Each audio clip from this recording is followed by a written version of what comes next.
Welcome in, everybody. Quarterfinal Saturday.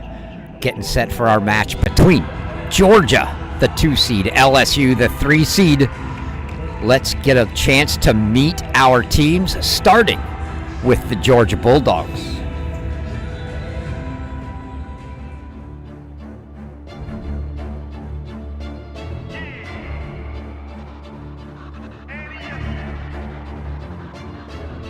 Can't accept the loss, I'm hard-headed. There's a little bit of madness to my method. Many falling off that fine line that I'm treading. I risk anything to be great, and I'm not letting nobody rob me of my victory. Number one, that's what I'm meant to be. When by any means, only thing that makes sense to me, I can make nice or make history. I got that dog in me, yeah. I'm talking all bite, no bark. I could rip your squad apart. I got that dog in me, yeah. I take on anyone, I don't need a one-on-one. Got that dog in me, yeah. I'm talking all bite, no bark. I could rip your squad apart. I got that dog in me, yeah. Turn me up, big energy, got the crowd going nuts. I got that dog in me, so what's up? Yeah, so what's up?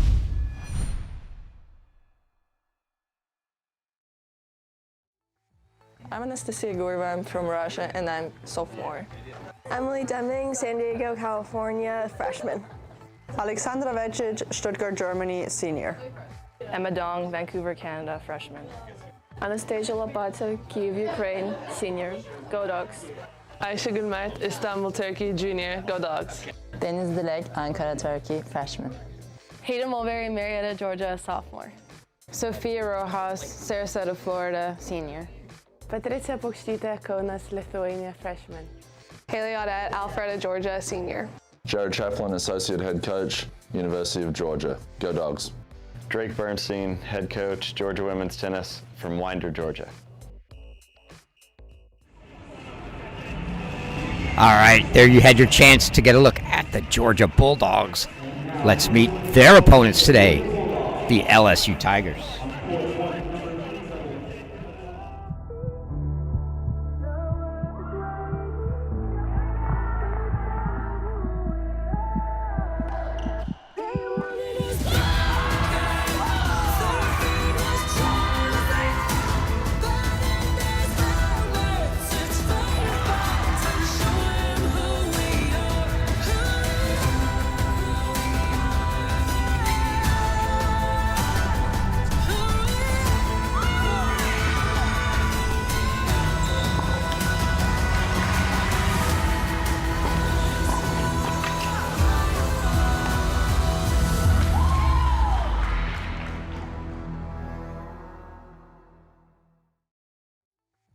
Alexa Marginan, Romania, freshman. Florentine Dekkers, the Netherlands, super senior. Go Tigers. Addison Lanton, Elgin, Illinois, freshman. Cadence Brace, Canada, sophomore. Go Tigers. Joanna Sava, Sibiu, Romania, freshman. Indy Patel, Fort Myers, Florida, sophomore. Keena Graham, Austin, Texas, junior. Go Tigers. Carolina Kohl, Fürth, Germany, freshman. Ella McDonald, England, freshman. Go Tigers. Kenna Erickson, Austin, Texas, junior. Ash Ray, assistant women's tennis coach, LSU. Chris Simpson, associate head coach, women's tennis. Go Tigers. Taylor Fogelman, head coach, LSU women's tennis. There you get to meet your teams for quarterfinal number 1 here at the Northwestern site. I'm your host, Chris Halioris, be with you for both our quarterfinal matches here today at Northwestern. Alex Gruskin on the other feed with the quarterfinal matches over at Illinois right now. Oklahoma, Texas A&M doing battle. Got started about 10 minutes or so, maybe 15 minutes or so before us, as we had a long first match here on the consolation side this morning. Tennessee knocking out Virginia 4-2. Virginia taking the doubles point, but Tennessee 5 first sets, closing 2 of them out in straights and having to go the 3-set route. Couple places, and it was Layla Britez-Riso clinching the 4-2 win for the Lady Vols over Annabelle Shue of Virginia. That one just finishing About 30, 35 minutes ago. Warm-up's done here. Introductions done. You see our ball girls making their way to the court. You see assistant coach Will Reynolds, head coach Drake Bernstein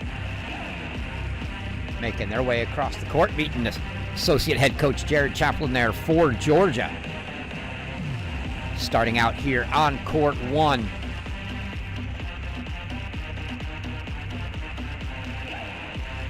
It's going to be your former NCAA doubles champion Isago Mert for Georgia, paired up with freshman Denise Dilek. They're taking on Kenna Erickson and freshman Ella McDonald for LSU. McDonald and Mert likely to be seeing each other in both singles and doubles today. They're for sure seeing each other here. And on paper, Mert versus McDonald should be the match at 2 singles, barring anything crazy happening. Kick things off here. It'll be the freshman Ella McDonald for LSU to serve.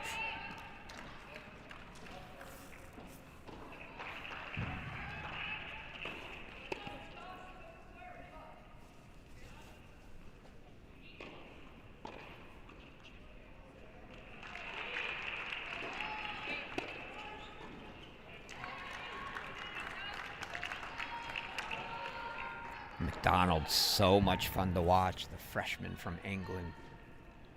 I say freshman, she's a first year, but the team, she's a sophomore. But all kinds of firepower. As Kenna Erickson puts that one away.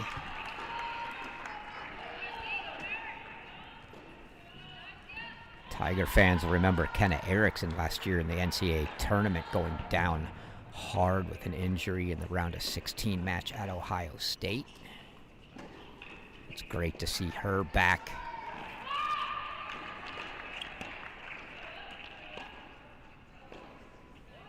Not only playing doubles, but she was at 6 singles yesterday. We'll see what that lineup looks like today.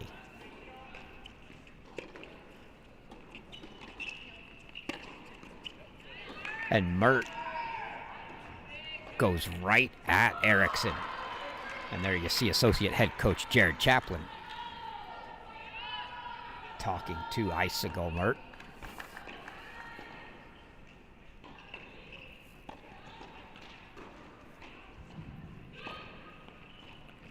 It's an all-Turkish pairing for the Bulldogs here. Mert,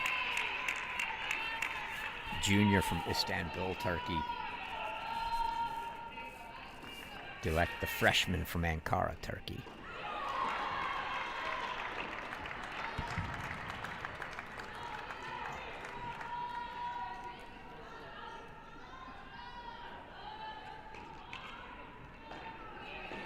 Double fault from McDonald for 15-30.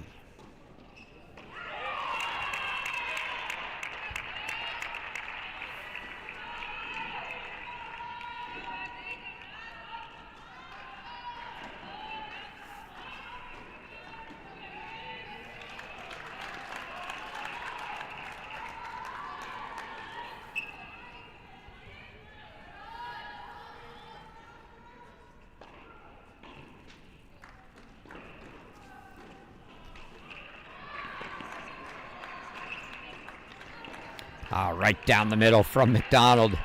Not even the firepower that we know she has, just well placed. Lack of communication there.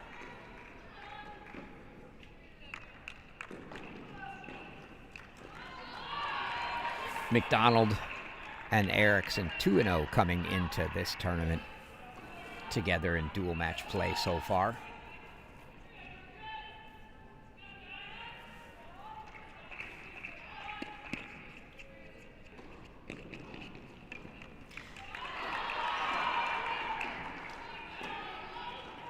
Interesting serve there, McDonald going that slice T from the lefty, usually getting away from the righties, but she's got Mert, another lefty in that deuce court, so that's just going to her forehand. A little easier for her to get to.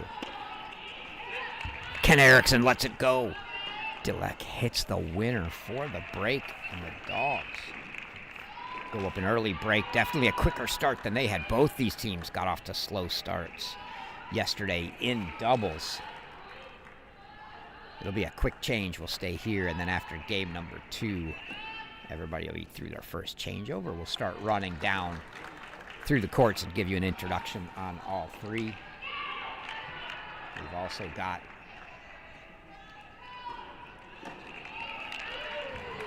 our scoreboards to show you the scores on the other courts here on the side. Can also show you scores from Oklahoma and Texas A&M.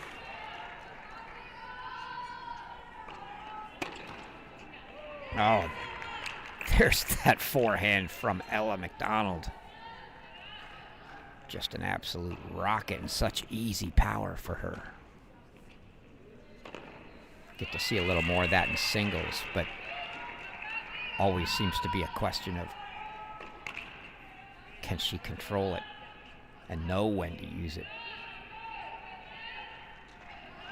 and not get too eager, but definitely no lack of power for the lefty.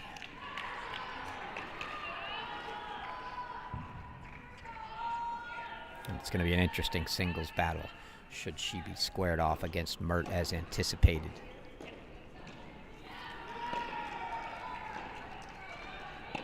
Mert will likely end up finding her way to the net on McDonald, not only forcing her to hit power, but forcing her to find accuracy on the passes.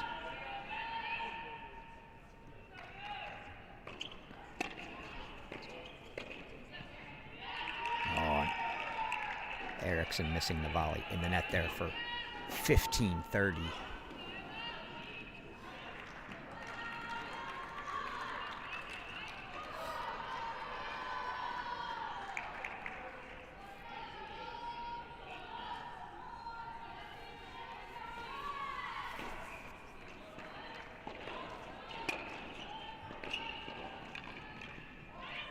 Oh, beautiful drop volley from Ella McDonald.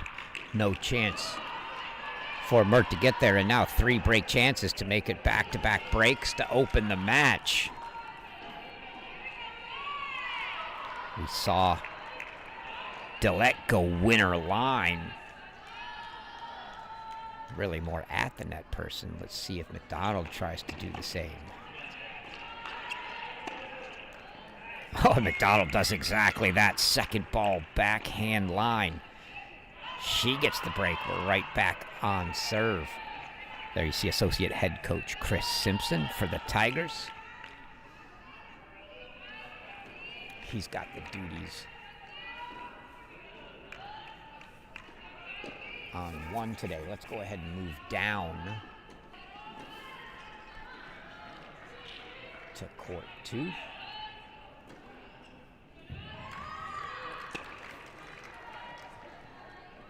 First look in here, it's Anastasia Lapata, Patricia Puxticha for the Bulldogs. Cadence Brace making her appearance in doubles, did not play doubles yesterday. Cadence Brace and Addison Lanton, who was oh so impressive in singles yesterday for the Tigers. You see head coach Taylor Fogelman there. He's got the duties on 2 for the Tigers.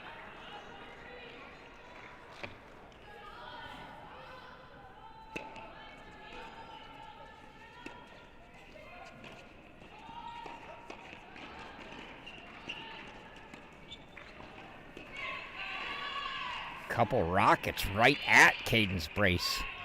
She fought them off right off the hip very well. That is one of the toughest volleys to make.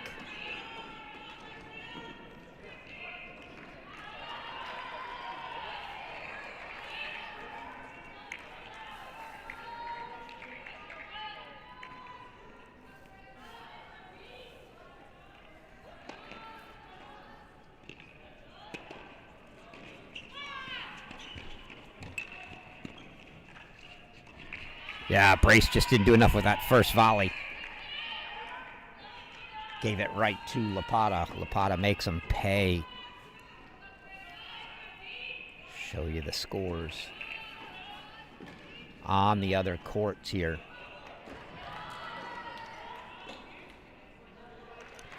See head coach Drake Bernstein for the Georgia Bulldogs there in the red shirt between courts 2 and 3 here.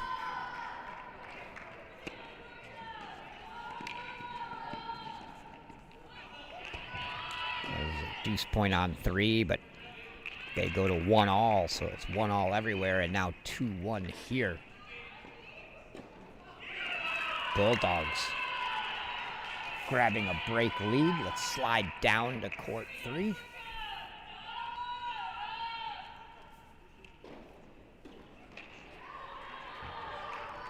And it's the freshmen that were the heroes in doubles yesterday for LSU here. Alexia Marginian, Carolina Kuhl.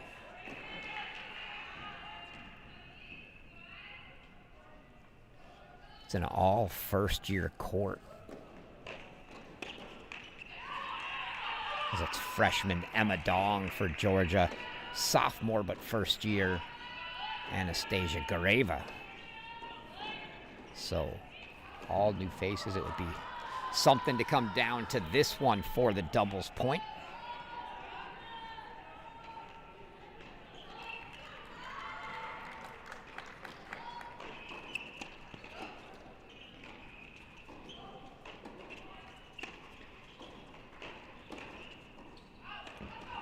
Just long was Marginian, and if you didn't join us yesterday, you saw her look at the chair. A reminder that the electronic line calling is being used here at the ITA National Indoors. So the way that works is each team gets 3 challenges per set. Use them or lose them. They don't carry over. Obviously, that doesn't matter in doubles. There is only 1 set. Finish that thought after this point for you.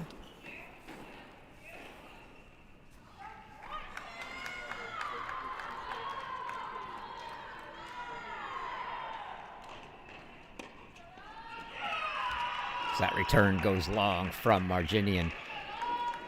But you use those challenges or lose them. You can challenge any human call you like, whether that's your opponent's call or even a chair overrule. If you are correct, obviously the point or the result of your challenge is upheld and you keep the challenge. If you're wrong, you lose that challenge and you're just down 1 of your 3.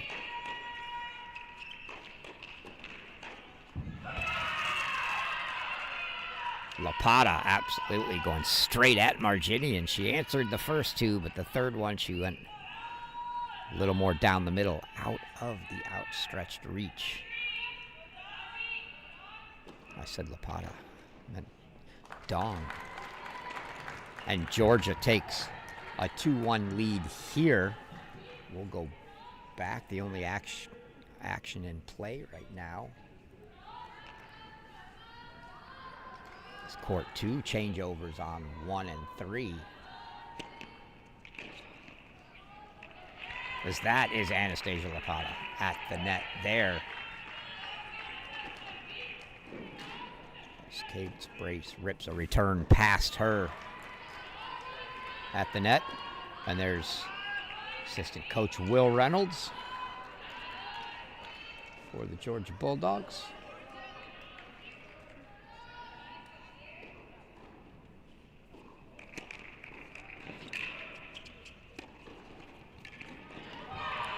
And that volley put away by Lapata. The Bulldogs try to keep their break lead here. The other 2 courts on serve at the moment.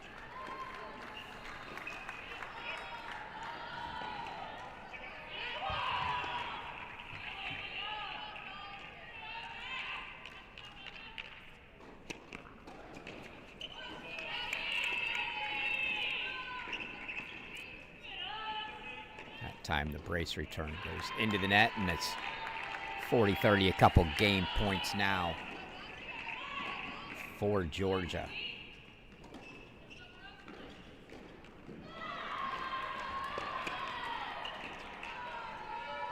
Definitely a different start to doubles for both of these teams today. They were both down breaks early yesterday on multiple courts.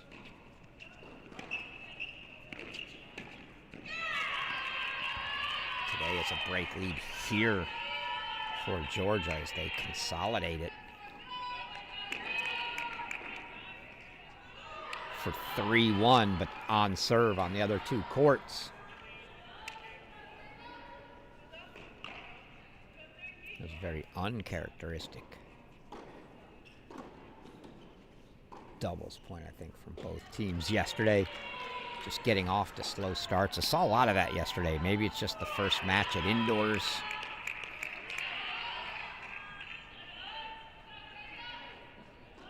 Especially saw that even in the late match with NC State. Always so good with the system. And just very flat in doubles.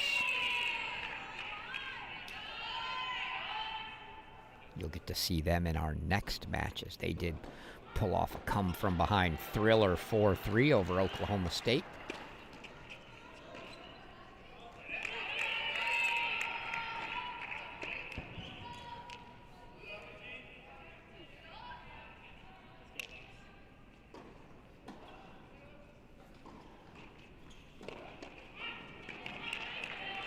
Already talked about the electronic line calling. If you're new to watching college tennis, no lets, no ads, so they'll play the lets. And if they get to deuce, the deciding point, receiver decides which side of the court to take it on. Lanton, she showed us in singles yesterday. She's got it all. She's got the wheels. She's got the ground game. Was not challenged at all. Definitely a player to be watching today. Good instincts there at the net for the freshman from Elgin, Illinois. Would assume she's got some fans in the stands today.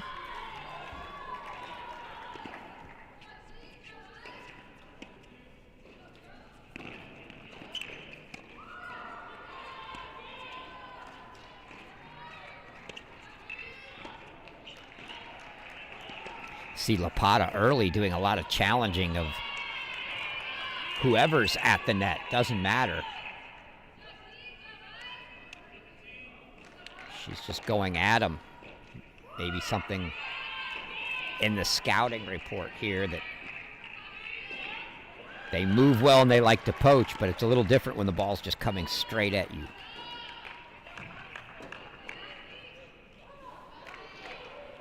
Another deuce point over on 3.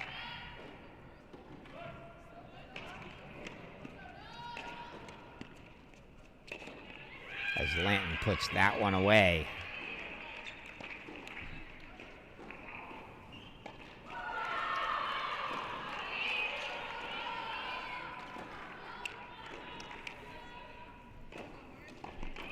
And Georgia goes up a break on 3, so now it's breaks on 2 courts for the Bulldogs. Definitely a quicker start for them than they had yesterday. Cadence Brace, though, a couple game points here for LSU.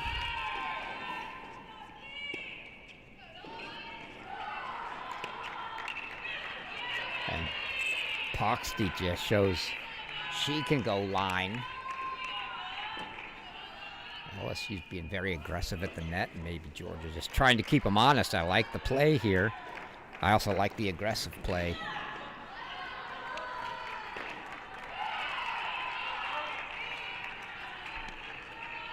From LSU at the net. You keep giving them line. Show it to them until they can consistently pass you.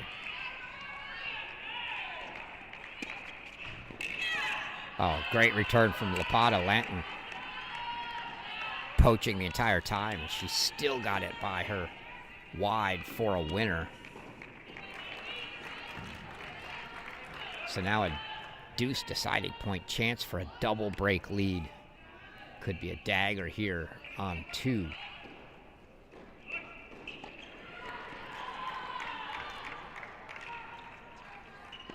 See what cadence Brace has.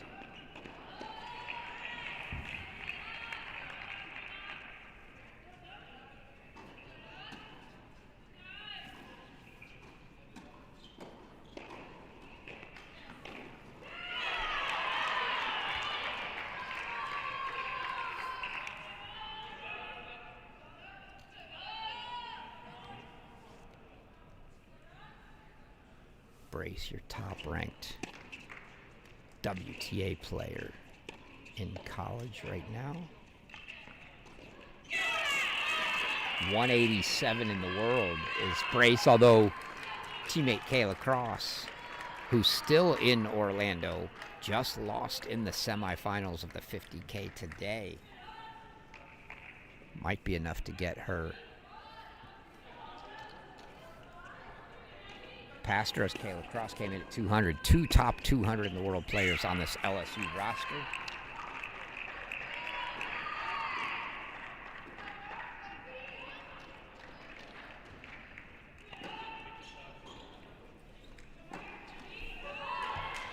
Carolina Cool playing down at 3 doubles, 568. No shortage of talent for Taylor Fogelman.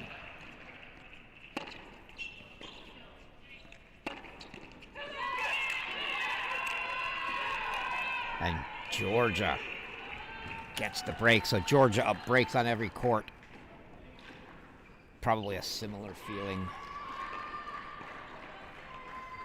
for LSU to the way double started yesterday, but definitely a difference. Much more pep in the step for the Bulldogs. I know Coach Bernstein will be much more pleased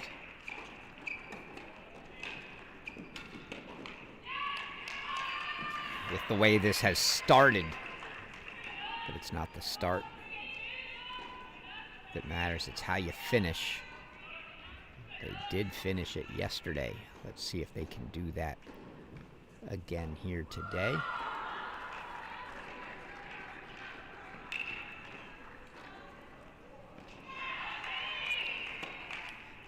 Coming down to the wire at our other site, Oklahoma took court 3.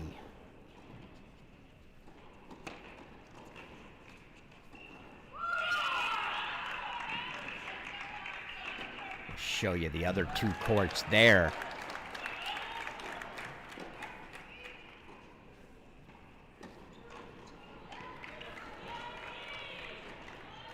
So A&M will need both of those to survive. We head to a change over here. Let's go back to 2.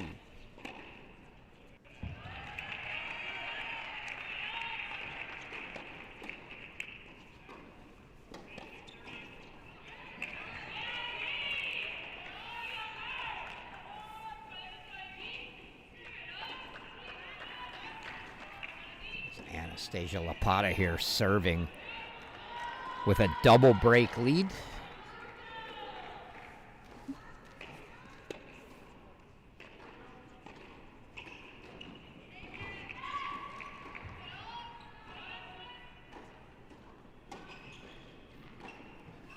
Lapata and Pox each 1-1 coming into the indoors together.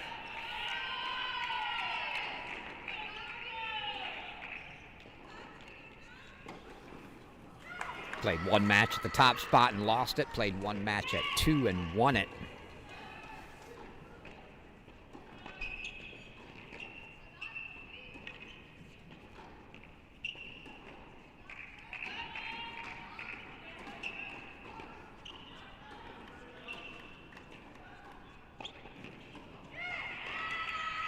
Brace's normal partner, Kayla Cross, not here. If LSU can somehow find a win to get into the semifinals, an off day tomorrow, semifinals Monday, Kayla Cross would be here then, but they've got to find a way to get through Georgia without her.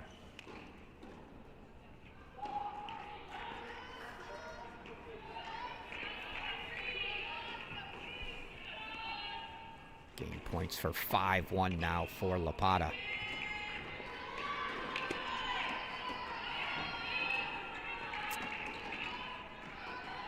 Did not, oh, maybe called deep and maybe a challenge.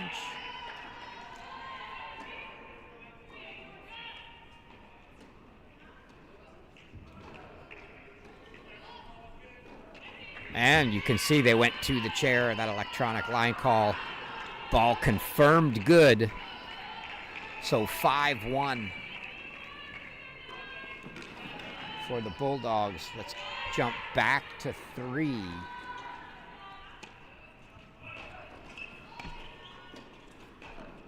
As Georgia threatening to do the same here. And the pass down the line from Anastasia Gareva is going to bring up 3 break points for a 5-1 lead here. All Georgia in doubles at the moment. They do have a deuce deciding point coming on court 1. LSU has an opportunity to get that one back on serve if they can break Icicle Mert here on the deuce point. But break points here for Dong and Gareva. And Emma Dong takes a rip at the backhand, but it finds the net.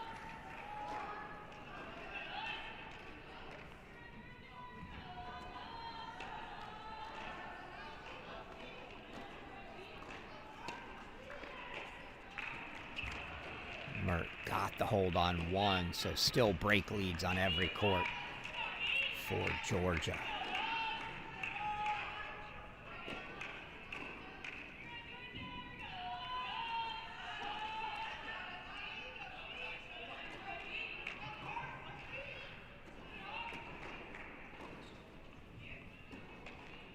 There's a deuce deciding point for Carolina Cool.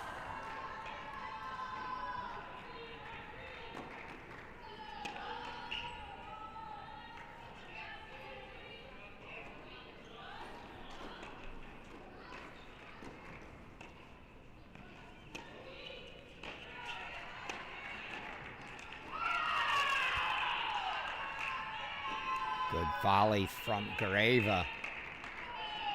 The Bulldogs get the break for 5-1, so now 5-1 on courts 2 and 3. 2 further ahead, so let's go there.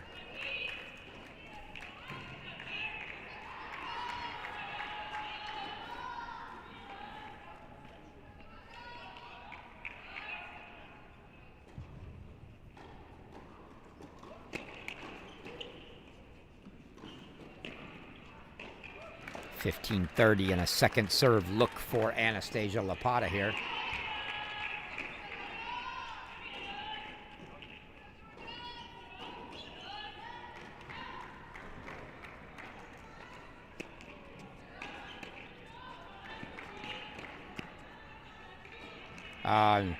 Miscommunication there as Paksticia ducked. Lapata thought she was going to hit it too late.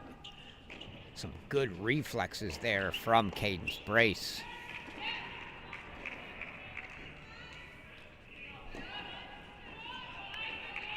For 30 all, we'll keep our eyes on 3 right next door. They work their way towards a match point there. We'll either go split or switch. Not going to miss a match point.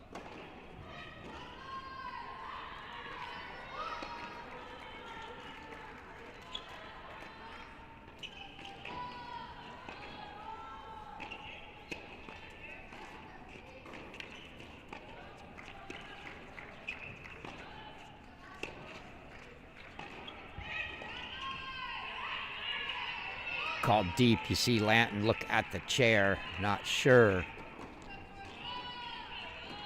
But the chair immediately confirmed deep, so match points coming now for Lapata and Paksticia on 2.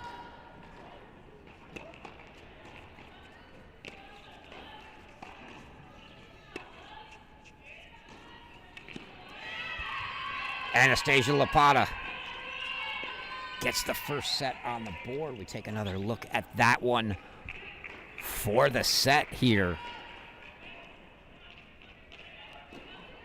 Goes backhand cross once, backhand behind brace the second time. So 1 set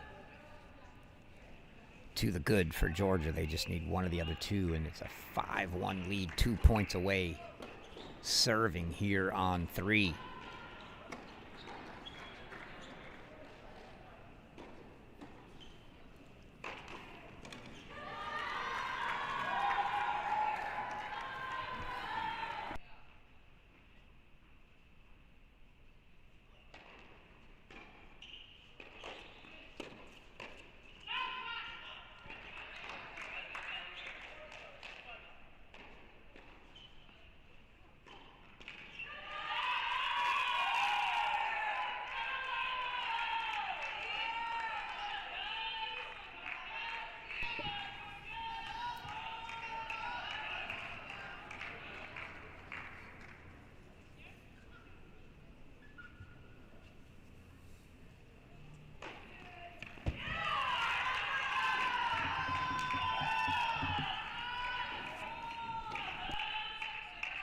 Ace brings up deuce deciding point, match point for the Bulldogs here.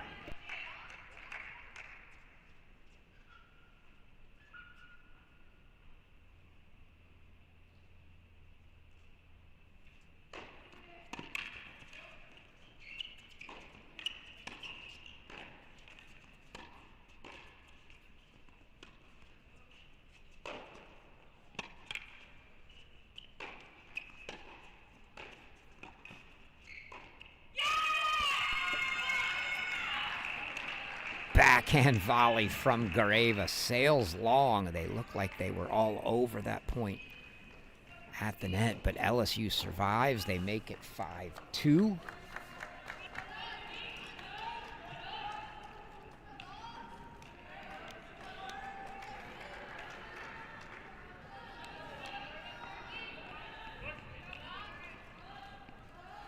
Go back to court 1 here.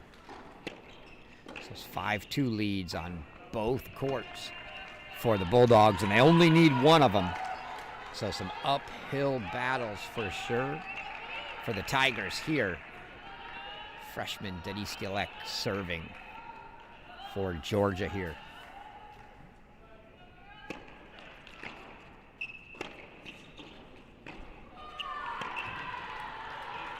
And Gilek goes line with the backhand. Beautiful down the line. Keeping LSU honest. Another look at that. Wonderful pass down the line.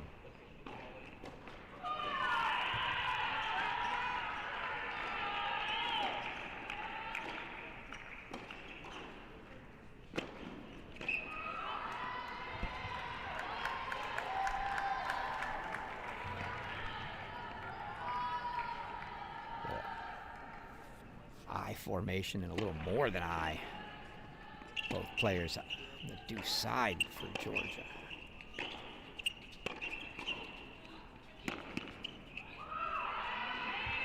A couple rip backhands there. Erickson to Delek. LSU gets the better of it.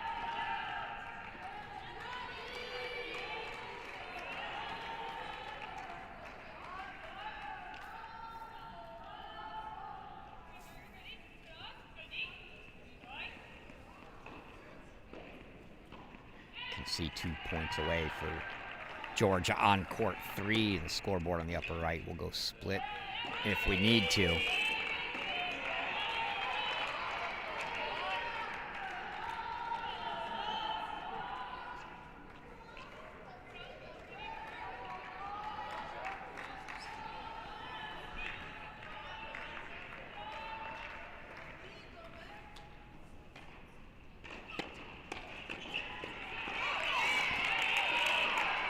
Match points coming on court 3 for Georgia. And match points coming on court 1 Simultaneous match points for the Bulldogs. Get either one of these two, the doubles point is theirs.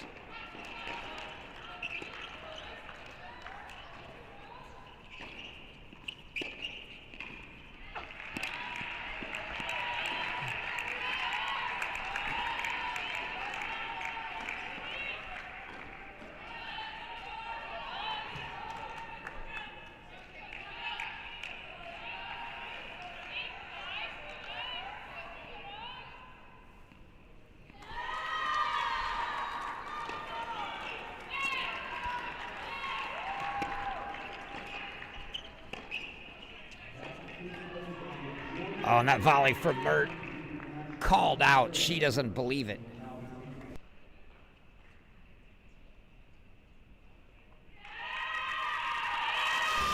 Challenge won by the Bulldogs. Electronic line calling says it's in. And that's a 6-2 set for Merton Dillek on one, and Georgia takes the doubles point. It'll be a 5-minute break here as we transition from doubles into singles, so give us 5. We'll be back in a few.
All right, we're back, almost ready for singles action. In this all SEC quarterfinal matchup, we had a chance to talk with the coaches on Media Day. One of the questions we asked the SEC coaches, with 8 teams in the field, and now 5 of the 8 quarterfinalists being SEC teams, how they thought about that stat conference. Here's what Coach Drake Bernstein of the Georgia Bulldogs had to say. It's all exciting. I think it's all a lot to look forward to. We've got great teams. It's really deep. I've never seen a conference, any conference, this deep before, where essentially every weekend you're going to have what might be on paper a top 10 opportunity, or at least close to it. And so I think it's going to require attention, require diligence on the details to get through the year and be playing our best in May.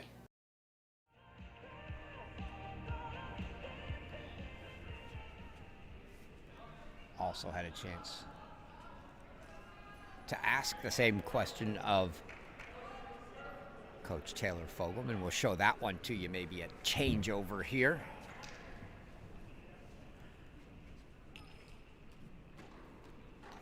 But Cadence Brace getting ready.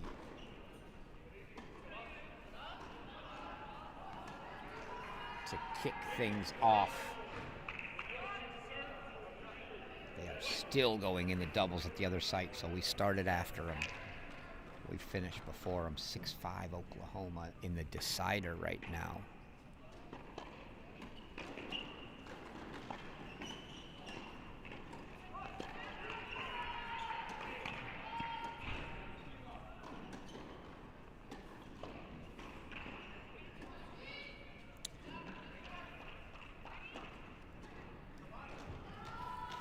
And it's is this a switch from yesterday? Was it not Lapata 1, Mert 2 yesterday? Always forget the women, I believe they are allowed to make changes day to day, one spot. The men are not.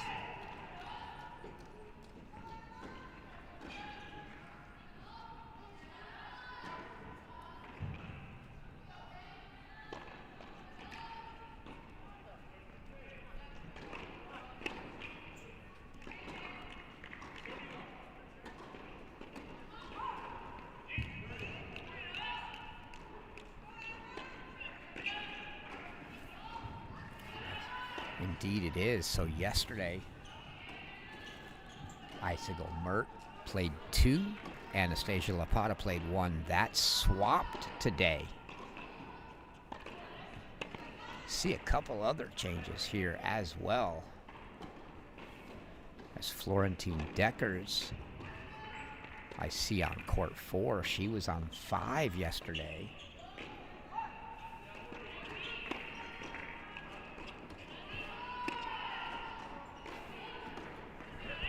Georgia's lineup the same, other than that swap at 1 and 2.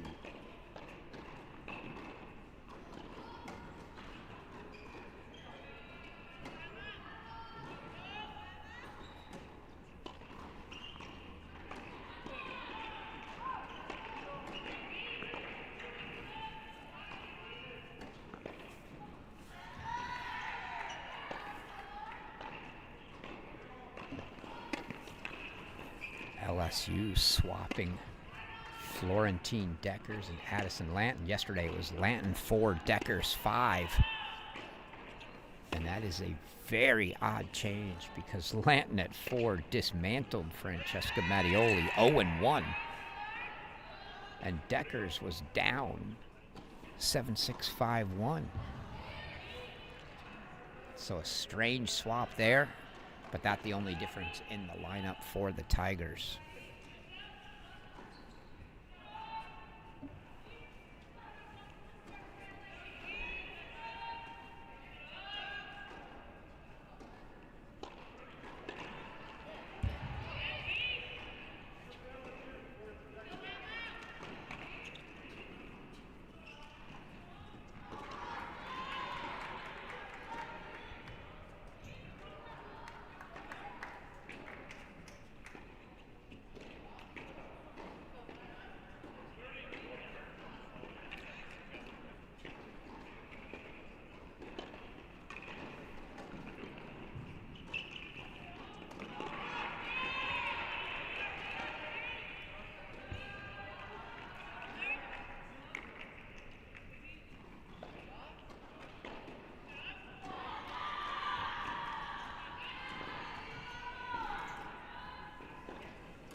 going to be a deuce deciding point opening game here for Cadence Brace on serve.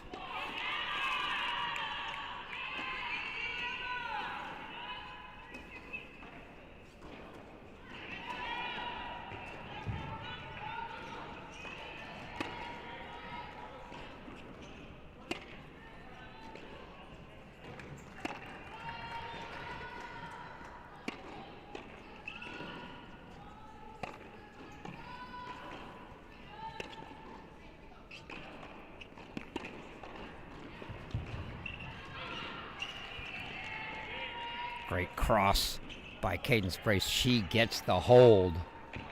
As promised, let's hear what head coach Taylor Fogelman had to say about the strength of the SEC. Boy, yeah. I was actually talking to somebody kind of equating it to men's basketball in the conference, I think the year before last. I mean, you look at this tournament and half the teams are SEC teams. So you're staring down the barrel. But I think when you sign up to play and coach in this conference, that's hopefully what you want. We're going to be really tested right out of the gates here with an SEC team. We're going to be tested, I would say, every week of the conference season. And if you look at even last year, I think we made the quarterfinals of the SEC tournament, lost to Oklahoma, and we turned around and made the quarterfinals of the NCAA. So it's just a brutally competitive league.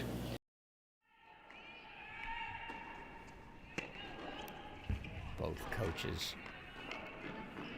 thoughts on the SEC conference this year. Again, 8 of the teams at the indoors SEC teams, 5 of your quarterfinalists, and the 3 teams to lose had no choice. They all lost to other SEC teams. So the SEC has not lost a match to another conference yet.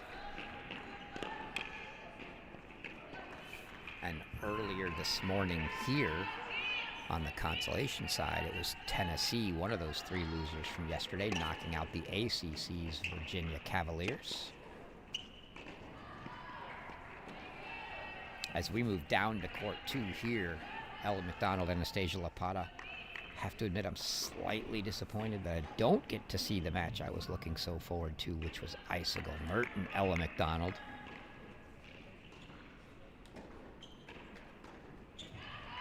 Be interesting to know if that was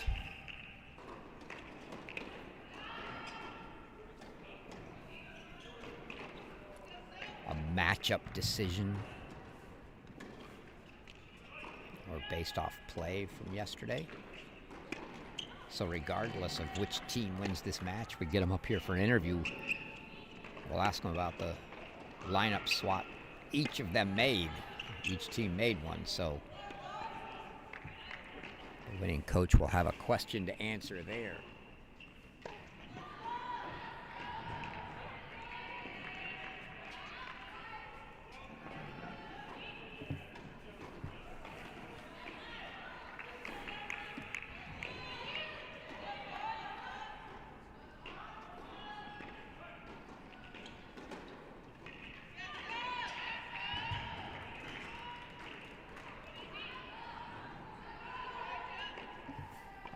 McDonald came into the indoors 3-0 so far in her dual match play since joining the Tigers. But all 3 of those at the 3 spot, as both Cadence Brace and Kayla Cross were present for those matches. Now, no Kayla Cross, so she's up to 2 here.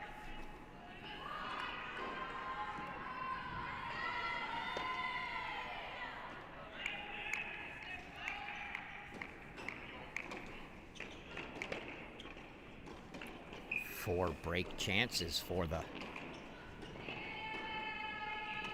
lefty here against Lapata.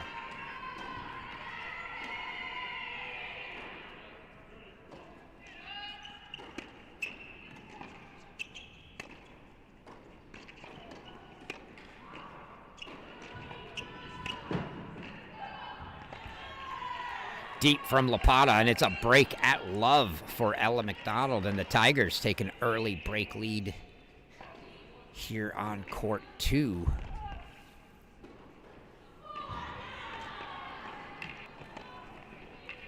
Slide down to 3 for our first look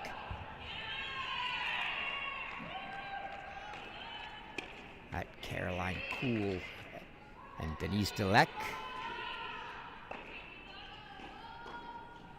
Both freshmen, and we're not going to get our first look here as everybody's making their changeovers at the same time. They're headed into a changeover on 4 as well.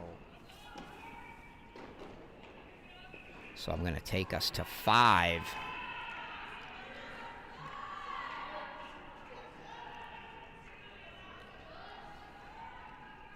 Oh. There was a second swap. I did not catch that. My apologies. Emma Dong and Sophia Rojas swap. So after Dong. So yesterday, Georgia pulls Paxticha, who was submitted at 5. Plays Rojas 5, Dong 6. They now take the liberty of their one position swap rule, and they swap Rojas and Dong. So it's both of whom were very impressive yesterday, but especially Emma Dong.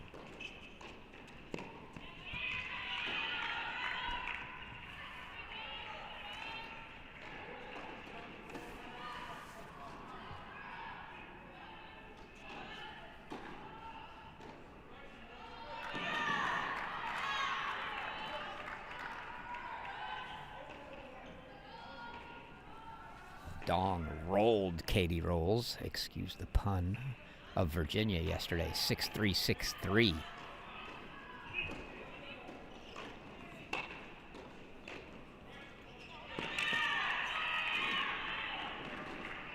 That one just wide.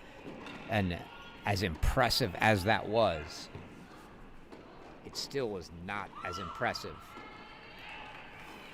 as Addison Lanton, 0-1 over Francesca Mattioli.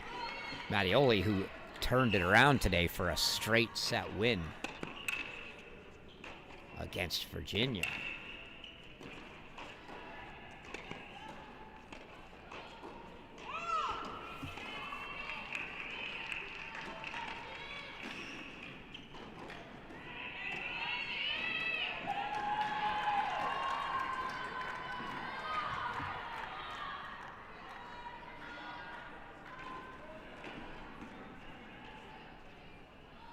Dong, a freshman from Vancouver, Canada, for the Bulldogs this year. A lot of new faces for them.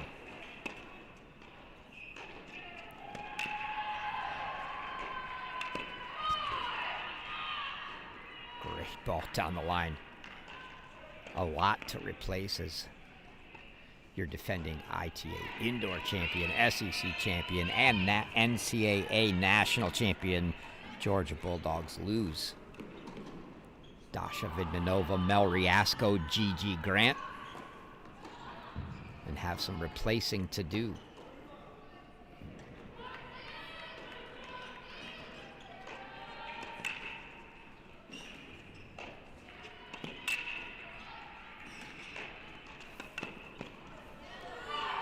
And boy, have they, as we see. Newcomers, Delec on 3, Greva on 4, Dong on 5. And now we'll see if we can go back and check in on court 3 as Emma Dong takes the 2-1 lead.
Delek, the one freshman who lost yesterday for Georgia, looking to turn things around against Carolina Cool, a top 600 WTA newcomer for LSU.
That's a quick start for Delek now, 4-1.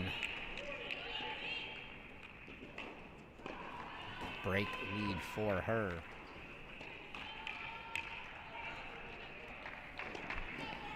Slide down to 4 as Anastasia Gareva off to an even quicker start.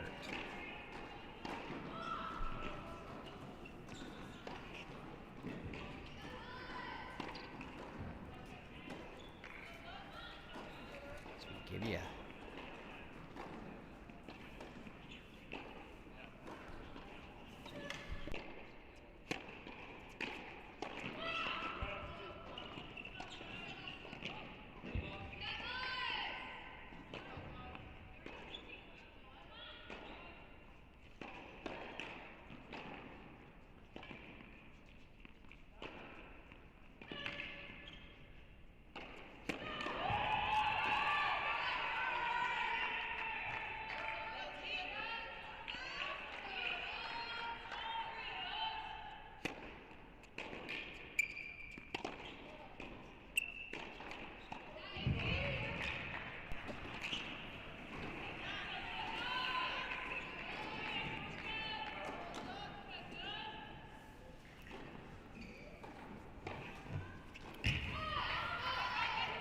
note from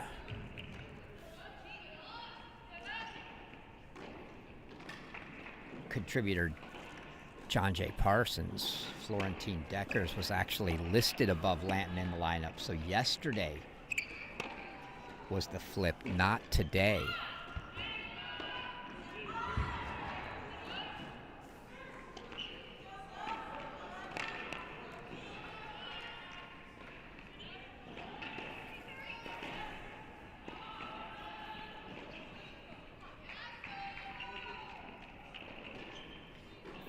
For that note, John. We'll have to take a quick gander then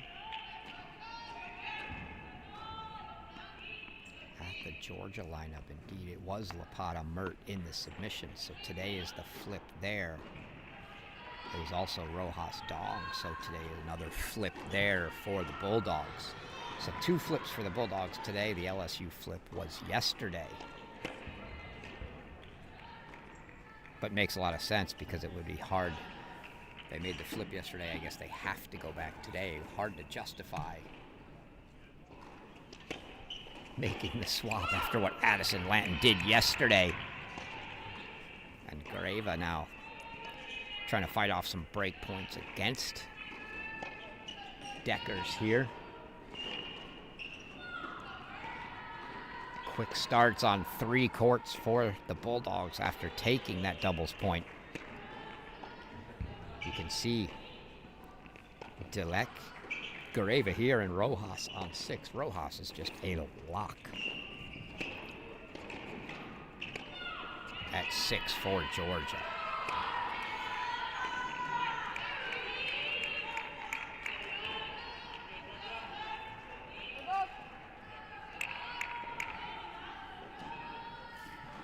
Sophia Rojas for the Bulldogs last year, 18-3 at the 6th spot.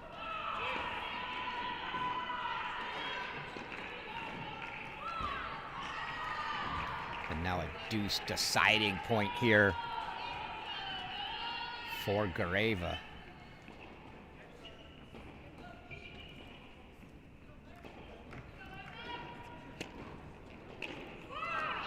And the return into the net from Florentine Deckers makes it 5-love Gareva. So Gareva and Rojas now both down here on the left end of the stadium as we go 2, 4, 6 to the left. They are right next to each other on 4 and 6. And we've seen everybody else. Let's go 2, 6.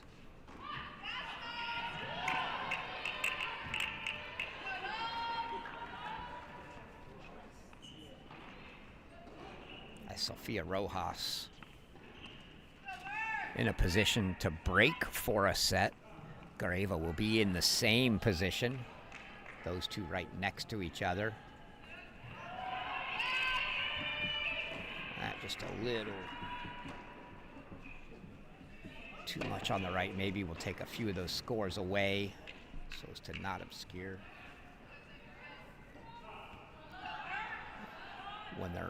certainly when they're returning on the right side here. We'll leave the ones closest to the finish on.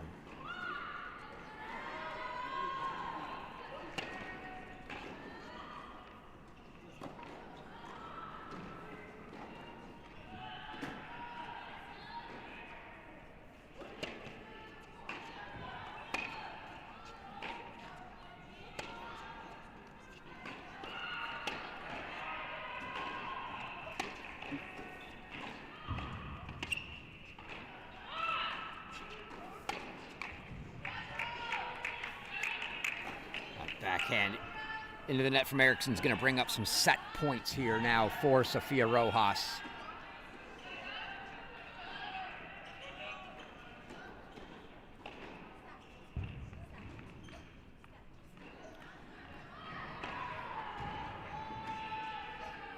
Eriksson last year 11-6 in dual match singles play, 7-3 at the 6th spot.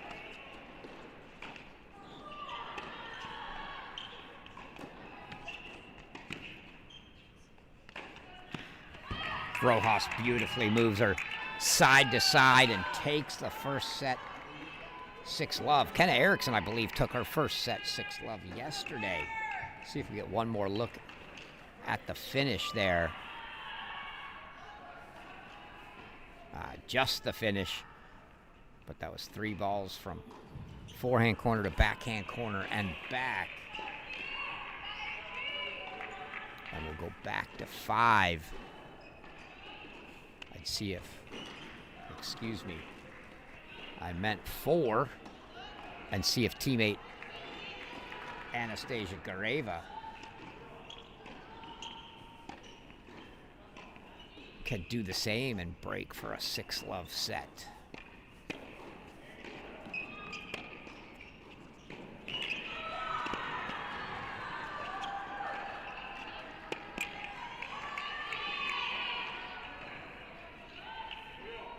Gets it to 30, all here.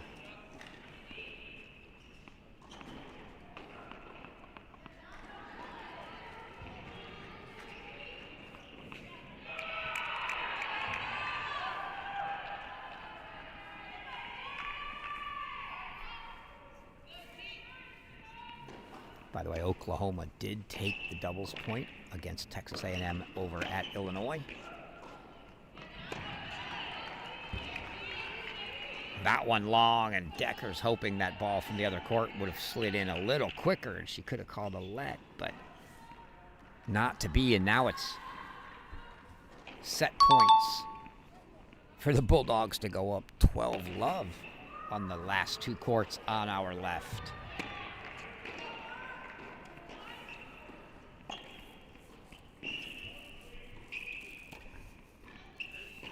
Associate head coach Jared Chaplin down here is going to be taking all the credit for this start. And it is 6-love Gareva, 6-love Rojas. The far end of the stadium is all Georgia. And let's now go back to 2.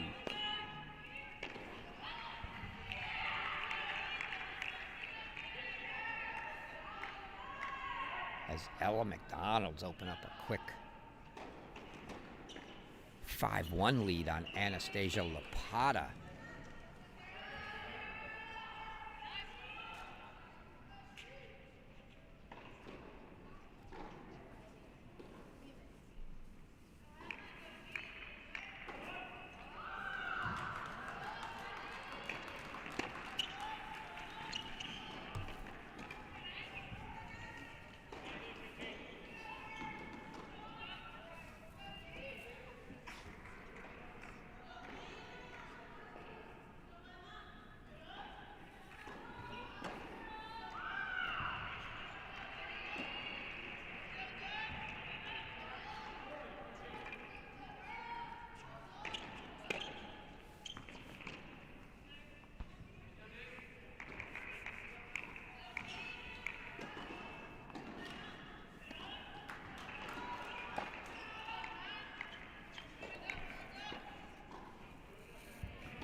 All Ella McDonald here. She's now got 4 set points to break Lapata at love again. We saw it the last time we were here. She broke her at love, threatening to do it again for a 6-1 first set.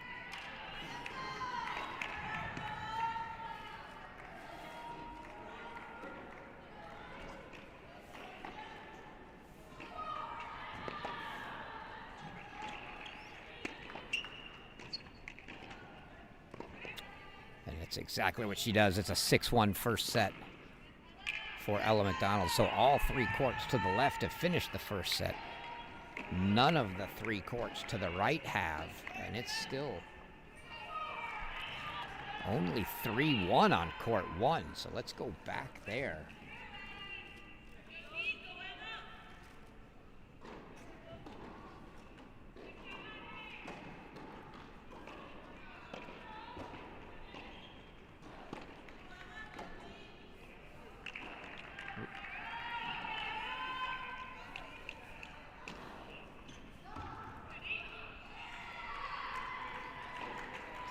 In the right.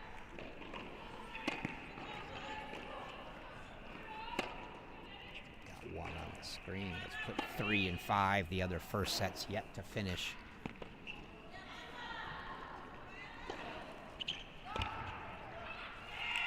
Cadence Brace holds for 4-1.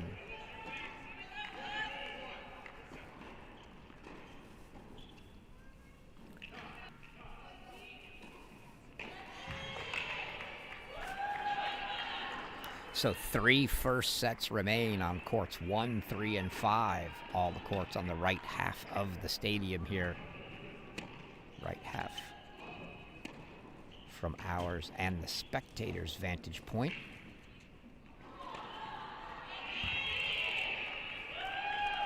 As Deleck trying to serve one out here.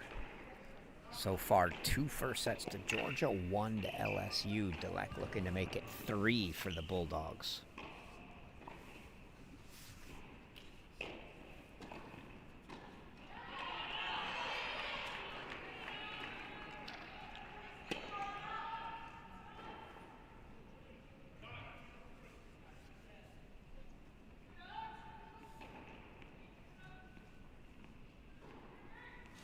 Deleck's been here through the fall. Played a lot of tennis. Not a January commit like we see so many of. She is 17-4 overall on the year. 1-1 coming into the weekend into the indoors tournament. In dual match play, she was 16-3 in her individual tournament play. Fantastic start to her Georgia career. And she's got quadruple set point here.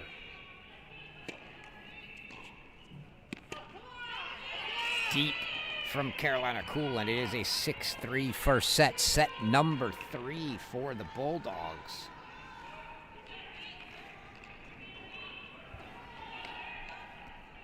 So now, only 2 first sets remain. This one on court 1 and court 5 just coming out of a changeover.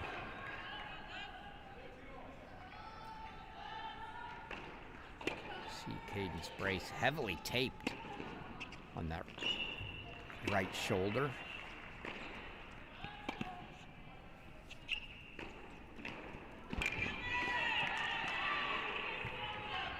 And that's the icicle. Mert, we've come to know she gets her back push. She's going to start to get aggressive with that forehand and also look to find her way in.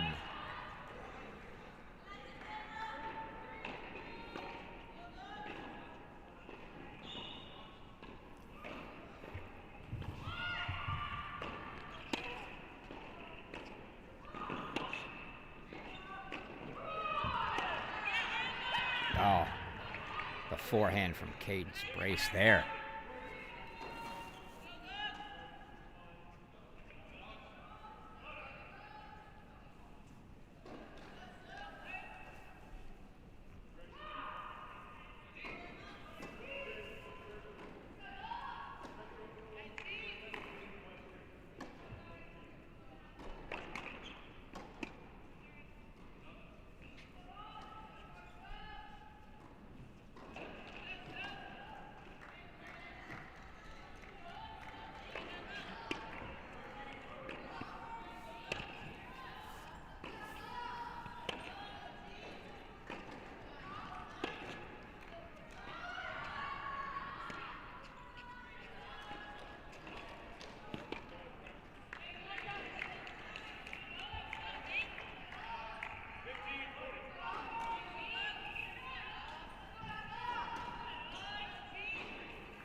So Mert now facing 3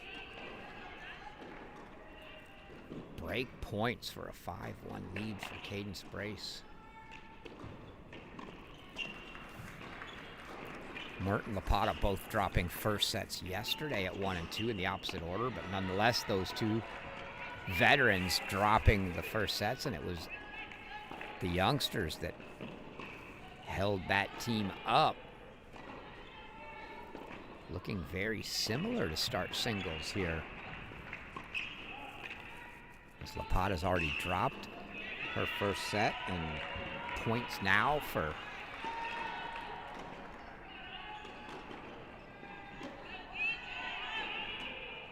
for 5-1 here for Brace.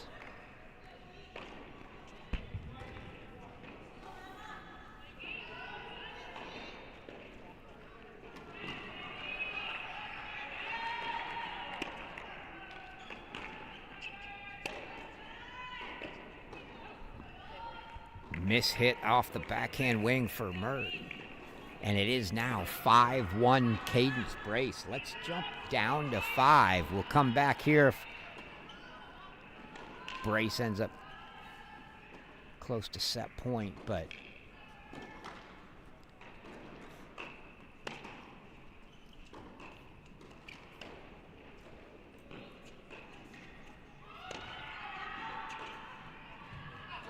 just wide from Addison Lanton, and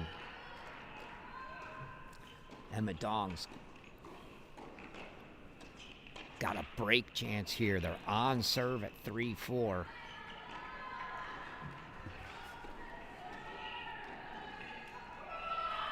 If we're to believe the play site stats here, Emma Dong 0 for 7 so far on break chances. Hasn't faced a break point.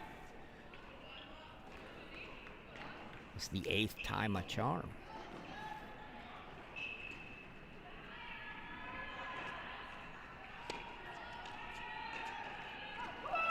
Indeed it is. 8th time's a charm. Emma Dong, 5-3. Break lead. Let's go back to 1 as she'll get a chance to serve it out, but Cadence Brace trying to serve it out for LSU here.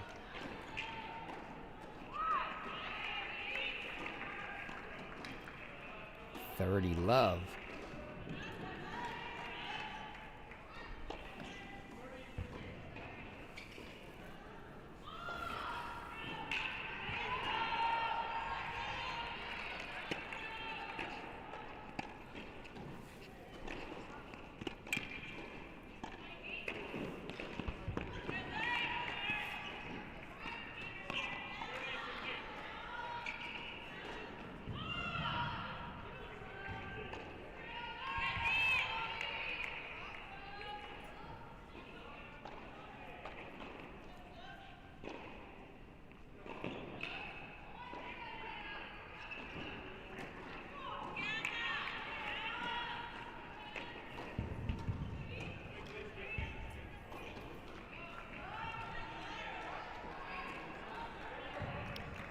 Two points from the set here for Brace now at 30-15.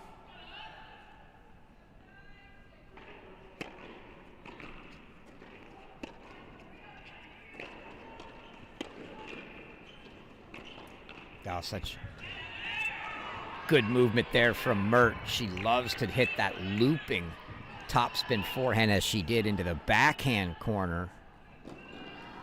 And then with the change of pace, rips a flatter one down the line. And when she gets aggressive, just a little less margin for error on the flat one, but she's getting pushed into it a little here now. 30 all.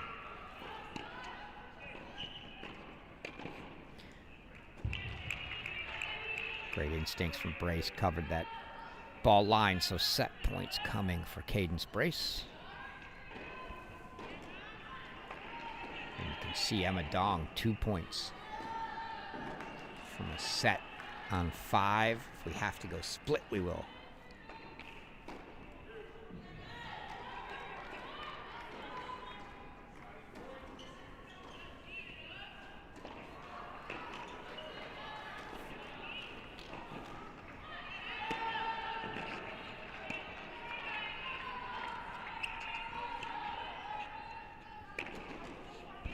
Puts that one away to get to deuce.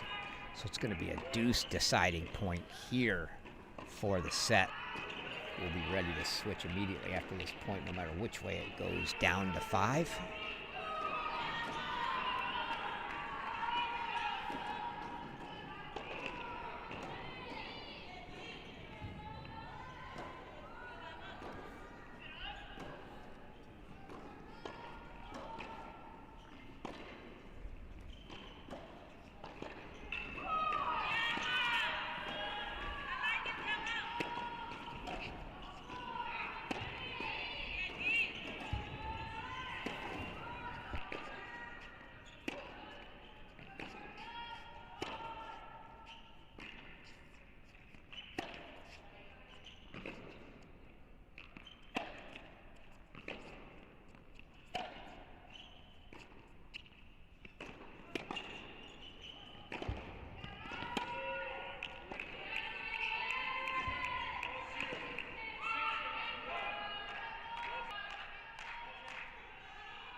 And it is a 6-1 first set for Cadence Brace, and we quickly get down to court 5 as Emma Dong's got set point. The last one to come off the board here. Forehand winner for Emma Dong. One more look at that one.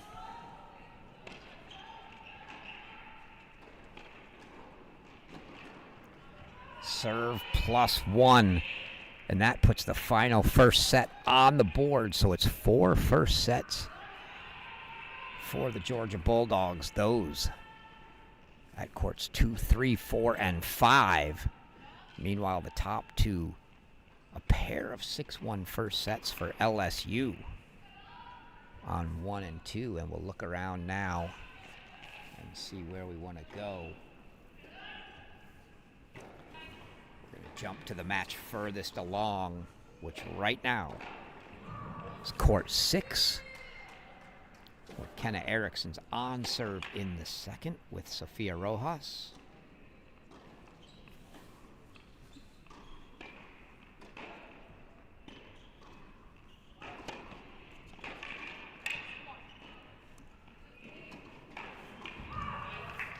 Erickson 2-0 and dual match play coming into the indoors. 5-3 overall as she went 3-3 in individual tournament action.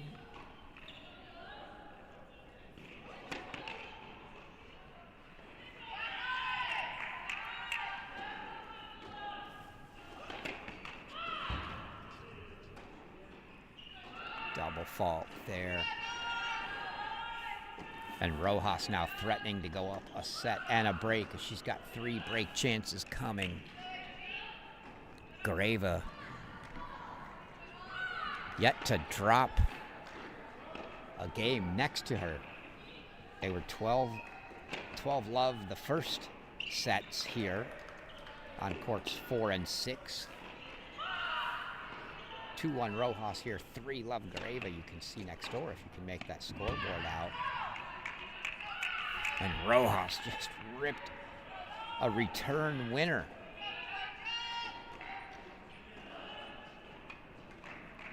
And she takes a 3-1 lead. So a ridiculous 18-1 on courts 4 and 6 here at the end. You see associate head coach Jared Chaplin between the two courts, just on the other side of the net, right past our head referee, Andrew Rogers. He might as well go sit down.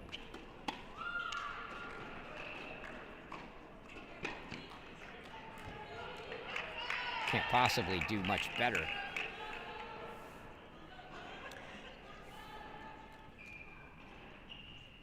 You can see on the scoreboard there, 30-40 points for 4 love for Gareva. Absolutely dismantling Florentine Deckers.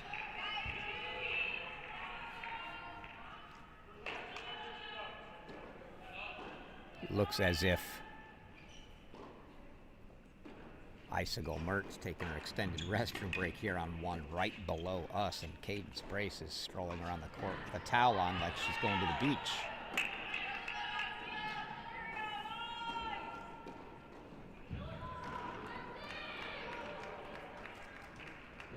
Funny thing is, everybody's looking at the net this way as if something's going on, and Brace is now making her way there. Associate head coach Chris Simpson asking questions. I'm not sure what's going on. But they're all still looking in that direction.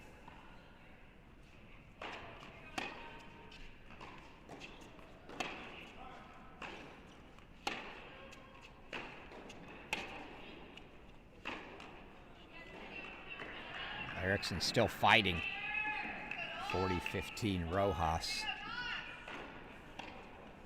Not sure what the delay was on 1, but time was called, and Mert is back out, ready to serve, so.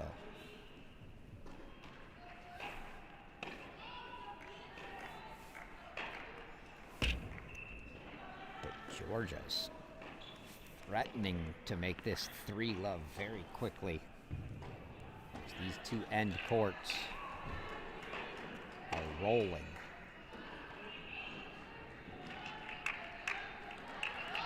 Double fault there from Rojas. Maybe a little light for Erickson, but that 40 love start gave her a little breathing room.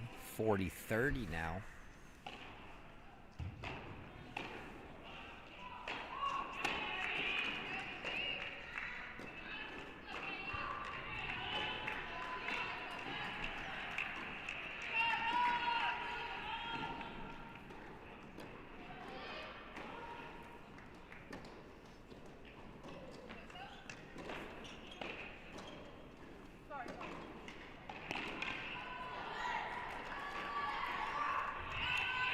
now Deuce. Can she come all the way back here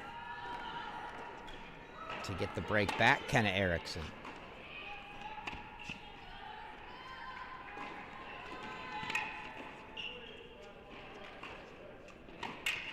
Rojas is doing such a good job of painting the sides. She got her into both corners, and then the inside-out forehand. Too far on the stretch for Erickson.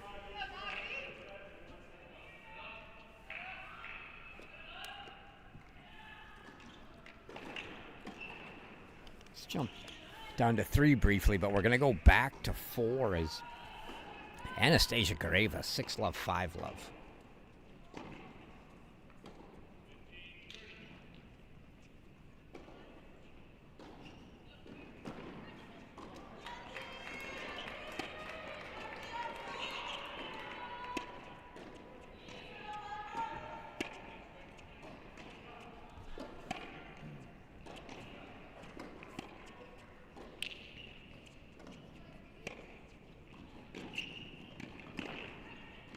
Oh, wonderful.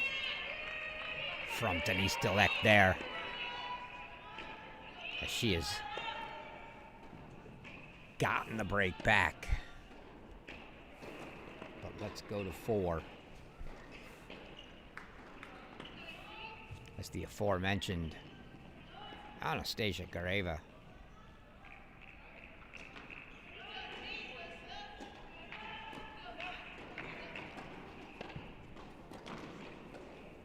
Will look to put the double bagel on Florentine Deckers.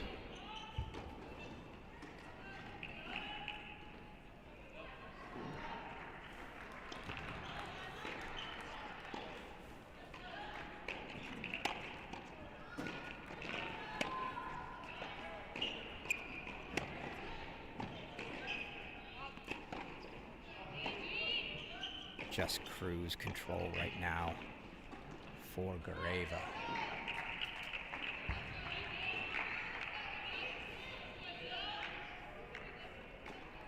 And Decker's having a little trouble just keeping that ball down. It's almost as if she's playing at altitude.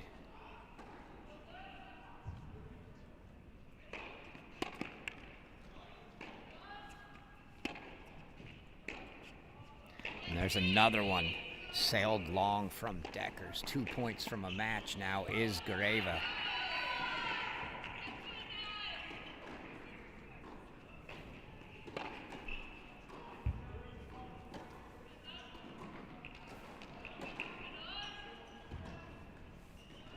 So love 30 here. Forehand into the tape brings up quadruple match point here for Anastasia Gareva.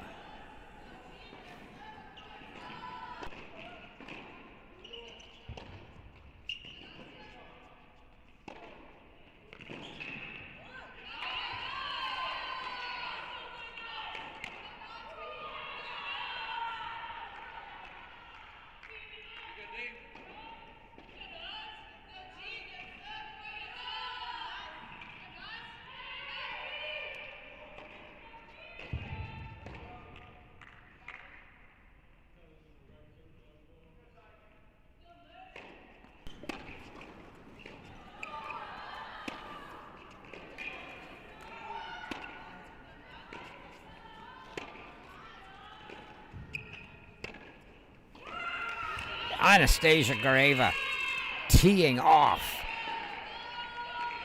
6-love, 6-love. Makes it 2-0 Georgia. Let's get another look at the finish.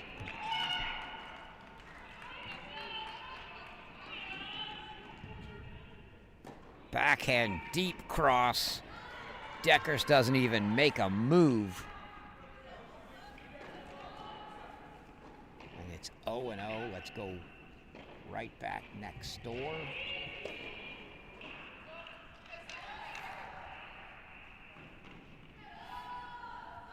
So they dropped nothing on 4. They've dropped 2 games here on 6. as Rojas and Gareva have been dominant.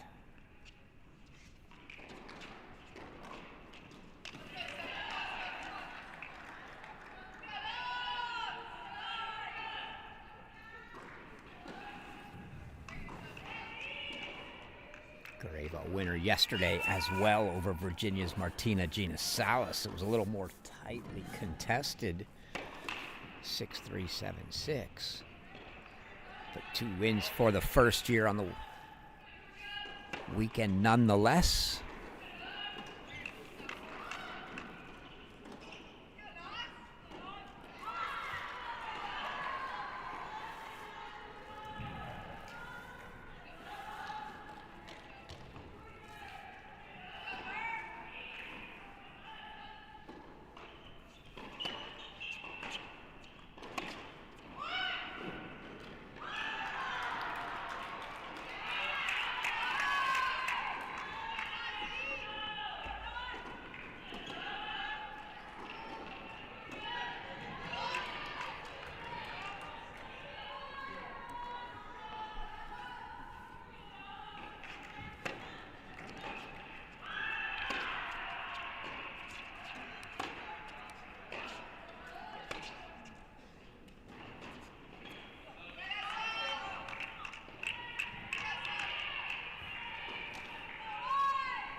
Sophia Rojas looking to make it a game away from a 3-0 lead. You start looking around.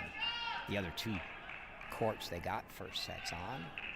Courts 3 and 5, 2 all and 1 all. We'll throw those up on the side for you. Those the quickest path for Georgia to try to find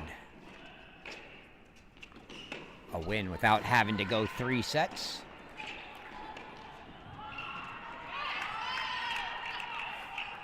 And Sophia Rojas gets her hold for 5-2.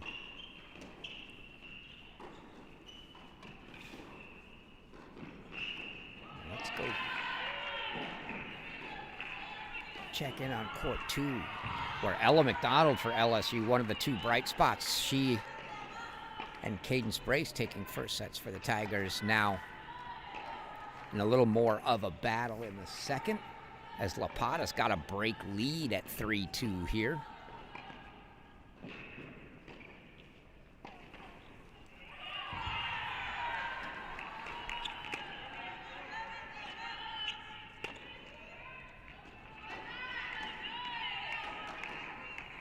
I think that ball was deep.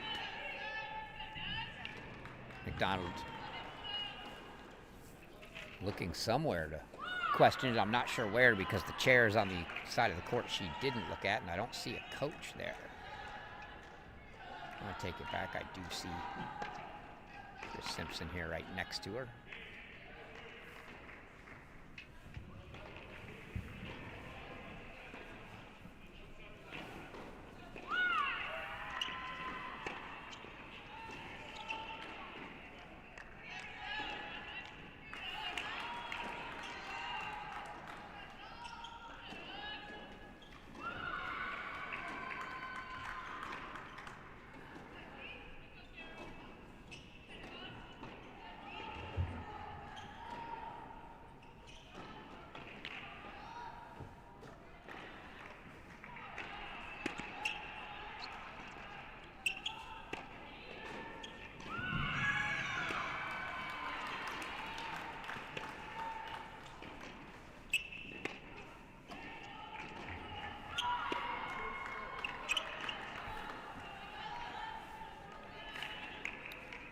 We're going to quickly take it back down to 6.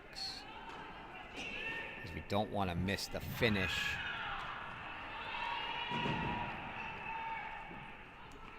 And Sophia Rojas is 2 points away from match. Kenna Erickson serving at love 30.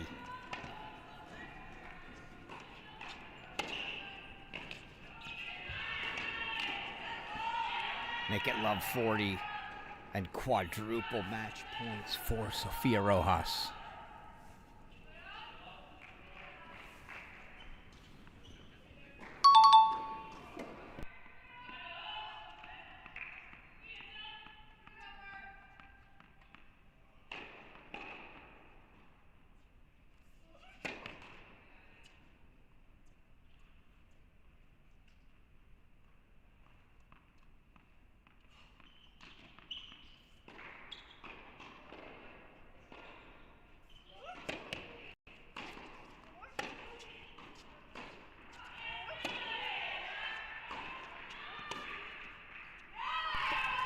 Sophia Rojas makes it 3-0 Georgia. 6-love, 6-2. The Bulldogs drop 2 games total on courts 4 and 6 here at the far end. So now let's go back to that match on court 2 that we were just at. Have the scores from the other 2 courts that Georgia took first sets in on the top right there. So if Dalek or Dong gets anywhere close, we'll make sure we're there for that.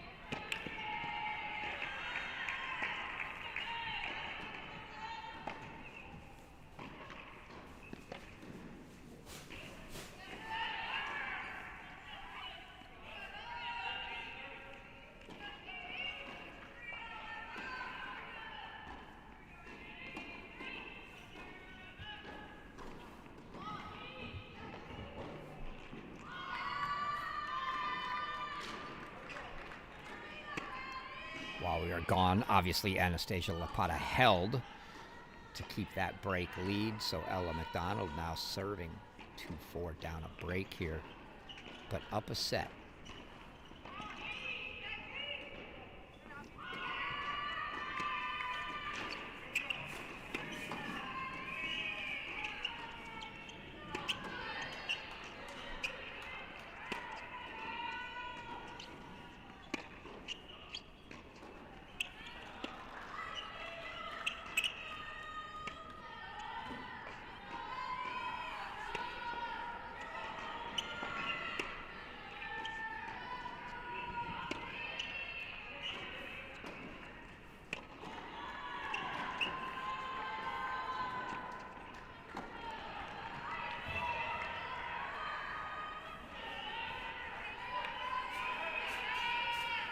Lapata looking around. I think she's going to challenge that one. Indeed, she is. Ball overruled. Electronic line calling going the way of Anastasia Lapata there. So now, love 30 for McDonald.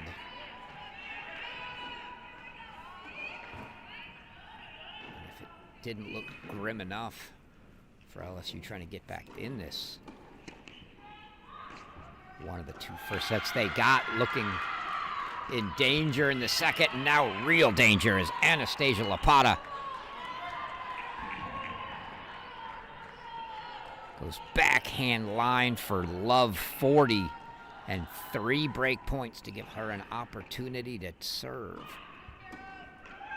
for the second set.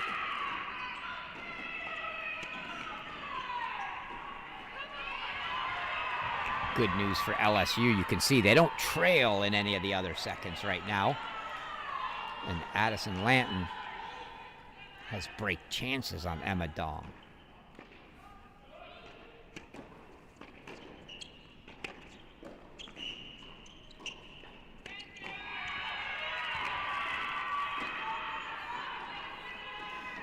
And Anastasia Lapata does indeed make it 5-2. See if we can get down to court 5.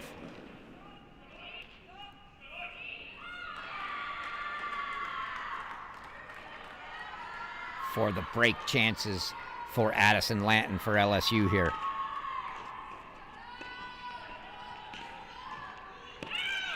Backhand wide from Emma Dong, and Addison Lanton does get the break.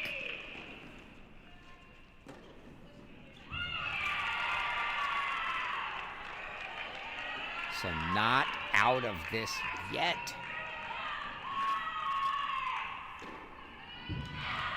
For the Lady Tigers.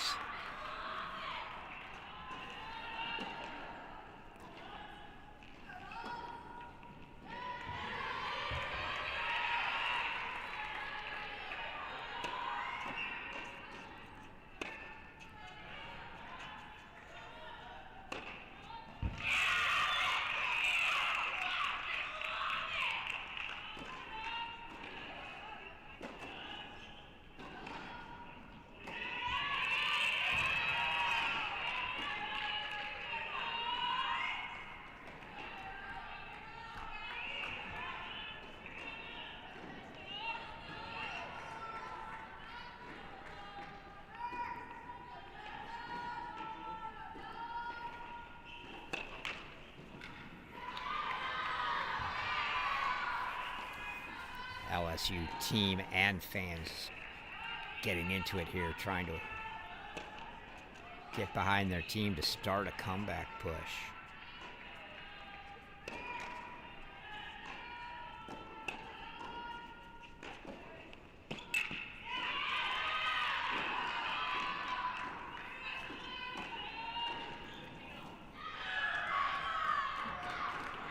The score from court one up there as Cadence Brace, as you can see, a set and a break, the bright spot right now for LSU. Carolina Cool held for 4-3.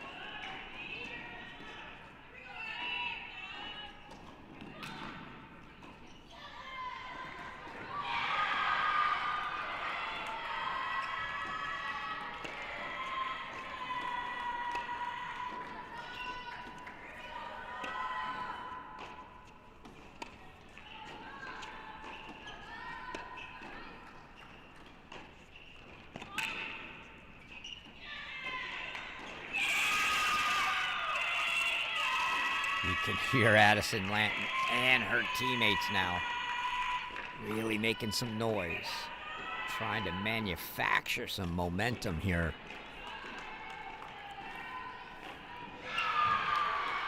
Lapata serving for the second set on 2. Lanton serving for 4-1 here. We'll go back to 2 in a moment. And the pass for Addison Lanton makes it 4-1.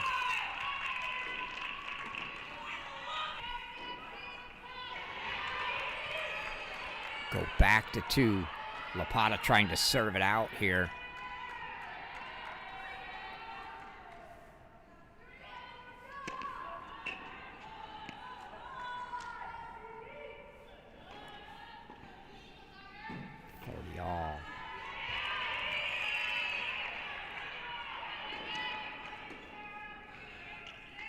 And a double fault for Lapata makes it 30-40.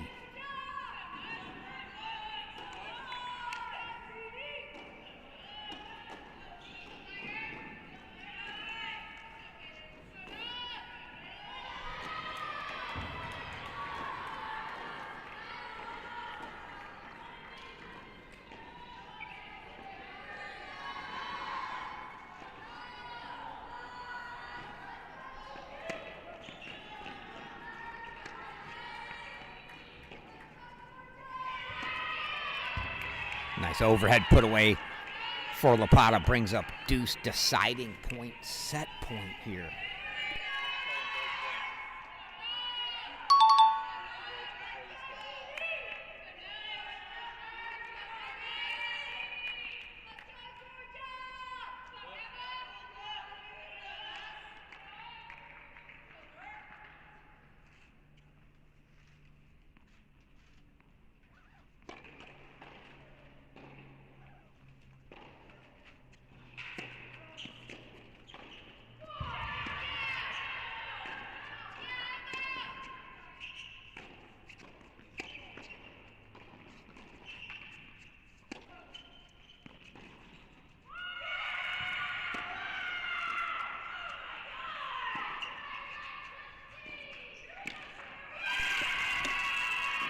And Ella McDonald gets the break.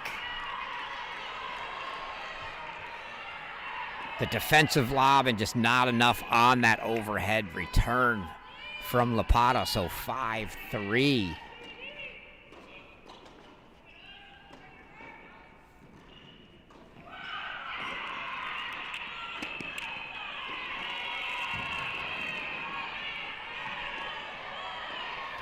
Let's jump to court 3. Denise Delec has game points to try to square this up at 4-all right now, looking like the only spot in the near future to get a straight set win and get Georgia out of here. And it would have to be here or Dong, and Dong trails, as you can see, 4-1 in the second. So Delec and Cool here still on serve. As Delec did get the hold. So 4-all.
So Cool 40-15, looking to keep this one on serve and push to 5-4, but big point for Emma Dong to try to keep the second set within reach. On court 5 next door.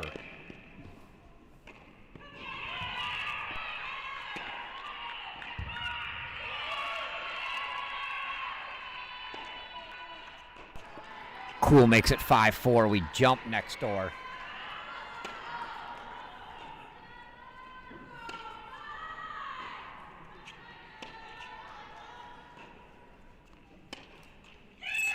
And Addison Lant makes it 5-1 Tigers here.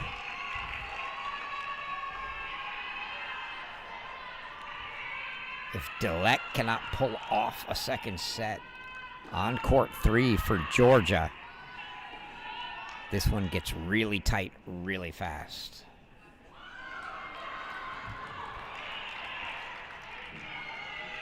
Lanton now serving for the second set here. Lapata about to serve for the second set for a second time.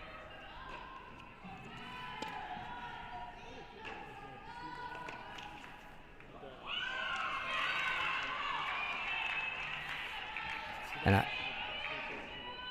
I see on the scoreboard that on 2 it shows Love 15 Lapata. I'm wondering if she received a point penalty. Let's see if that's accurate. I don't know why it wouldn't be.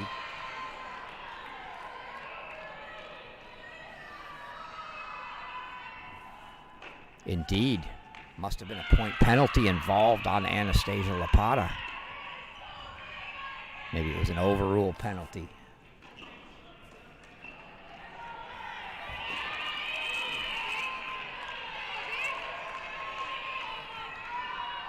But Lapata trying to serve out a second. Lanton trying to serve out a second. Deleck trying to serve to stay in a second.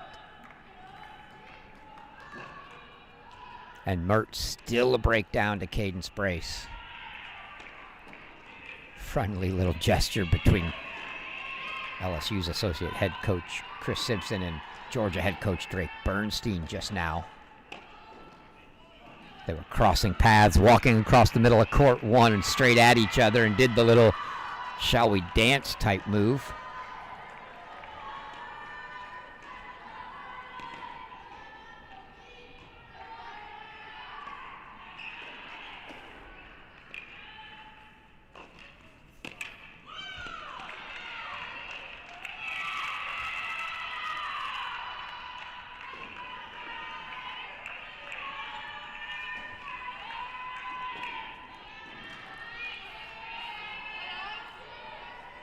Set points now here for Addison Lanton and LSU to force a third on 5.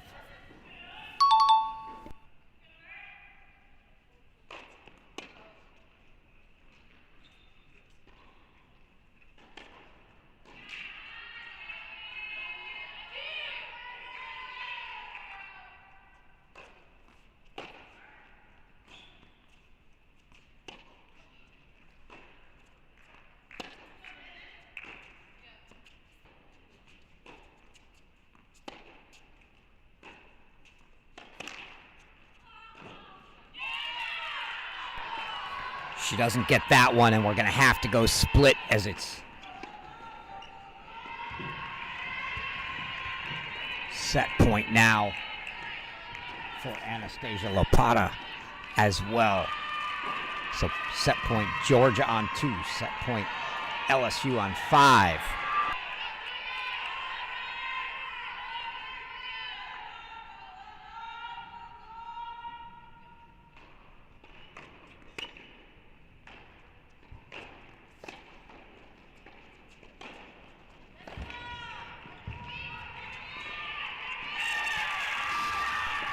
Lanton gets it on 5. Go to Lapata on 2.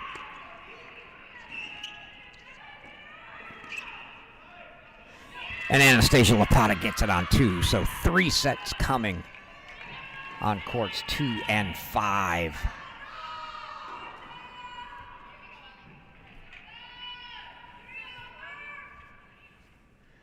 Let's go back to court 1.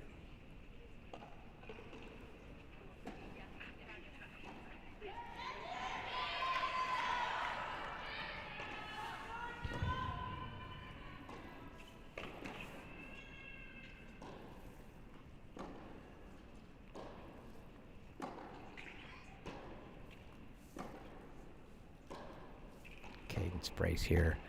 Still a breakup in the second. A set and a break.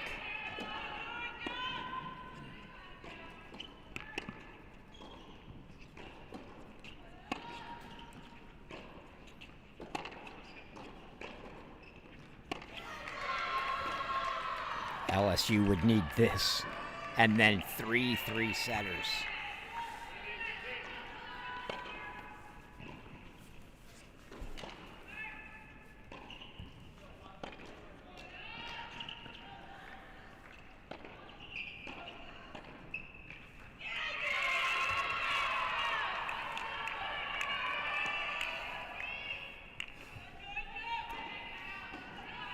Again, our second quarterfinal match here at Northwestern.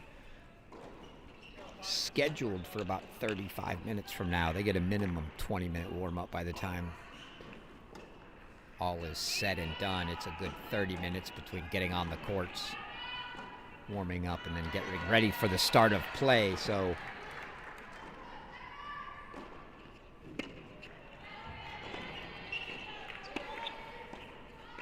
could be delayed. But I'll tell you what, we're going to make a quick switch here as a crucial spot now for LSU in this set they must have to keep this match alive, as Carolina Cool is facing 4 break points and an opportunity for Denise Deleck to serve the match out for Georgia.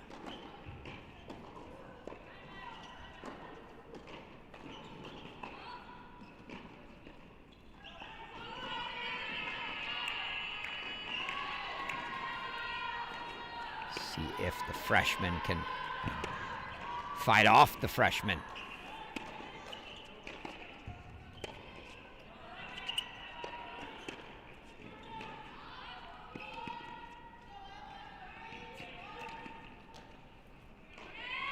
That one a little long from Deleck Bernstein there to try to keep her positive.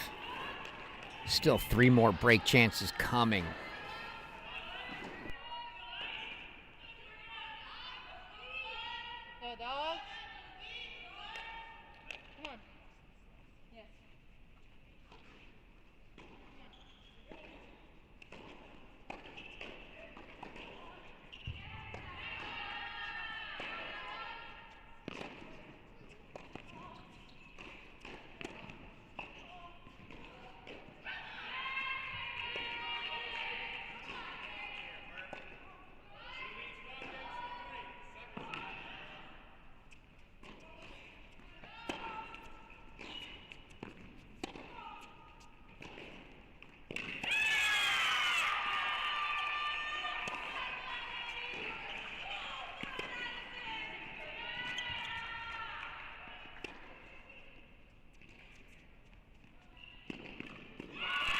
Oh, the angles on those cross courts getting shorter and shorter, and Kuhl comes up with the best of them at the end.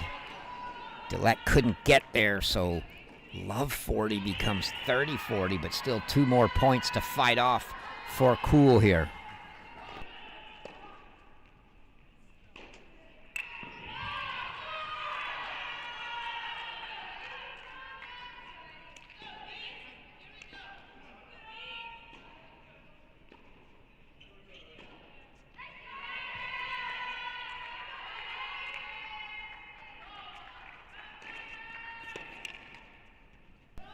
Oh no. She gets there. But over the head. And Denise Deleck earns the break and the chance to serve for the match. One more look at that.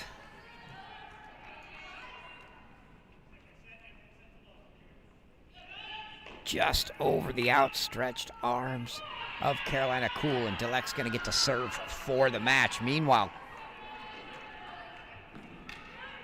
McDonald held opening game.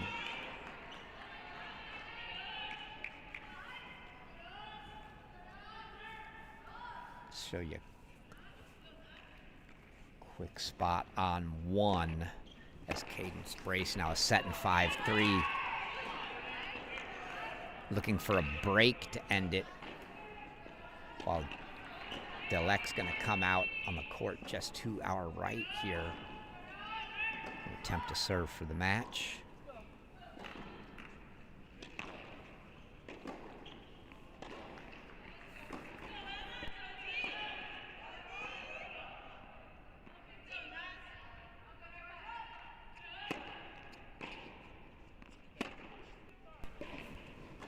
We got to go back, as here comes Deleck serving for the match for Georgia. LSU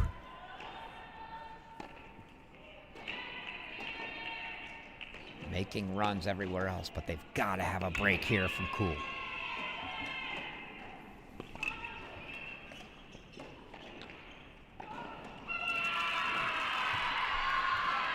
Love, 3 points away.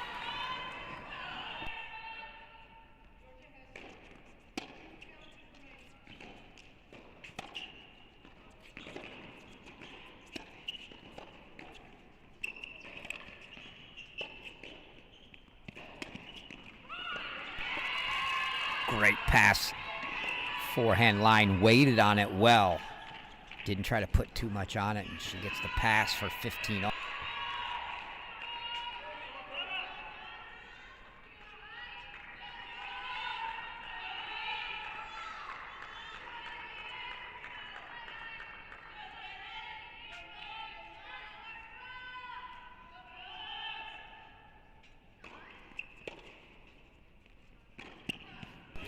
Oh, what a serve +1 from Dillek there. Right back behind her for 30-15.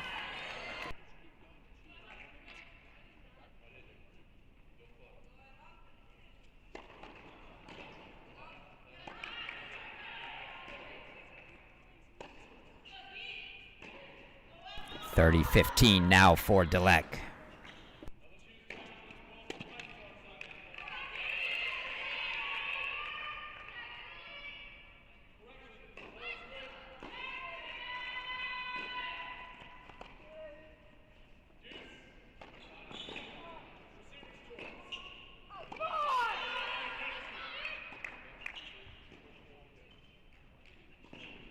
Match point.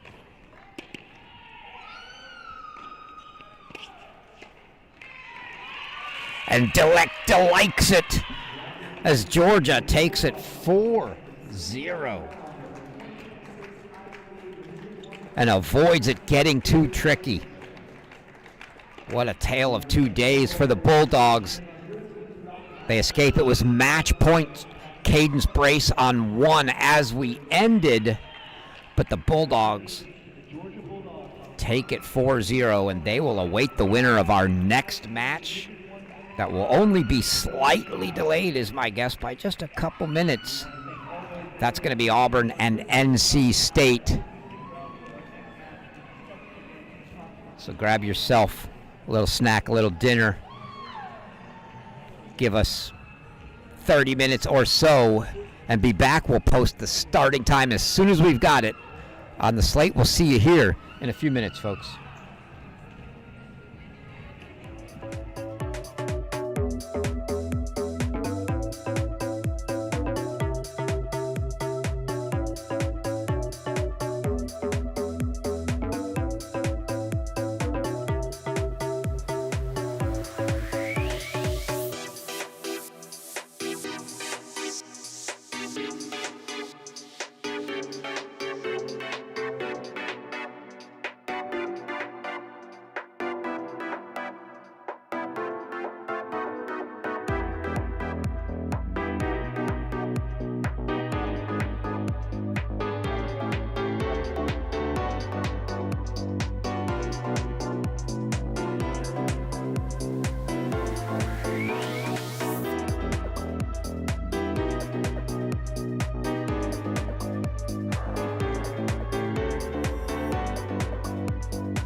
Welcome back in, everybody.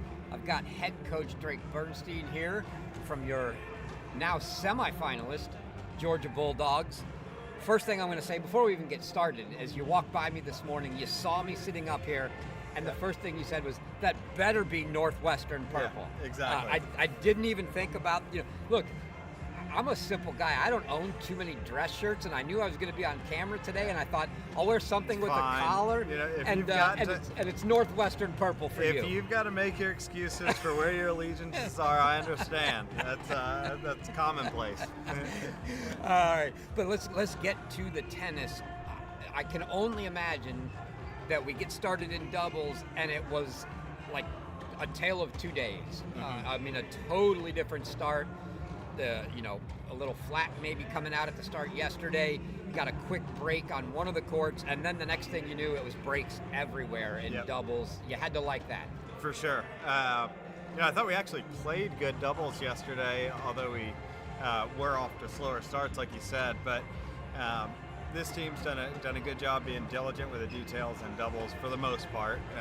Obviously, we still have some days where it's not as good as others, but very proud with them and the way that they responded to yesterday. I think yesterday overall, we left some things to be desired out there competitively, and today was a terrific response from the group. So before we get into singles action, as we transition into singles, the first thing I notice is 2 swaps. Mert and Lapata swapped at 1 and 2. Rojas and Dong swapped at 5 and 6. You can only do that once in the first 3 matches, so you burned that day. Today, what went into the decision? Was it a matchup-based thing? Yeah. Was it just you wanted a different look? What was there? We liked those matchups. That was a big one, and it was small difference, but we felt good about using that switch today. LSU had used theirs yesterday, so now I don't know if the other quarterfinalists will use one or not, but we might be pigeonholed. But we really wanted to go out there and give ourselves the best chance today. All right, so now we get into singles action, and I mean, you get off to pretty quick start, right? You get 4 first sets. You drop the first sets at 1 and 2. I mean, I don't think it was Chaps that was down there, but they lost 2 games on 4 and 6 at the far left end here. I think I said halfway through, he might as well go sit down. It was 18-1 at that point. It was like it was 0-3 for Gareva, and 0-3-2 or something like that for Sophia. I mean, what a performance down there. Those two down there are capable of getting hot. When it's hot, it's scary. Again, just really happy that they were able to come out today and back up performances from yesterday. That's a big one when you start talking about these team tournaments, and it's day after day after day, to back up your work, and I think they did a great job of that today. All right, so I've done enough, kissing you-know-what now, so let's get to the real part. You're not making it through this tournament without winning a match at 1 and 2. Okay. And you haven't done it yet. Yep. Long term, it's Lapata and Mert. I know we're fine, right? Mm-hmm. But what do we got to do here? Is there anything that you're seeing, or just tough matches for? I mean, just not informed. What is it that hasn't gotten us? I think we've only got 1-2 sets. We did. We got a split for Lapata today. It's not like we're. It's not like we're playing slouches. Yeah, no, playing studs. You're not losing either. Yeah, you're not losing. You're still in the matches, but just haven't closed it out. I liked where we were going in that second set with Mert. I think it took a little bit of time for her to kind of get her teeth into it and really focus on the ball more than the match and the setting. And Lapata's kind of doing her thing. It's never going to be all that straightforward playing against Lapata. She's a bit of a snake, and I think that she was weaseling her way into that thing. And so, really, from them, performances today, that it's what we would ask for, and not giving up on themselves and continuing to fight and to keep giving themselves a chance. And we don't really look at this stuff as we need to win that spot. This is a team thing. We need Georgia to show up, and we're not really focused on much outside of that. Yeah, I mean, certainly walking away, the message has got to be probably from the girls' perspective, a much more positive message after Yes. today than it was yesterday. I think they would agree right? with that. Yeah. And I will say this: Lapata reminds me, demeanor-wise, a lot of Dasha. Just very business-like. You saw her just get drummed 6-1 the first set. She just walked off, grabbed her restroom break, whatever she needed to do, come back out on court, and then runs off a second set. So I think, she seems to have that mindset of, it's one set, I'm not going to let it bother me. She's a senior. I mean, that's what you would hope by the time somebody has been around this block for 3.5 years, is that they can be mature enough to make somebody beat them for 2 full sets, and it's exactly what she did. But yeah, very valuable. So now, looking forward, now you've got the most rest of anybody here. You're already at the final site. I'm not even sure what the score is at the other match at the moment. It's 2-1 A&M over at Illinois, but you'll wait for the winner of this. Do you stay and watch a little bit of this, and then you've got a day off from a playing perspective tomorrow, and then we don't get to the semifinals until Monday afternoon and evening. I don't even know which match it'll be, but you've got probably 48 hours, close to, before you play again. What's that time look like for you guys? I don't know. We'll figure it out. Will you watch here? We'll watch this, of course. These are 2 great teams, and while we're coaches at the end of the day, we're big college tennis fans, and it's just the level in this building is high. It's entertaining. We'll definitely watch for the coaching factor and see if there's anything that we can pick up on, but we'll watch for the entertainment factor as well. Yeah, I mean, these 2 coaches couldn't have enough good stuff to say about each other. They need to get a room or something. Zabo said, I don't know, maybe we like each other so much, maybe I'm just going to go out there and we're going to have a fist fight on court. We got to do something. Let the coaches settle it. Yeah. This should be a good one. Well, congratulations, and we will see you. It won't be me anymore. It'll be Gruskin and Claire now on the call. They're bringing in the big dogs. Yeah. You get sent out? I get sent out. Actually going to go. I'm going to be somewhere here calling the Baylor A&M men's match. One of those matches is by the late match. So hopefully you're the early match and I get to watch. There you go. Well, maybe you can wear red on that day. For sure. I might have even snuck, I don't own much gear that isn't college tennis gear. And I try not to bring the gear for the teams involved to show bias. So I wore my USF shirt this morning for the workout. But if I have a red shirt, I owe you one. I'll have to wear that. If it's Georgia, and especially if it's NC State, it's fair game. And if it's Auburn, you can wear red with orange shorts. All right. Zabo wants you to wear all orange, probably. Yeah, I don't know about that orange fleece he's got. We were giving him grief over. He does the orange on orange thing. I'm not there yet. but all right. Congratulations. Good luck, and we will see you Monday. Thanks, Chris. Good dogs. Good.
Welcome back in, everybody. Getting set for our second quarterfinal match and final quarterfinal match of the day at this site here at Northwestern. It's going to be your top-seeded Auburn Tigers taking on 5th-seeded NC State. Let's meet your Auburn Tigers.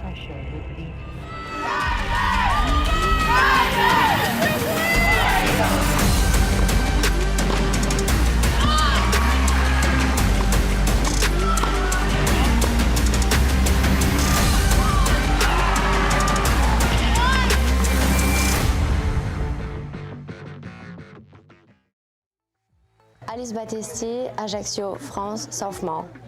Eva Ionescu, Bucharest, Romania, freshman. Isabella Kruger from Pretoria, South Africa, freshman. Ekaterina Kairudinova, Krasnodar, Russia, senior. Mirna Rifat, Giza, Egypt, sophomore. Stephanie Webb, Melbourne, Australia, junior. Natalie Outcal, Ponte Vedra Beach, Florida, sophomore. Ashton Bowers, Alpharetta, Georgia, sophomore. Angelo Kutoi, Nairobi, Kenya, senior. DJ Bennett, Bellevue, Florida, senior. Ava Esposito, Brantford, Connecticut, junior. Valeria Zaliva, assistant coach, Auburn University. P. Francis, assistant coach, Auburn University. Jordan Zaba, head coach, Auburn University.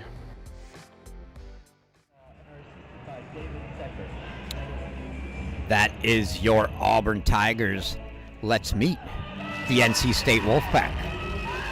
Starts in the work no one sees. Moments replayed, effort remembered, pressure repeated. Point by point we earn everything. Together we rise. This is Wolfpack 10. Smoked out, no pyro. Keep a mask up on my face, kid, and it's all black, gotta lie low. Drugs right albino. If you know, then I know. Where did all of that time go? I see pyramids, no Cairo. I'm bold, I'm loving my demeanor. I just did dreams in Malibu and I'm seeing so clear that I'm an animal, hyena. I was mean, but I just got meaner. As a kid, I was always a leader, achieved that. You come back cleaner. I'm the boy, I'm the boss. I take all of the stock, I don't care what it costs.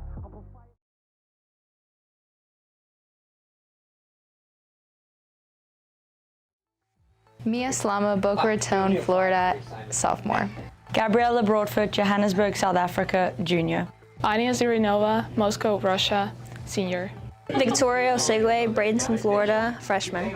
Michaela Lackey, Larissa Grace, sophomore. Georgia Cranford, Scottsdale, Arizona, freshman. Lavinia Tanasie, Craiova, Romania, freshman. Jasmine Conway, Henley-on-Thames, England, junior. Amelia Shmekalova, Zlin, Czech Republic, sophomore. Dave Secker, assistant coach, NC State tennis. Simon Earnshaw, head coach, NC State. That is your Wolfpack as we get set for the opening of doubles. You see right there our cameraman. That's Zach with the ITA, who's been absolutely wonderful organizing all things for us, he and Liz. See assistant coach David Secker there on the left in the red top, talking to our head referee Andrew Rogers. On the right-hand side of the screen in the gray long sleeve top, Pete Francis.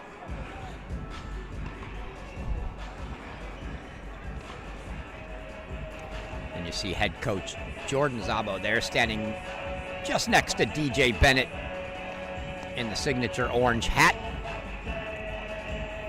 Getting set for what should be a great doubles match here on court one. It's your defending NCAA champions, Gabby Broadfoot and Victoria Sigwe for NC State.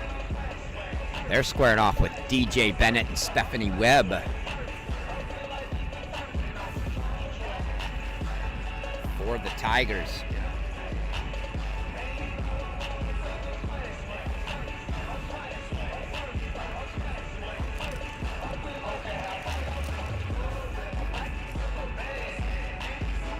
And there you see Simon Earnshaw looking quite dapper as he walks over to Andrew Rogers, the all-red white tennis shoe kid. Red top, red bottom. As the players are all making their way out. Auburn yesterday, fairly routine 4-0 victory over Northwestern. The most notable thing from that match was the injury suffered by number 2 doubles and number 4 singles player, Myrna Rafat. Suffered a back injury and will be unavailable from all accounts for the rest of this tournament. Good thing for Coach Szabo is there is plenty of depth on this roster, so he will not have a problem filling that spot in. It was a slightly different story for the Wolfpack. NC State had the nightcap against Oklahoma State, and they dug themselves a 3-1 deficit. Although they had 4 first sets, so they didn't feel like they were ever really out of it or really in a hole. But there was a spot, one spot, where Pere was about to make it 3-1 and Komar was up 1-love in the third for Oklahoma State. And that was a break 1-love in the third. So up a break in the third that you thought, oh, NC State is now in a little bit of trouble. There's some work to do. Mia Slama immediately got that break back for 1-all. And I won't say it was straightforward, but they closed out the final 3. They go right at, Victoria Sigway goes right at DJ Bennett. First point. Got to imagine Broadfoot and Broadfoot and a Sigway come out with maybe a little more pep in the step today. Seemed a little flat, and your defending NCAA champions losing to Kamar and Nijkamp yesterday.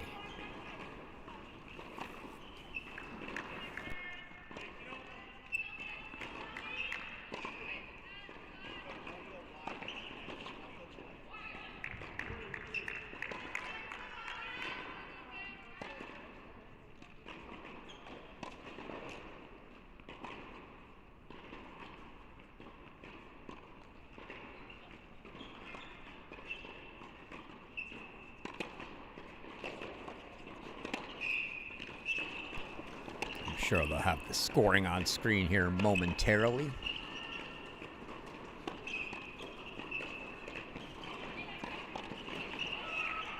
A Sigway missing that forehand. That was a little reminiscent of her singles yesterday's.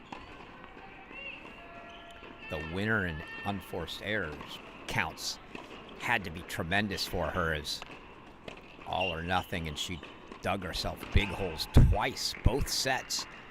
And then when her back was against the wall, found breaks, got back on serve, got it to 6-all, and won a couple tie breaks.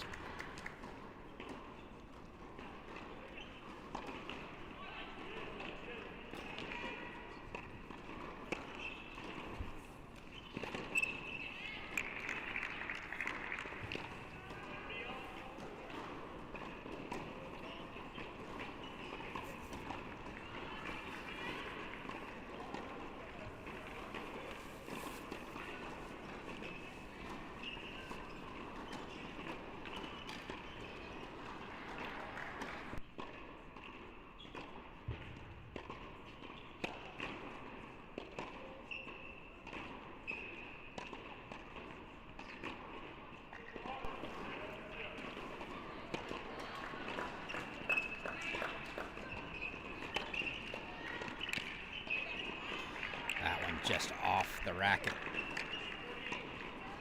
frame of Bennett. So break chances coming for the Wolfpack to open things up.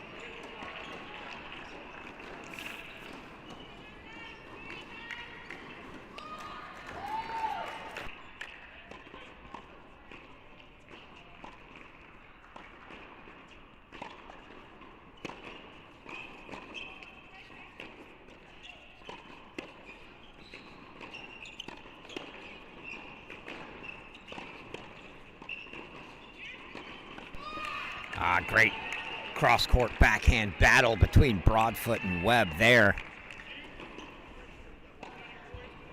And it's Broadfoot that loses out, eventually hitting one right into the middle, put away by DJ Bennett, and it's going to bring up a deuce deciding point.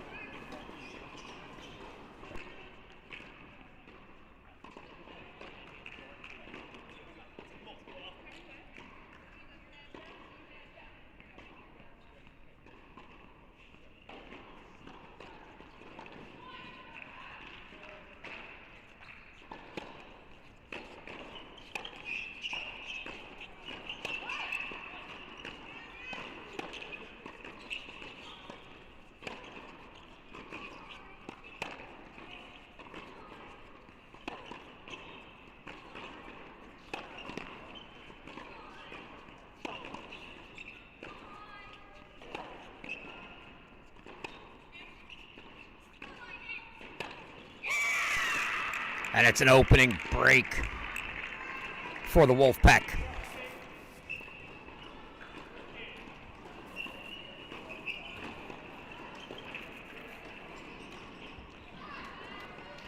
Good. Jump down to 2 doubles and see if they are already out of that changeover.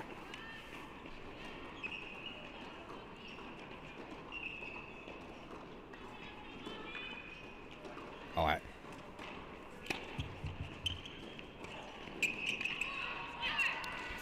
Wish I had a great way to clip pictures and put them up on the broadcast, but I got a nice message here from UCF men's tennis head coach Lloyd Bruce Burgess.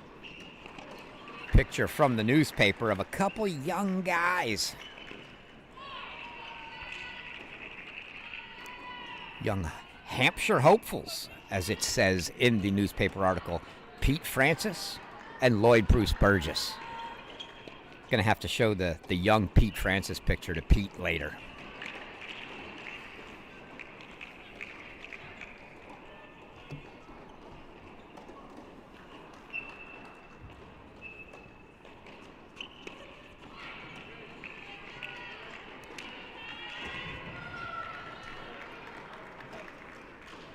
So an early break for NC State on 1.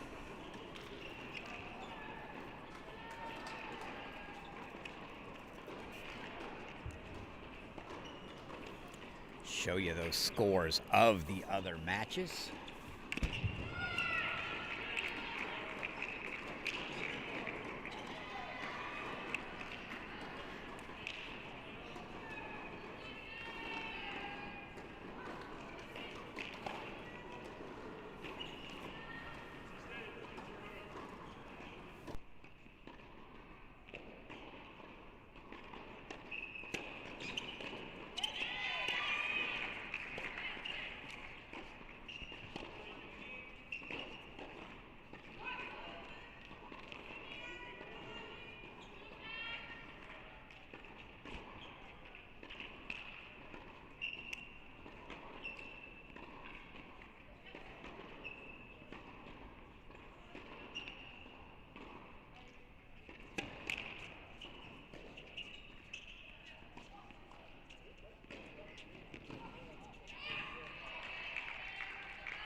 Introductions here on 2. It's Jasmine Conway on the right, Anya Zirnova on the left for NC State. Far side, Angela Okatoyi on the right, Ava Esposito on the left.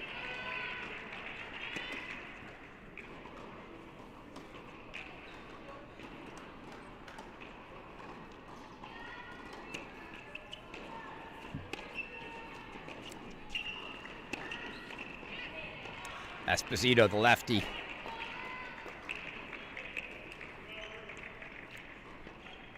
It's why most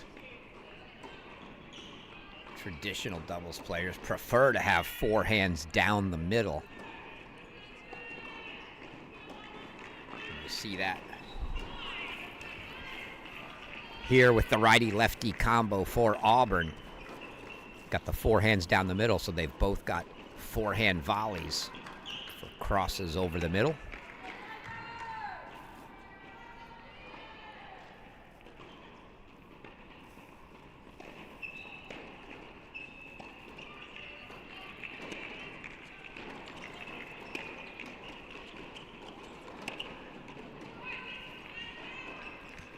It's a great ball from Esposito and better response from Ziranova.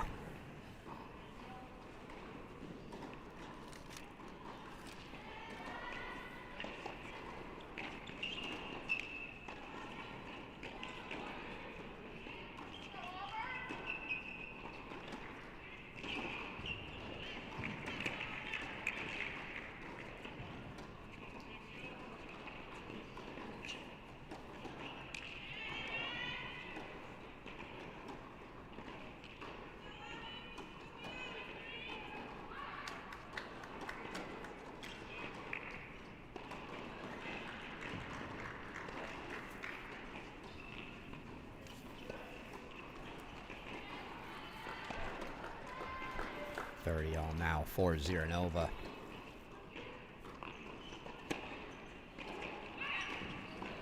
Obviously a change in the doubles lineup.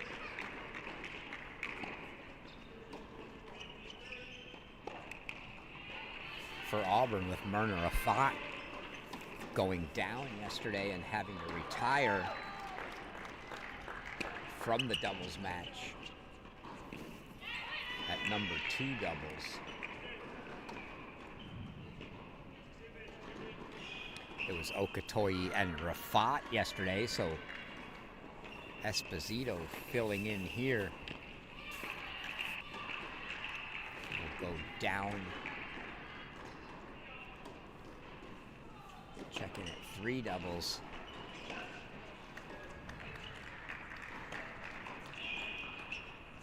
Coach Szabo obviously liking his doubles pairings. He leaves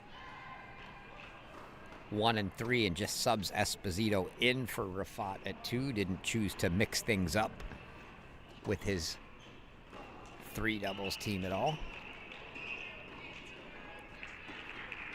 And then leaving them in the same order here on court 3. Katerina Kertanova and Ashton Bowers for Auburn on the far side. Bowers on the left side in the deuce court. Kertanova returning here.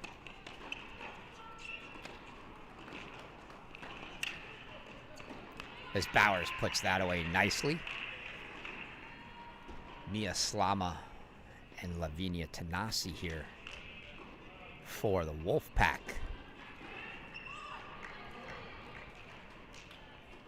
Slama wearing the hat. Tanasi on the left, closest to Coach Earnshaw there. I think they're looking for the other ball now.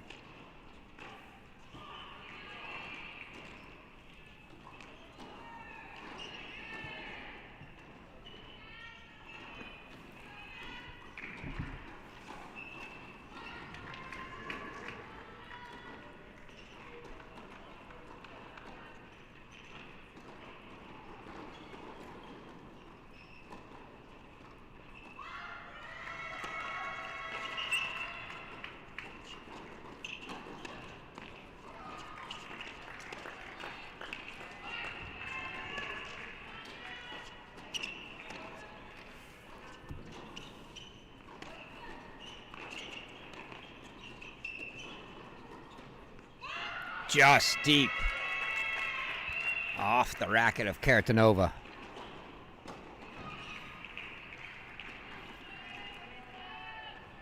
And so 2-1 Wolfpack here. Let's go back to 1. As very quickly your defending NCAA champions, Gabby Broadfoot and Victoria Sigwe, have opened up a 3-love lead. Double break on DJ Bennett and Stephanie Webb.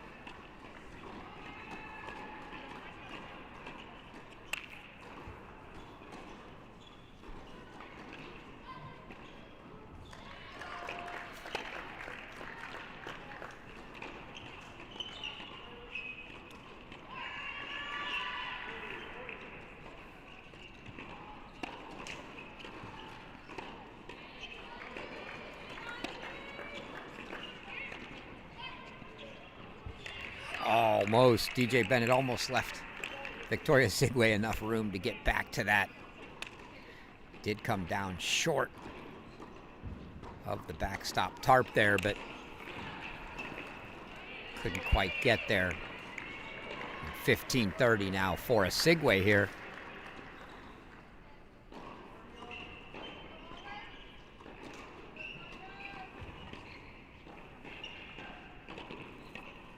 So we're on serve on our other two courts still. Broadfoot covers that well. Backhand volley over the middle, and she knew to get back into position. She had left that line open. Immediately got back. Great positioning.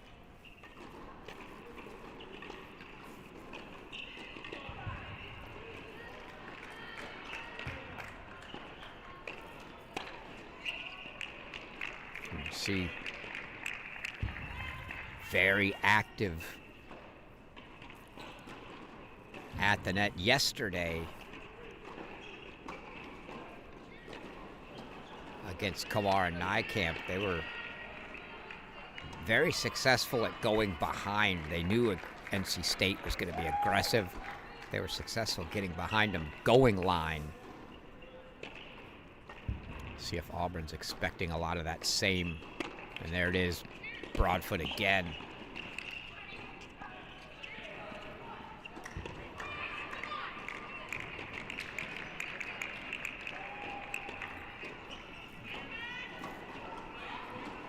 There's Coach Szabo. Looked like he pointed at Stephanie Webb. See if she's going to be the one to take it. No. I was going to say that would have been a bit of a surprise. It'll be DJ Bennett to take this deuce deciding point return. And into the net the return goes, and Osigwe holds for 4-love. Let's run back down to 2.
Katoy a little short on the volley.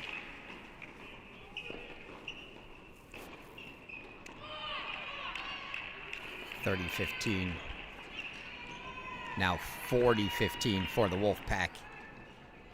Here, running away on 1, so looks like Auburn's going to need to try to grab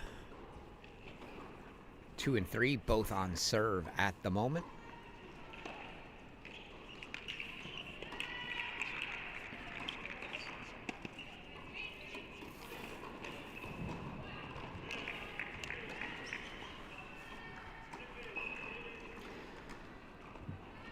It's 3-2 Wolfpack on serve.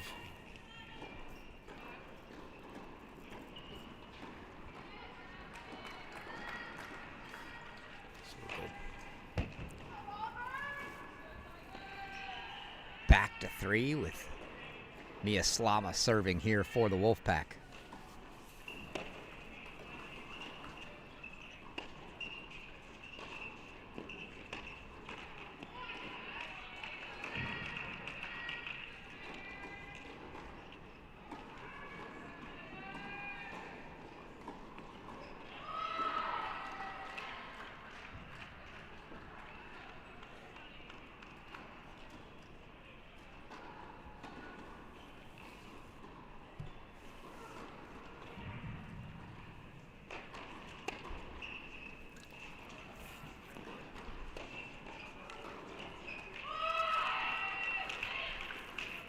Little roar there from Karatanova. So you see Valeria Zaleva rocking the orange sweatshirt today. That's looks like a Coach Zabo special there. Maybe not the fleece version Coach Zabo's sporting.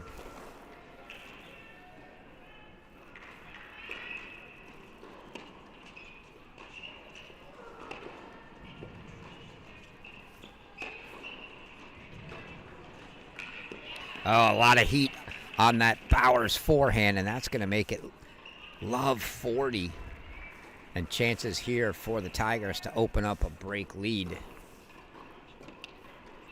So it's now 5-love, as you can see on court 1. So Auburn's going to need the other 2, it would appear.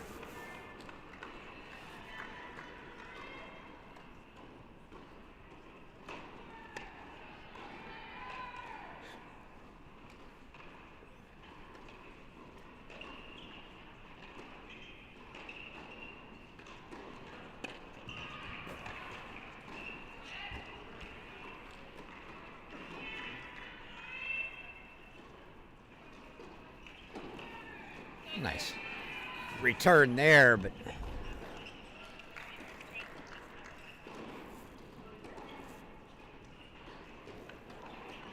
Slama and Tanasi now still 3 break points to have to try to fight off. And Tanasi got just enough of that volley to drop over out of the reach of Karatanova. Now 30-40.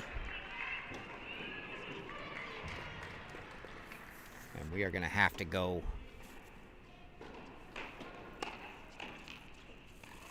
over to 1 for a moment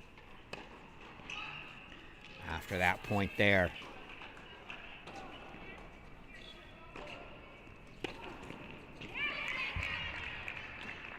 As it's now match point for Osigwe and Broadfoot.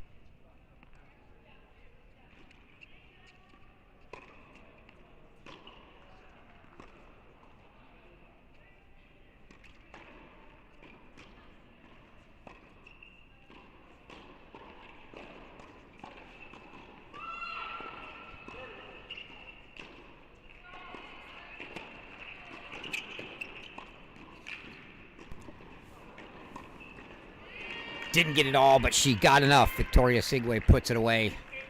And the Wolfpack 6-love on court 1. As we left, Auburn took the 3-2 lead on 3.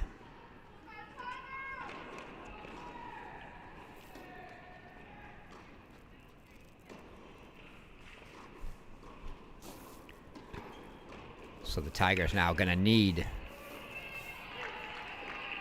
courts 2 and 3 here.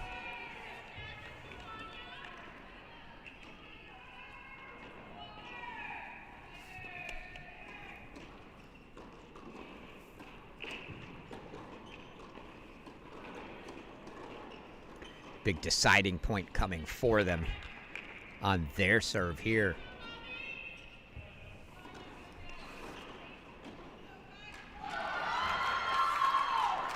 As Esposito is going to serve for the deciding point.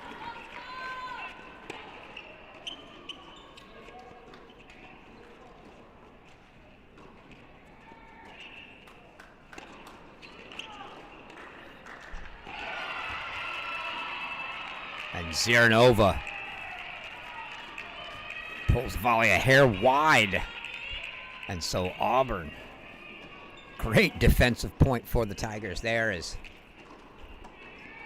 they ran the lob down, kept the point alive, get the hold for 3-all. And they're now up a break on court 3-3-2.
Texas A&M did take the match over at Illinois 4-2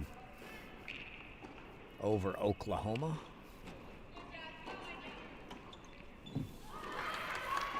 So they'll be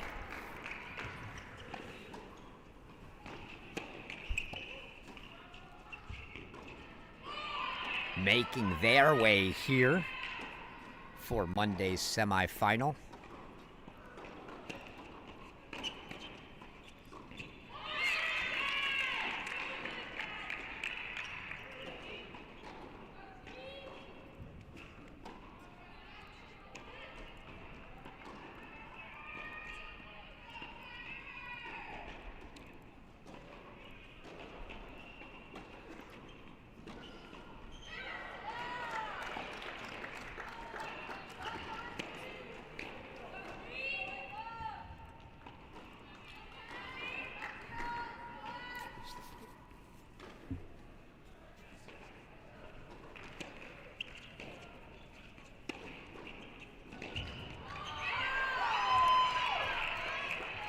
Okatoye.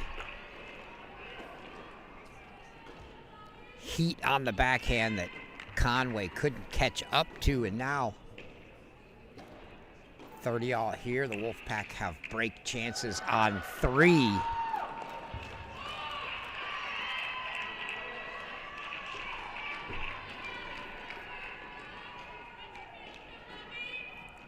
Auburn gets it to Deuce on 3. So 30-all here, Deuce next door. And break chances for Auburn here. So break points on both courts now.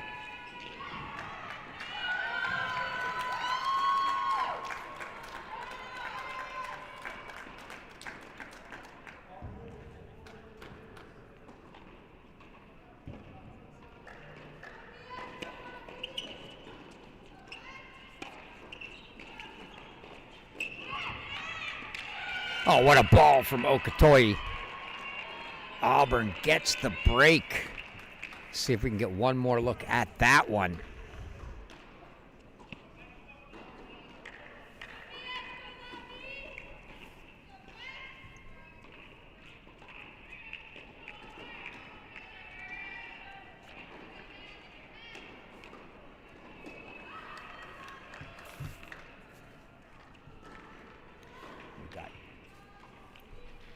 Change over here, we'll go to 3.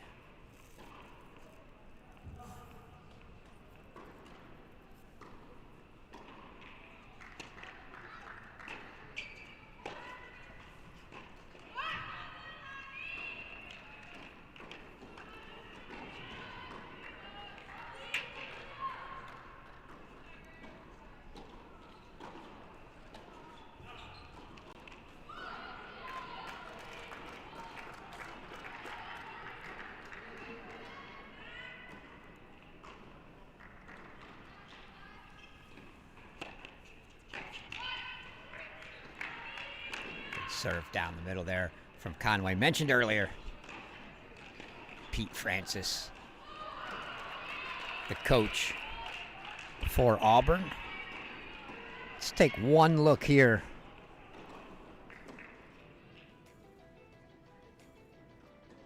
A young Pete Francis in the middle.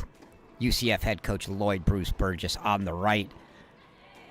9 and 10 years old, maybe they were.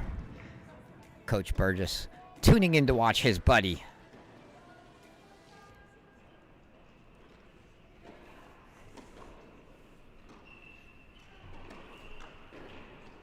Love that. Who knew? 25-ish years ago that a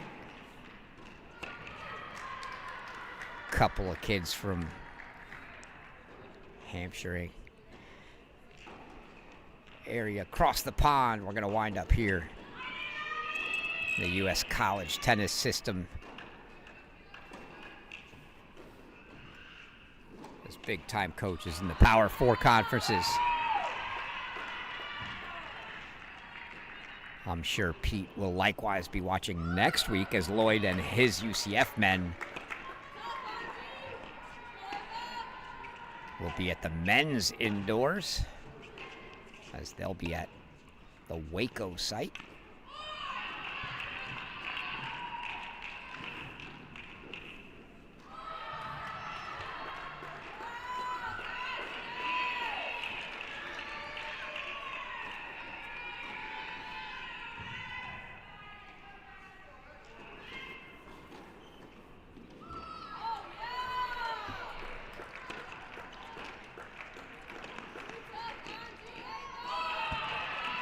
So NC State got things back on serve here, but Auburn's got the break lead on 2, now 5-3.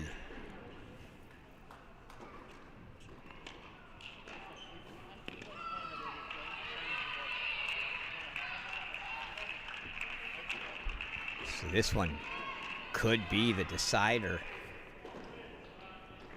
And Tanassi's got a deuce deciding point coming.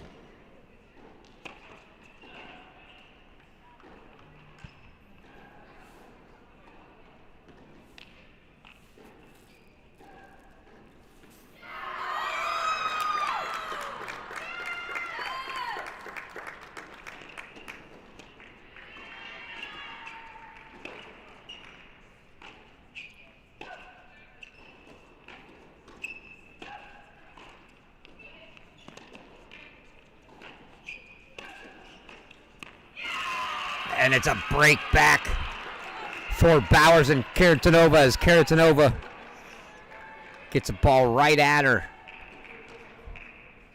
Neither Karatanova or Slama were getting too aggressive at the net, both covering line. Karatanova just a benefactor of a couple balls hit to her, and there you see the aforementioned Pete Francis.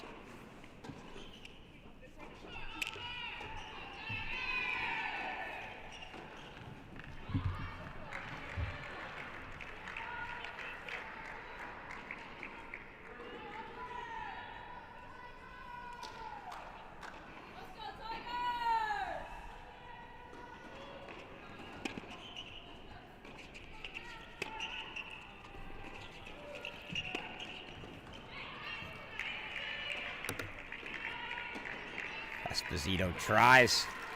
Pass up the line. You see Coach Zabo having a few words with Pete Francis there.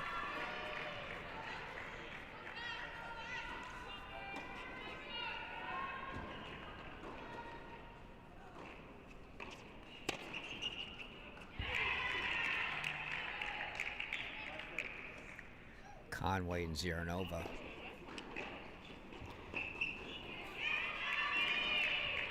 Need a hold here. Set on the board for the Wolfpack, but Auburn up breaks on these final 2 courts.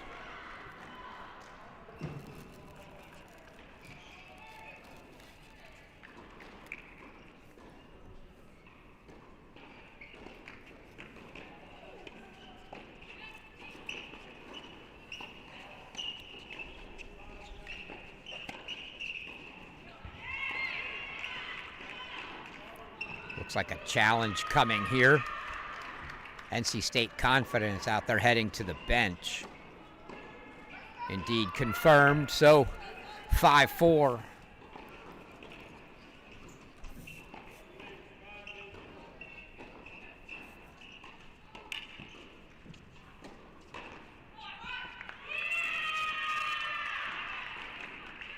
They will have to serve for it on twos. While they're changing over, we'll go back to 3. There you see Valeria Zaleva. I wonder, Coach Burgess, I am sure you for sure had to be at UCF when Valeria Zaleva was playing there, so maybe a little allegiance there as well. Feel like you were.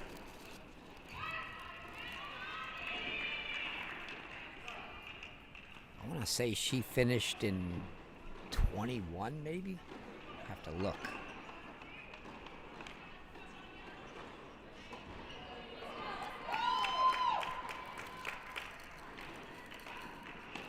Indeed, I think she finished in 21, so Zaleva, player at UCF.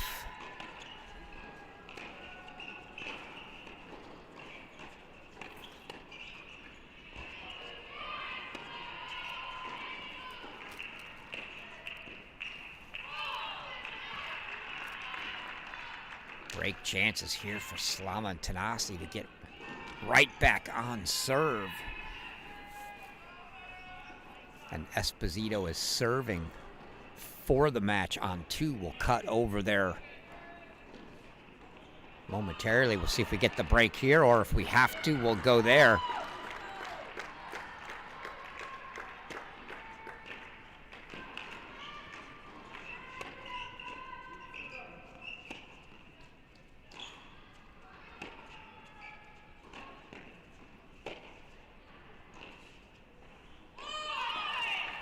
Second break chance.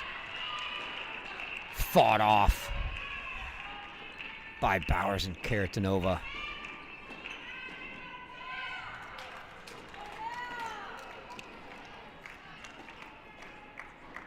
We are going to have to now quickly take it over to 2.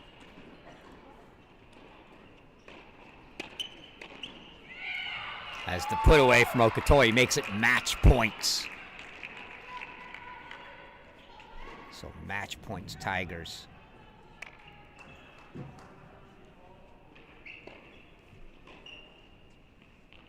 And it's now deuce. That miss you saw on the right side there from NC State makes it deuce on 3.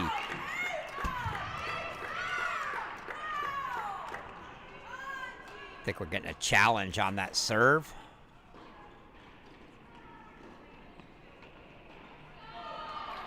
No, so it'll be a second serve for Esposito. The return not back. And Auburn has taken court 2, so everything now down to court 3. Oh, that return deep from Tanasi, and Auburn fights out of love 40 and holds for 5-3, so they're a game away now from the doubles point.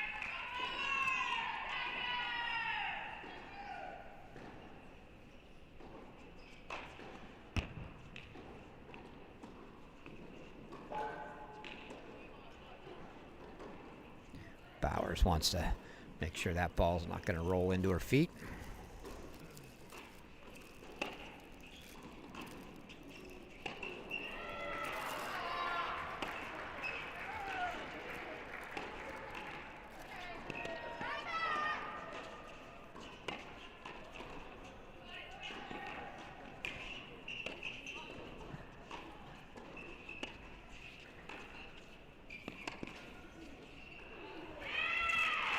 Just wide, almost snuck in there. That Bowers backhand just missing wide for 15 love for Slama.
Points now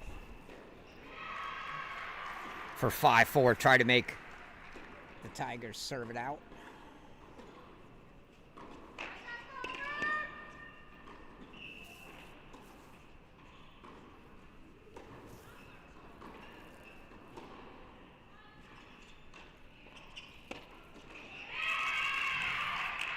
And that they will, so Slama and Tanasi hold for 4-5.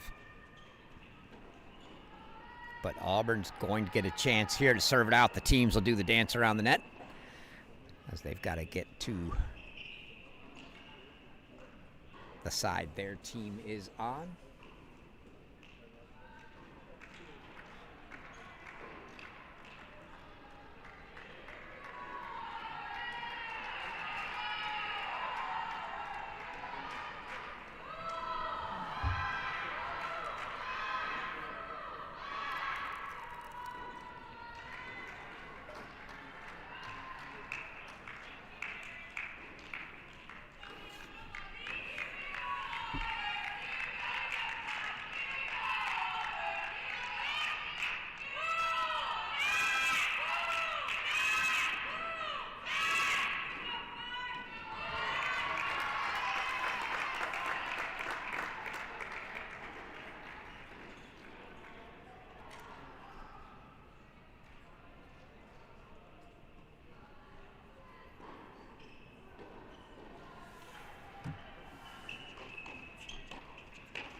Put away by Karatanova, makes it 15 love, 3 points away for Auburn here.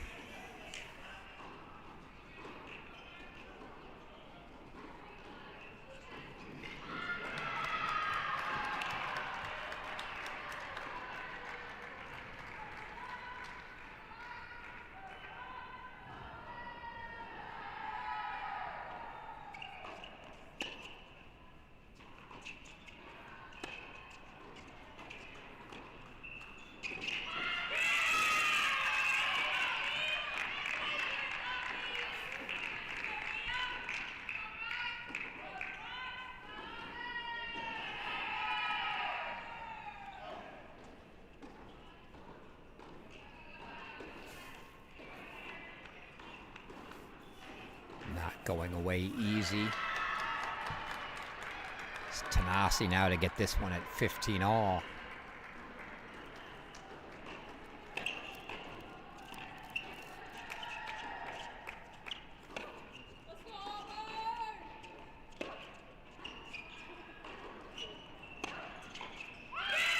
Tanasi hits it straight at Karatanova. Ball she probably should have made, and she hits it into the net for 15-30 now.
All 2 points away for Bowers now.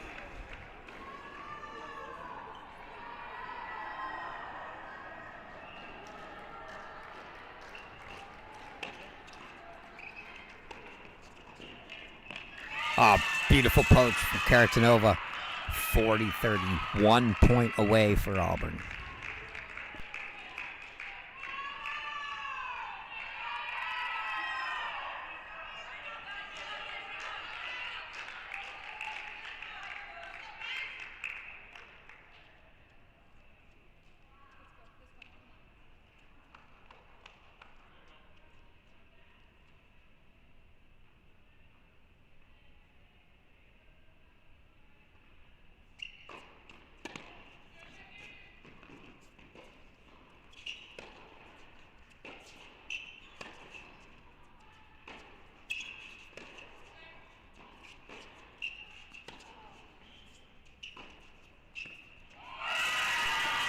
Oh, the cross-court rally won by Ashton Bowers on the beautiful backhand. One more look at that one.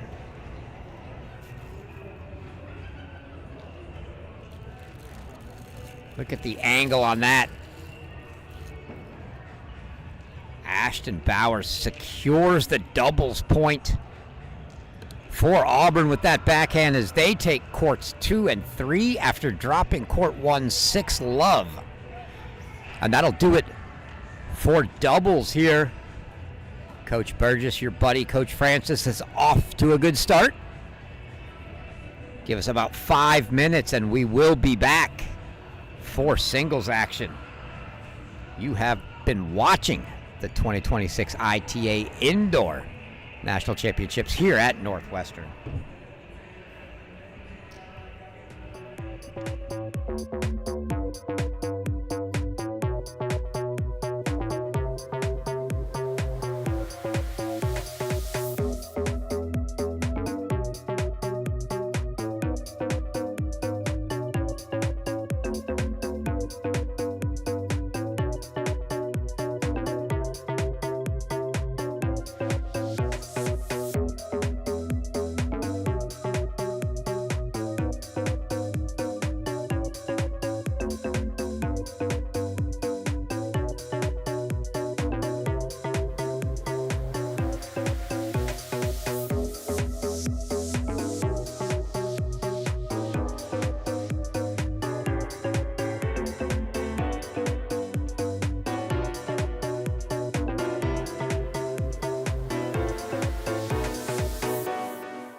All right, back for singles action. The first thing I noticed right out of the gate is a swap for NC State at 1 and 2. As it'll be Gabby Broadfoot at 2 today. She was 1 yesterday. Mia Slama at 1. Slama, one of the big heroes in the comeback yesterday for NC State as she knocked off Naz Kamar in 3.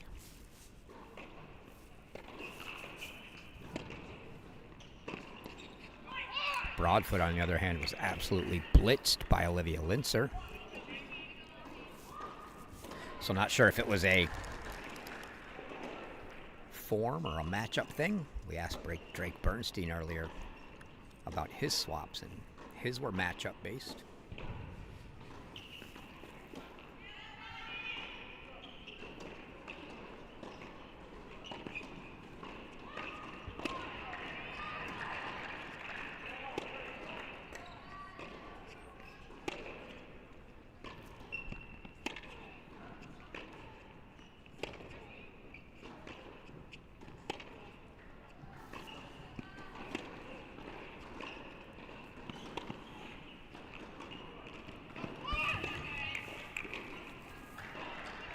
If you didn't leave the feed up in between matches and you want to go back and catch our post-match interview with head coach Drake Bernstein of the Georgia Bulldogs,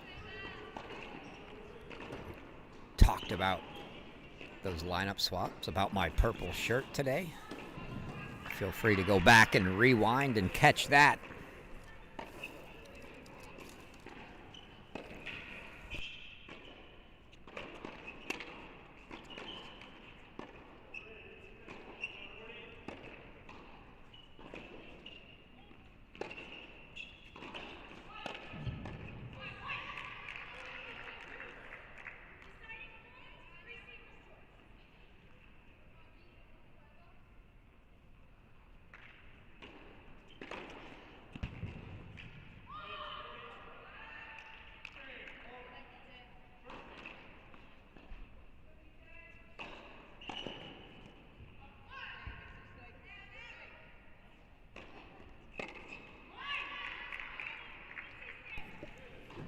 Break chances for Bennett to open things up here.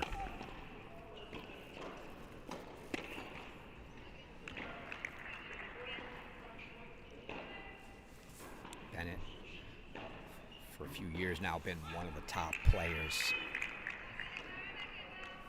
on the women's side from a rankings perspective. Great NCAA run, I remember, in Waco, singles and doubles.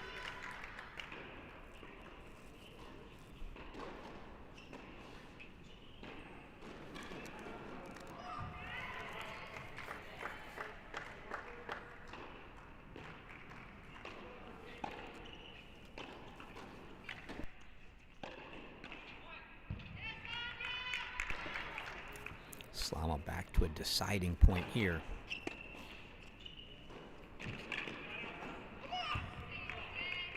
Not up and deep anyway, so the net unkind to Slama there. And DJ Bennett gets the break to start us off here on 1.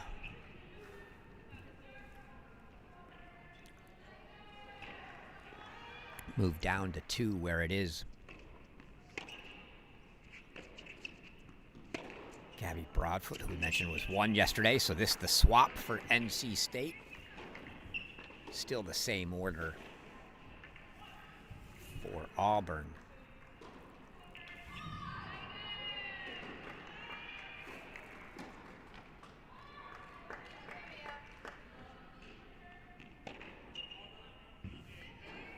Changes down low for Auburn. Top 4 the same. Ava Ionescu in at 5 today. Esposito 6. Yesterday it was Esposito and Battesti, so they had pulled Ionescu. She's going to get some action today.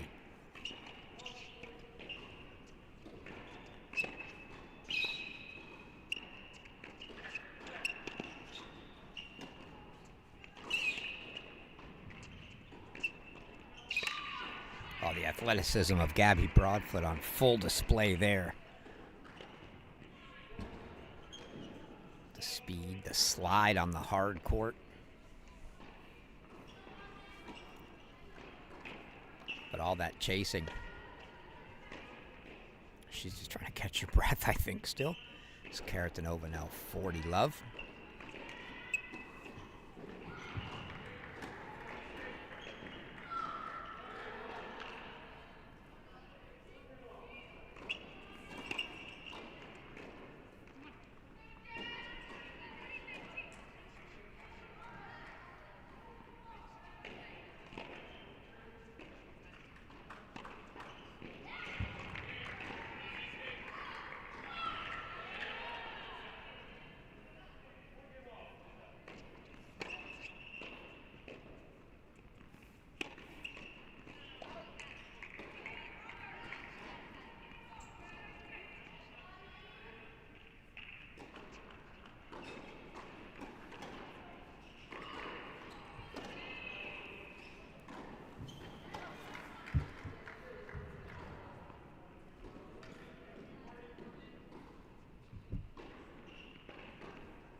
Just had a ball from court one come flying right over our head.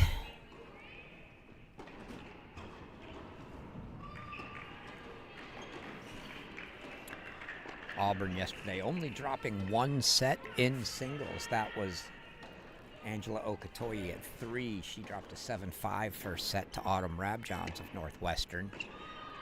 Ashton Bowers was trailing much of the first set before she made a comeback and took it a breaker, also a breaker for Esposito. So there were some tight sets, but only one set dropped in the 4-0 victory for the Tigers.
Broadfoot a little disgusted with that one there, but early break lead for Karatanova here on 2.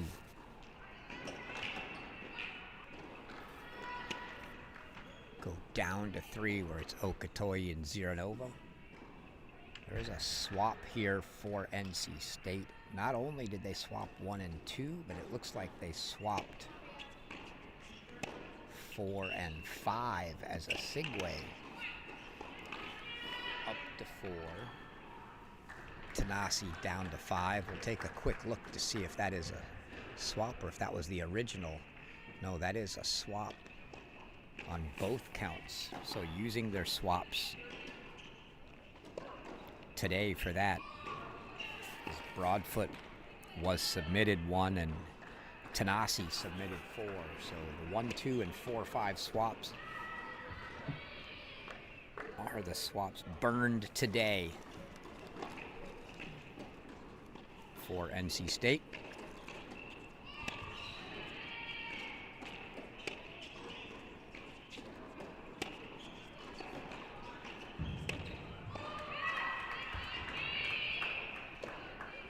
Okotoye up an early break here. Looking across. It's a good start in singles for the Tigers, as right now they're up breaks on 5 of the 6 singles courts.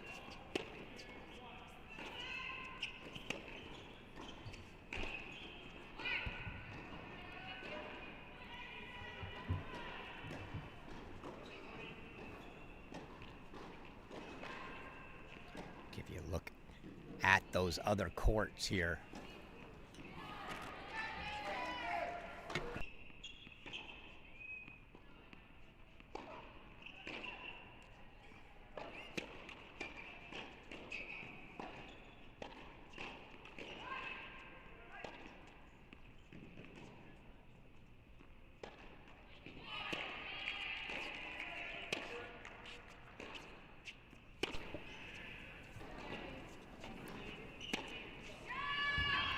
And another forehand from Okotoye.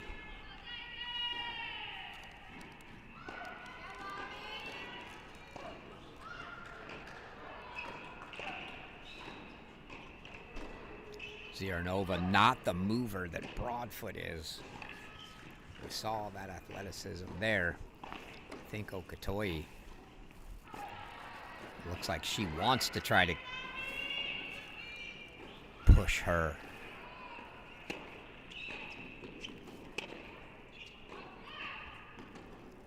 Side to side and make her move a little with that pace. But when you try to hit the ball like that all the time, you're going to get a few of those like the last one. Just sent it long.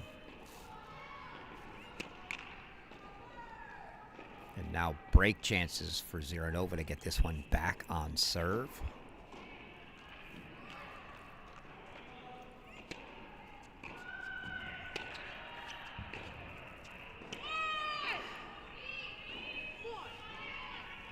Ziranova setting the backhand long, and a deuce deciding point coming here for Okotoye to keep this break lead. Pete Francis. Quick word for Okotoye.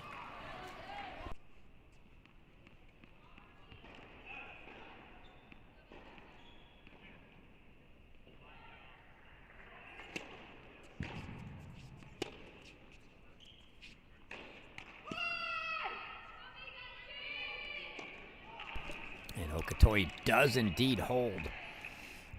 So good fight. They're fighting off multiple break points, and Okotoye takes a 3-1 lead. And we'll go down to 4.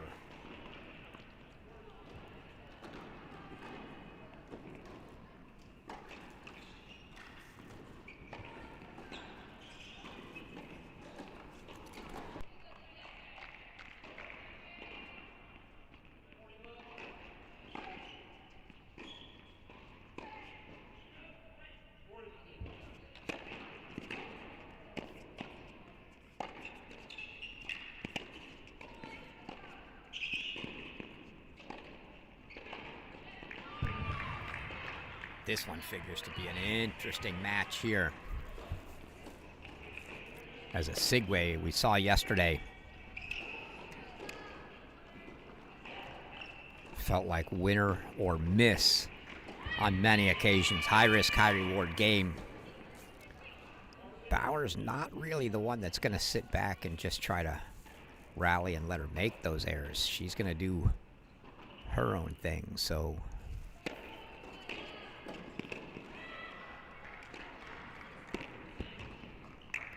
We'll see if she's able to do a little bit of the dictating or if it's all Victoria Sigway.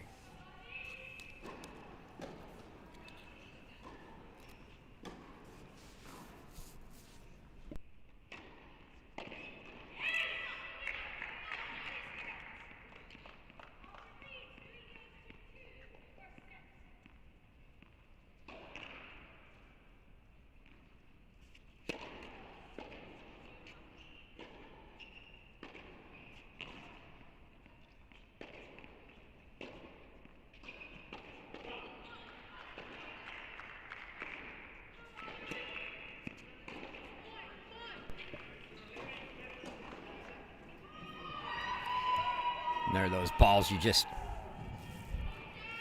call them the freshman misses. Second serve, easy backhand. You just don't want to put that in the net. You got to make Bowers play the ball there.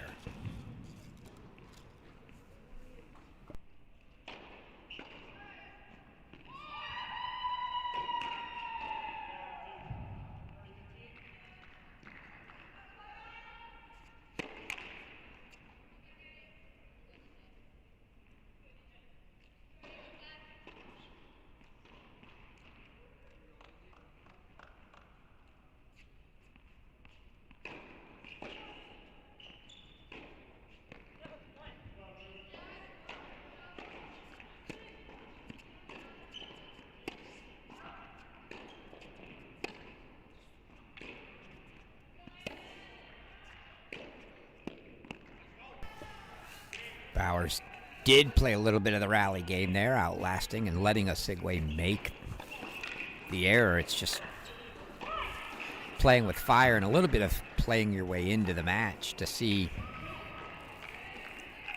whether a Sigway is on fire,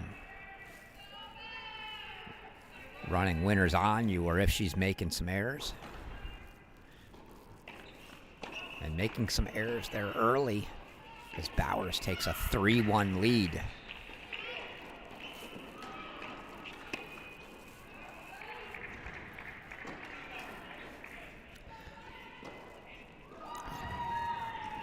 And this is pretty similar, feels like, to what a Sigway did yesterday, digging herself a hole in the first set. She did it again. She was down 5-1 in the second before she came back and actually won 5 straight games to take a 6-5 lead before going into a breaker and winning the match. Gonna have to fight from behind here again. But it just felt like, as you watched her yesterday, felt like one of those situations where when she got the back against the wall and had to have it late in the set, she came up with the goods.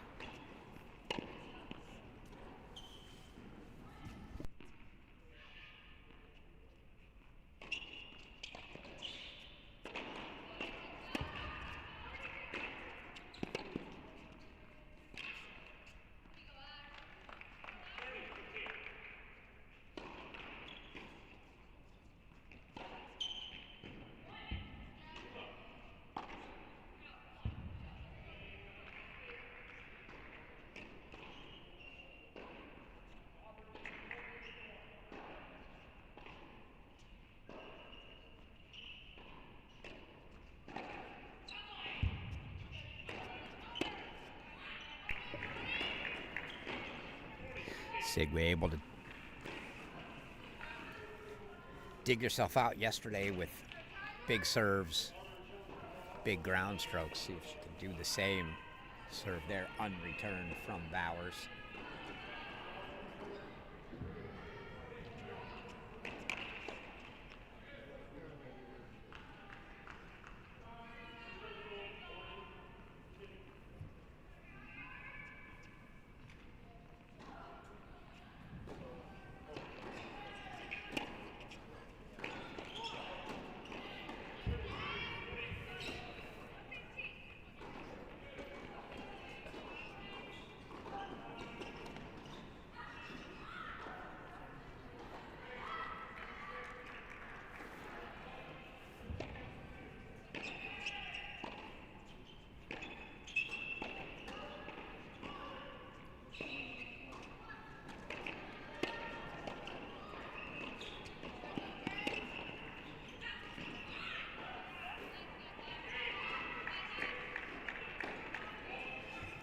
Segway.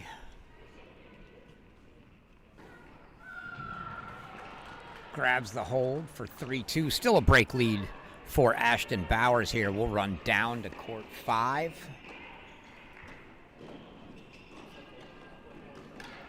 As Eva Ionescu here, first look at her. She didn't play singles yesterday, taking on Lavinia Tanasi.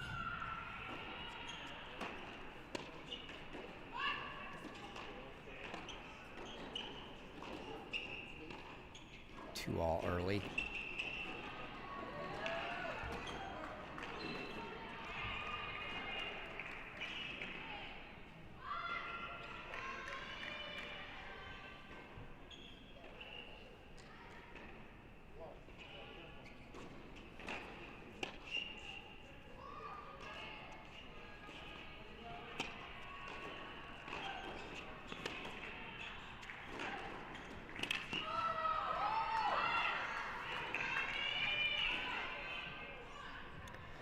And Tanasi gets the hold here for 3-2. Last look in before we start jumping around to court 6.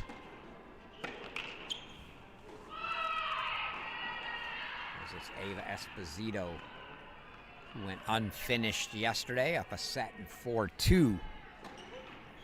Taking on Jasmine Conway, who's looked great for NC State as she picked up a win yesterday.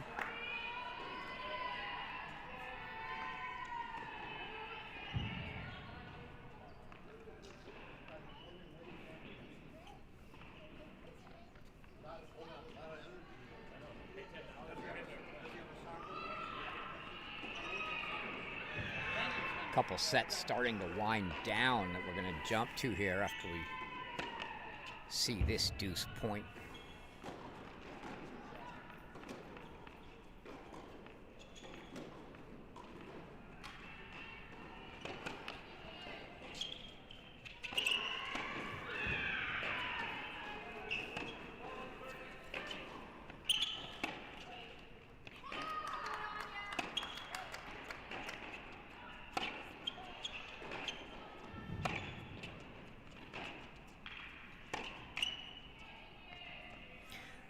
Kind roll over the tape for Conway. She puts the hand up, the obligatory sorry, but she gets the hold. Keeps it to a single break deficit, but Esposito still 4-3, and so now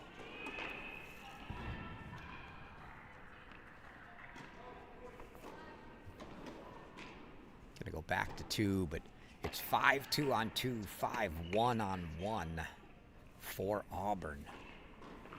So a couple chances here.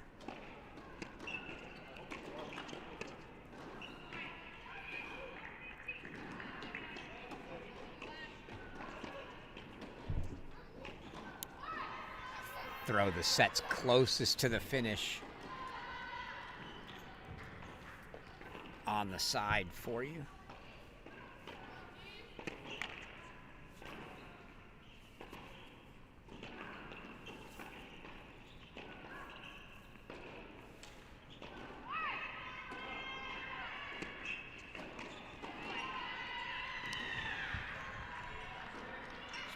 Broadfoot misses that return. Must break situation for her here, obviously. But Auburn out quickly at 1-2. Karatanova, a transfer in from FIU. I think Quadre the same to Oklahoma.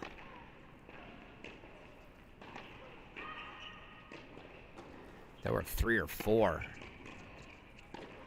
big-time players from that team that all transferred out.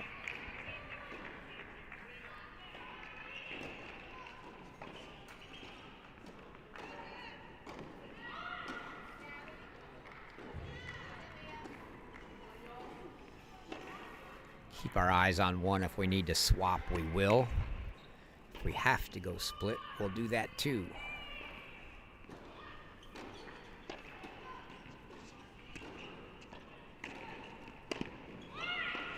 And Gabby Broadfoot jumping all over that second serve.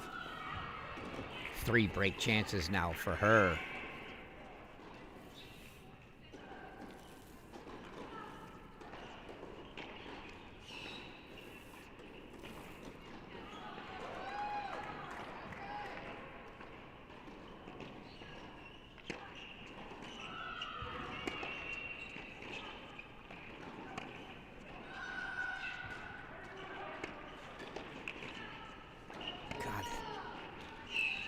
The athleticism from Broadfoot is crazy, but again, Karatanova just bides her time.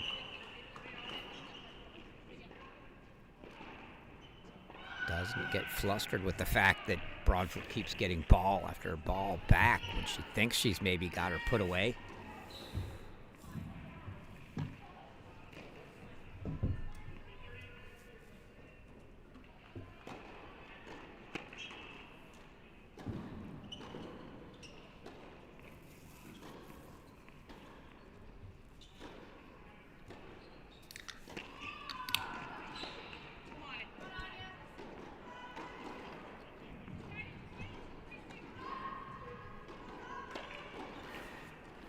It's going to bring up a deciding point, set point here.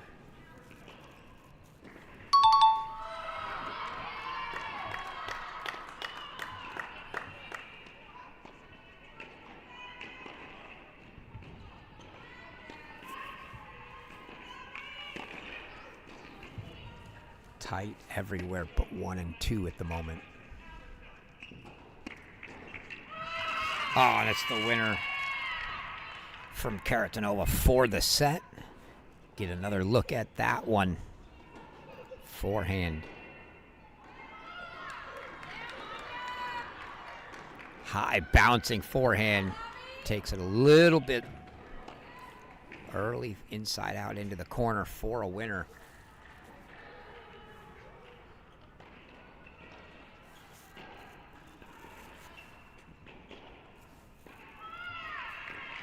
Decide where to go next.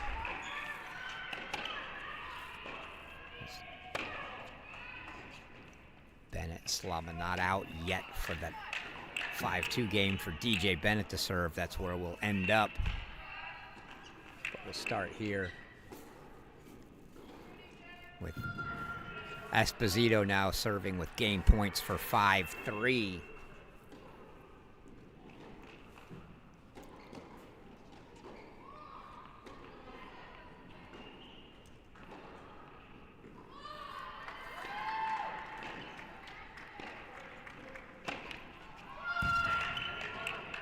And it is 5-3 Esposito, and now we will go back to 1.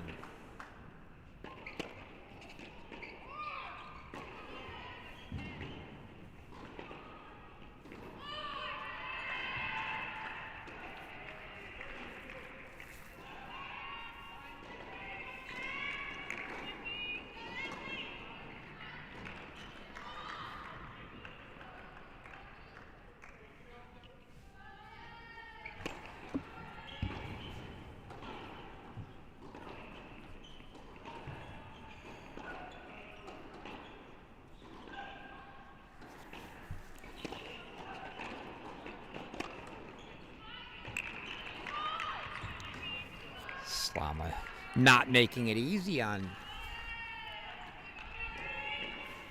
DJ Bennett here. You see her running around, trying to stay very active, but Bennett still serving 3 points from a set here.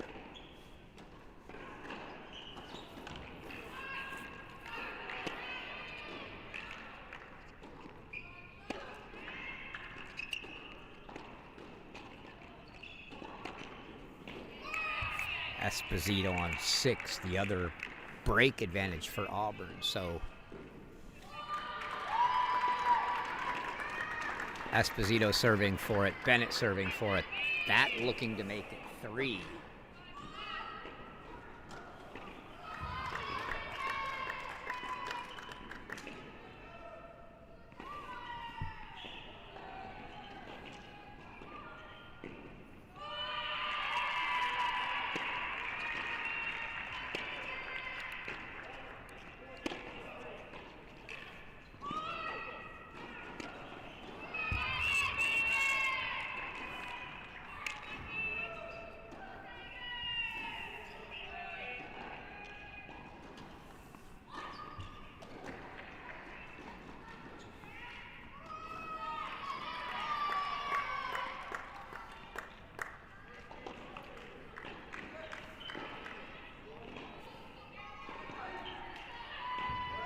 Esposito, believe, broke in there.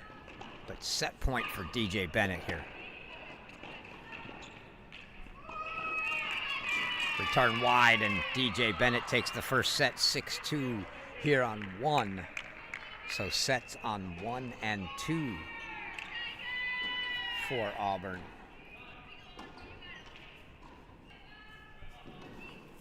Let's go down to 5.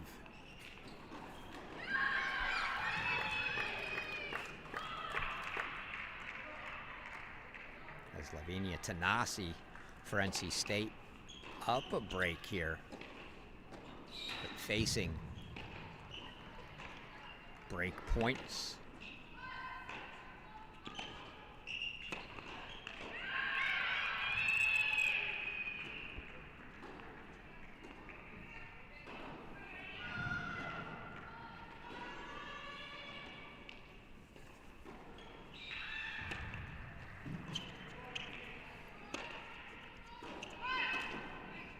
Called deep. Immediate challenge from Tanasi. Chair official will go to the tablet. And the ball is called good. Overruled. So it'll be a deuce deciding point.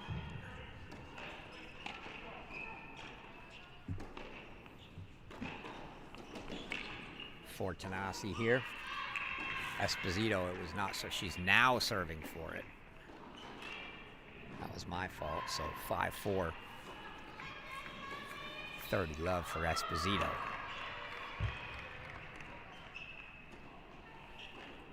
She's looking to become the 3rd Auburn first set.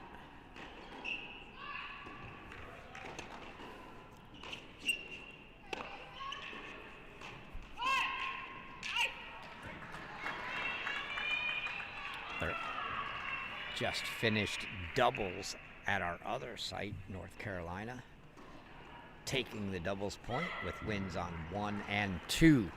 6-2 wins on both. Tanasi holds for 5-2, and we get down to 6.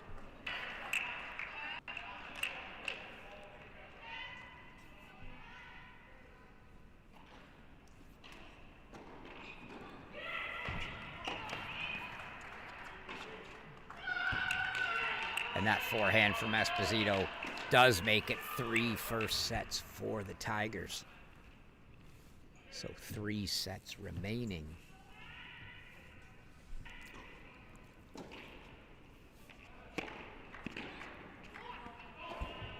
Those on 3, 4, and 5. This now court 4. Ashton Bauer still holding the break lead she's had, feels like, the entire set on Victoria Sigwe.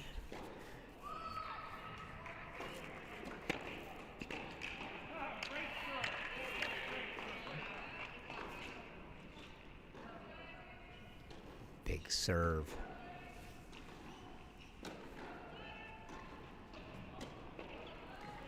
Wide. It was 7-6, 7-6 yesterday for a Sigwe over Lutzo Udvardi of Oklahoma State. Quality win, Udvardi. Excellent WTA ranking.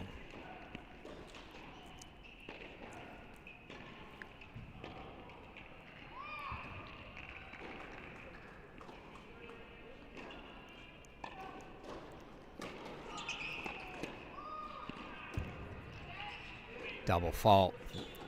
Well long from Bowers there. Make it 40-30.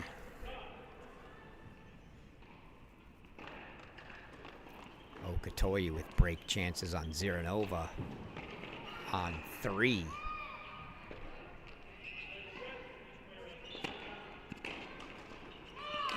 Auburn could make this very uncomfortable for North Carolina State.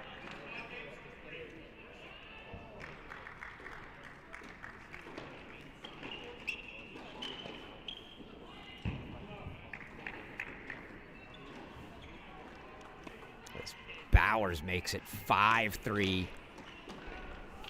Let's go to that Okotoye break chances.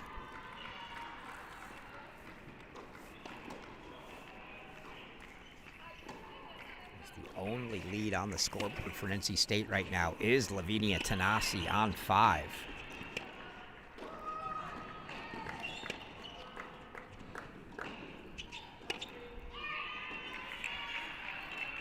First break point fought off by Anya Zirnova.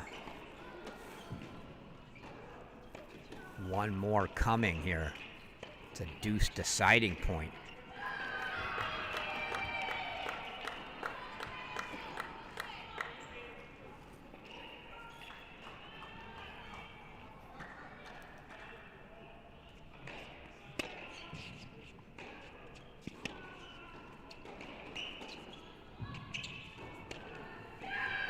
And off the tape, short ball for Okatoye. She puts right in the corner for a winner, and Okatoye gets the break, and she's going to serve for a set here on court 3.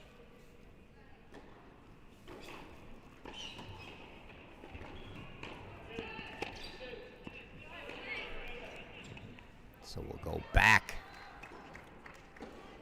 to 4.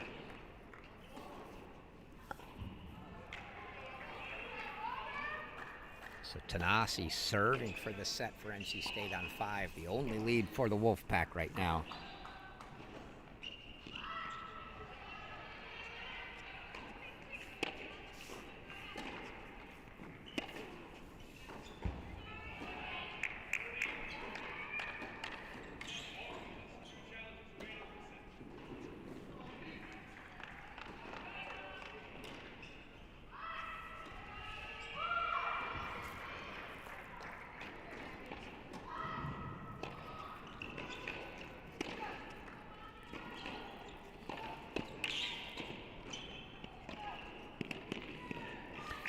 Bowers on the run, couldn't quite catch up to the backhand. Trying to get both hands on the two-hander and a segue. That's points for 4-5. DJ Bennett is off to the races on 1. It's a set and a break. Early 1-love in the second.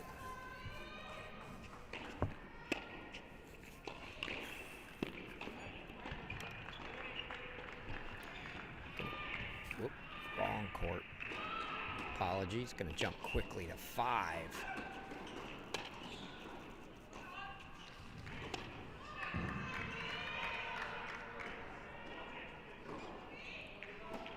And you saw Ionescu push that forehand wide. That was the set.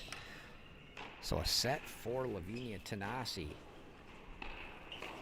We'll go right back to 4 as the Sigway's got game points.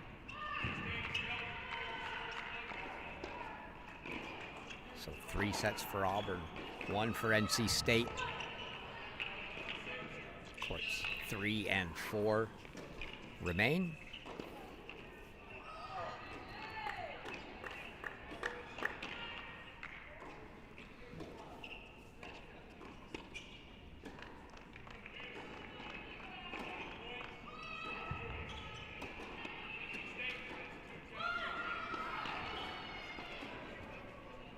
Now a deuce deciding point, set point for Ashton Bowers here. It'll be a break point, set point for her.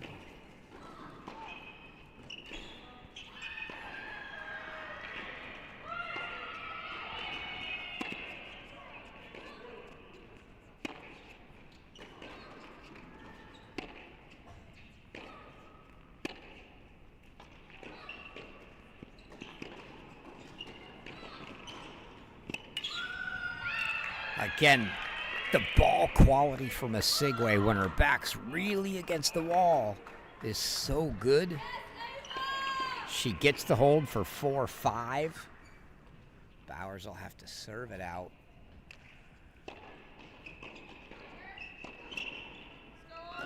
And as that was happening, Okatoye finished the set on 2, 6-4.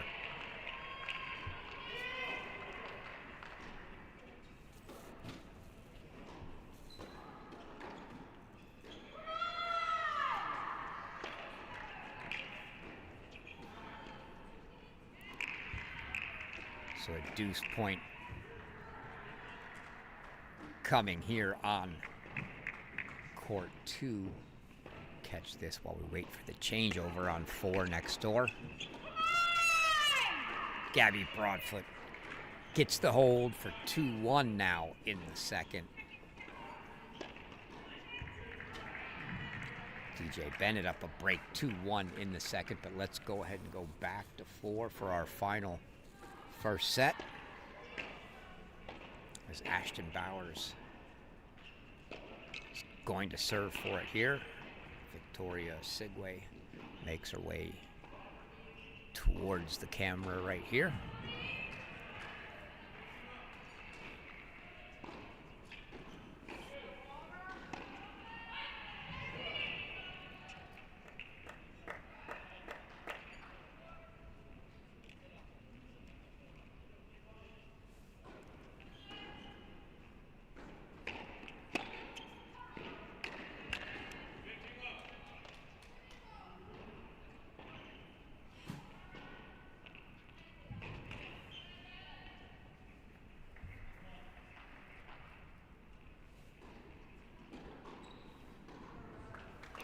Sigway might be seeing just a little extra pace on the serve today from what she was seeing from Vardy yesterday.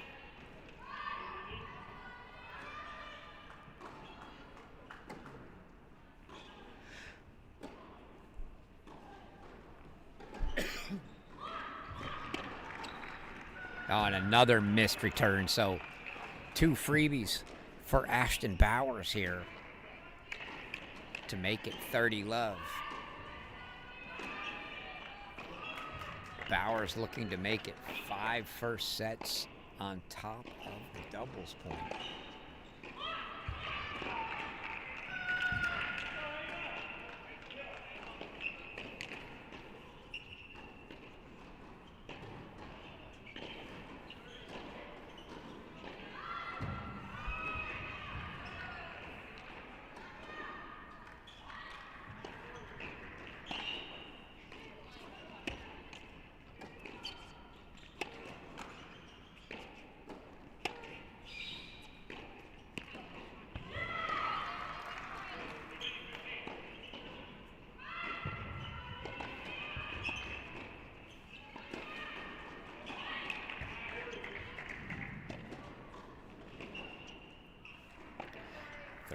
It's exactly where Victoria Sigway seemed to find herself yesterday, and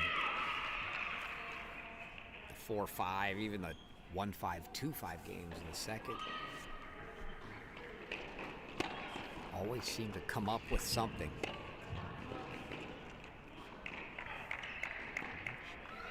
Comes up with an unforced error from Ashton Bowers there for 30 all, so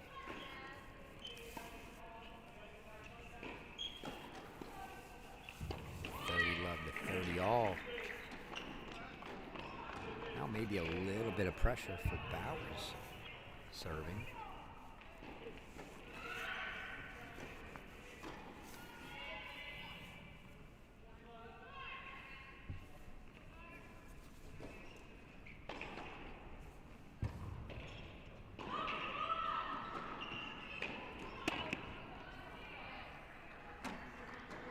Just a tad deep, and now Sigway will get to make Bowers wait for the second.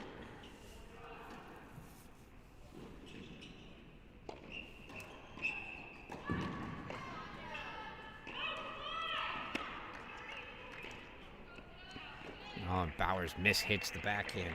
So break chances now for a Sigway.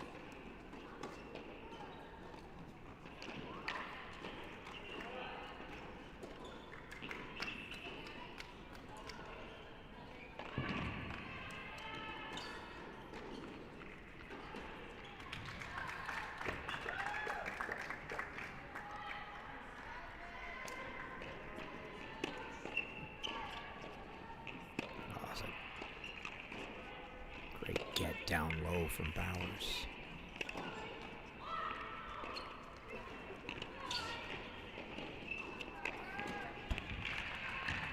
Well played by Bowers. Great get. knees almost down to the court on the one ball, and then a very smart forehand, knowing she had to get it up and over, not trying to put too much on it. It's going to bring up a deciding point, set point here. Final first set. Or it'll be 5-all.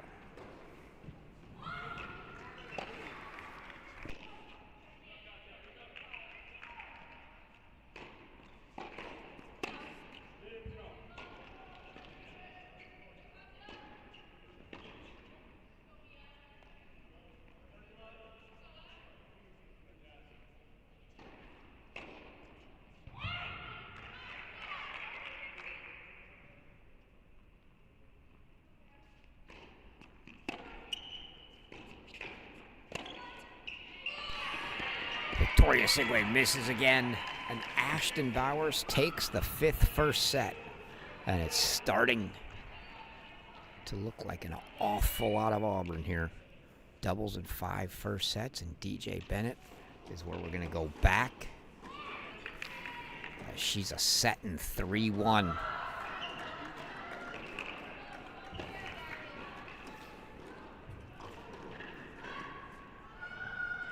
Still time left, but NC State's got to get a run going here very quickly.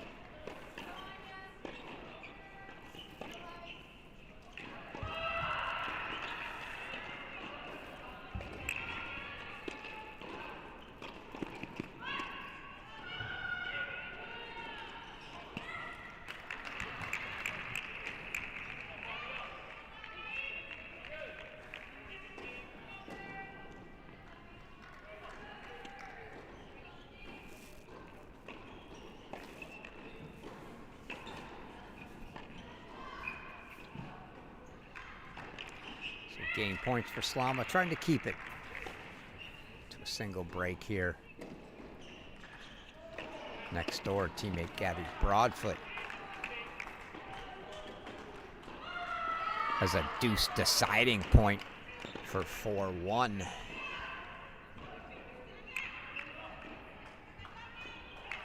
As Slama gets hers. See if we catch that deciding point.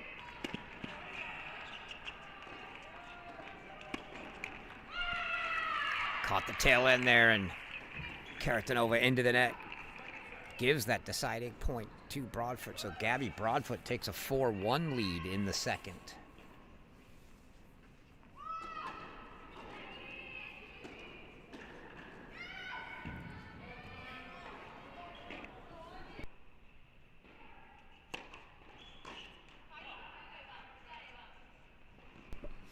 We'll jump back down to 5. Haven't seen a lot yet of Tanasi and Ionescu, and didn't get to see Ionescu yesterday.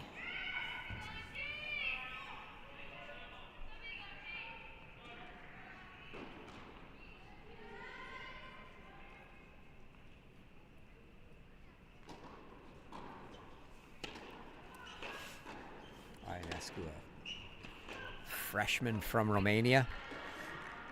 Remember, if you caught our post-match interview with head coach Jordan Sabo yesterday, I asked him if there was any relation between this Ionescu and the Ionescu at Texas. He said no, but oddly enough, they both have the Romanian background, and they actually did some recruiting visits together. They had them both in. Said compliance looked at him and said, when the second one was coming, didn't we already have her in on a visit? And it was the other.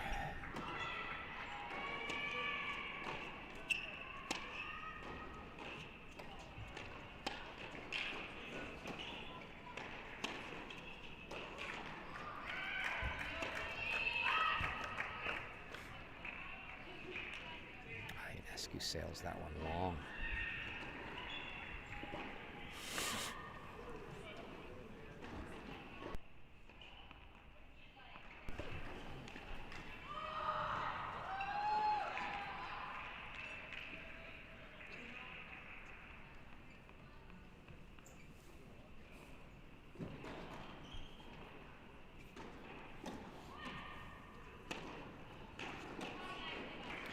Nice serve. T there, I don't think Tanasi was expecting. Looked like she was cheating wide.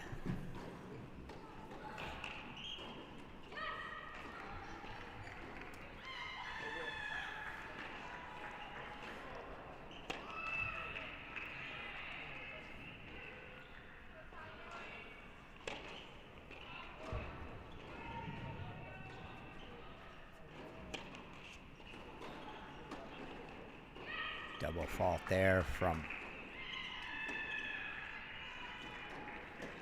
Ionescu. Not seeing a lot of motion out of her.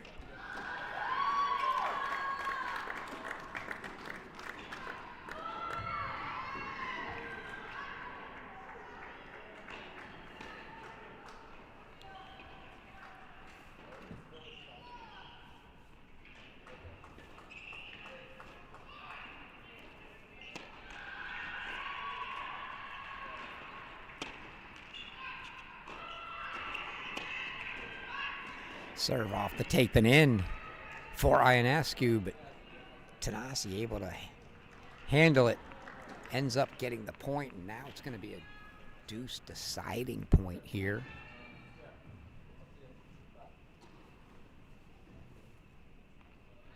On 6, given where NC State's at, this is obviously just a must win to get a point on the board, and then they need to go find some second sets. This the only first set they got.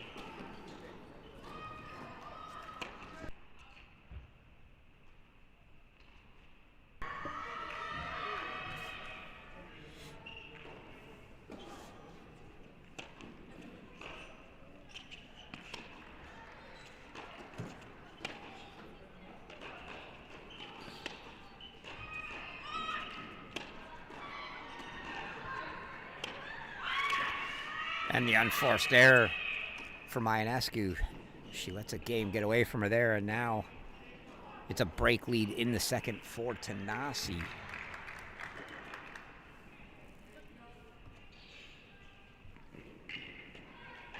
Let's go back to 2. 1 and 2, the furthest along here in the second. Gabby Broadfoot now serving for the second set against Karatanova.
Oh, short ball. Just didn't quite get the feet all the way there. Did Karatanova, had to reach just a tad. And consequently left the ball just a bit shy of getting up and over the net there.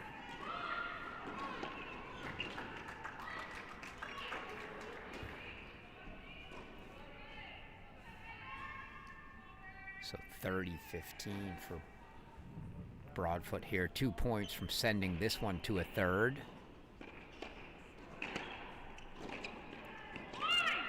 Make it 1 point from sending it to a third. Because it's exactly what the Wolfpack need to do. They just need to give themselves 4 chances. They've obviously got a chance on 5 where they took the first set. They've got to force 3 of the others into thirds. And Gabby Broadfoot does it.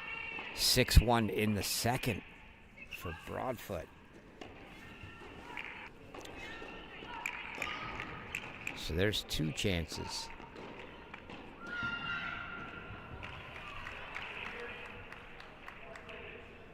Going to be tough for Islama to be one of those. She's going to have to overcome a break deficit here in the second, but she's got game points to get to 3-4.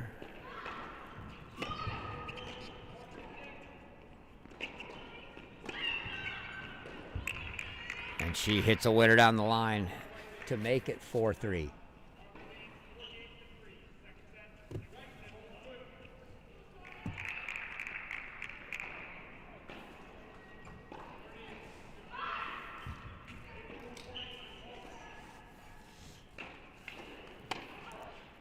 Down to 6 here, where Esposito also set and break. She and Bennett set and break leads here.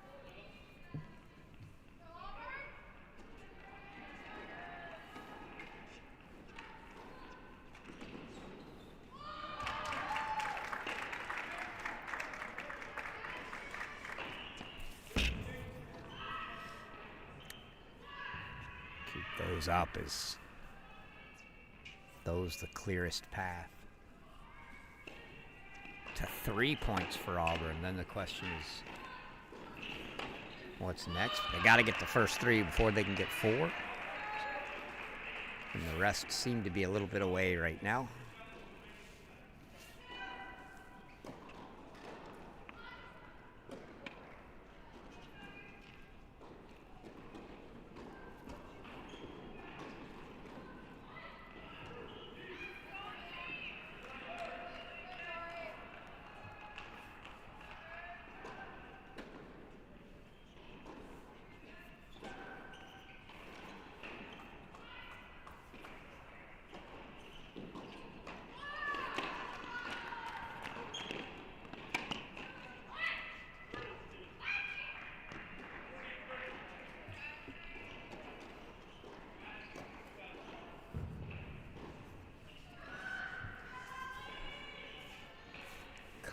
Here has been excellent.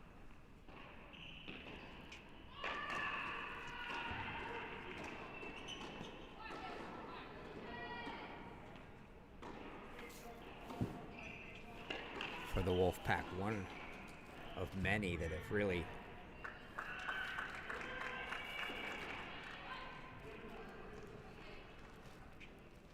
appeared to just make jumps for the Wolfpack.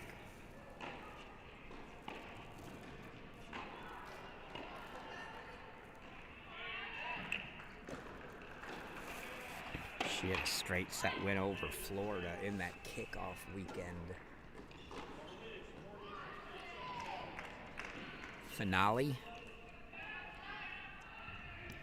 She gets the hold for 4-3. Gonna have to find a break at some point. Go back to 1 now. See if DJ Bennett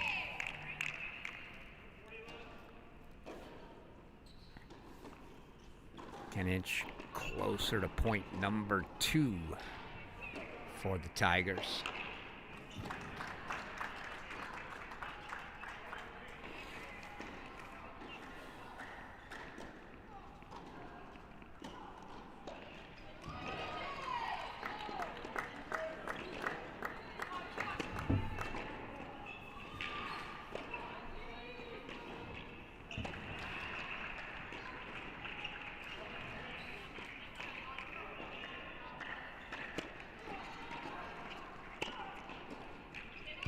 On the backhand, third ball from DJ Bennett goes for a winner and a 5-3 lead, and DJ Bennett now a game away from the first singles match to finish. She and Esposito seem to be in a race.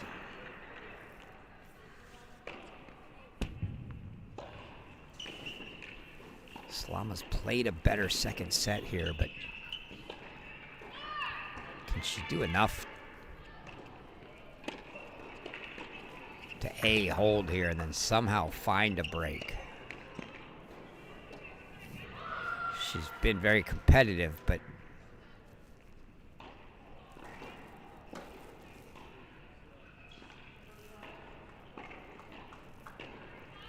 Doesn't seem like she's been super close to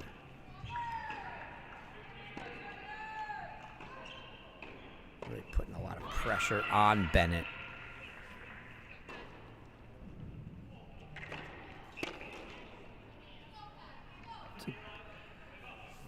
Good serve there.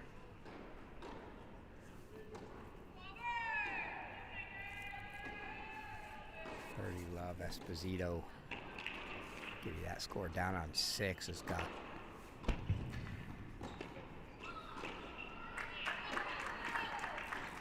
points for 5-3.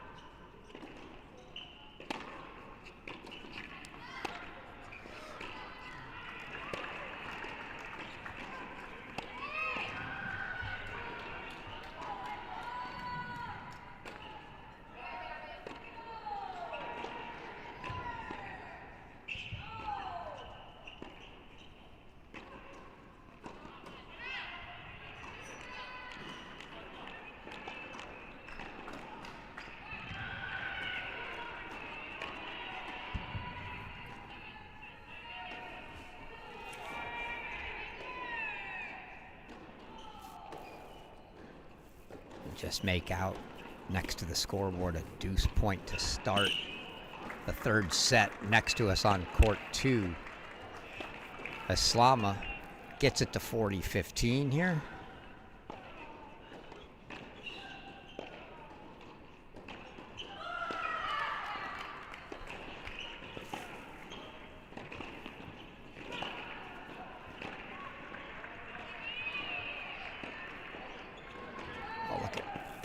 Everywhere on the court next door.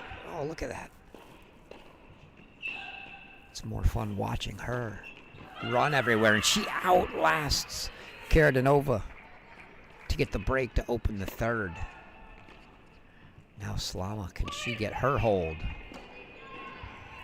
Not quite yet. 40-30.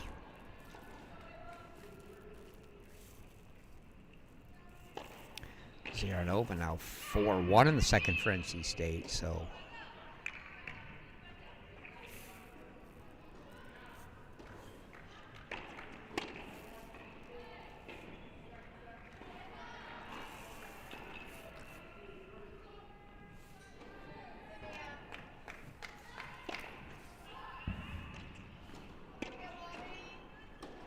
and that one misses from Bennett, so Slama holds for 4-5. She's going to force DJ Bennett to serve for it. We're going to go back down to 6.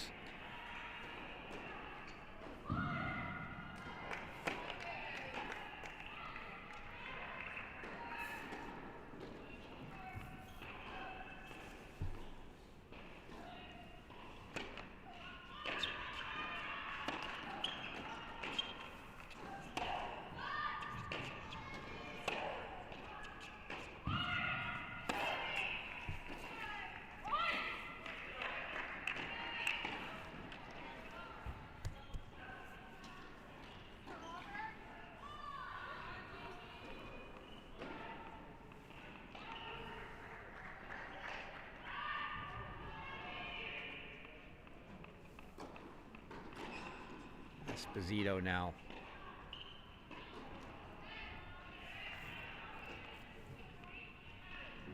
Two points from a break and a match here.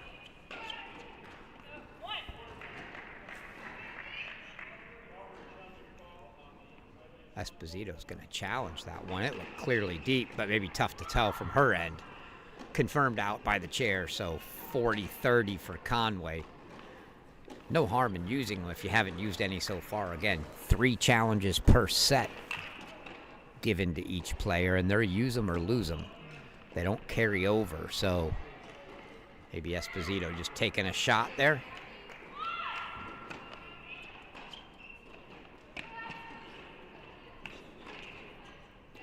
Oh, and that forehand. Very smooth.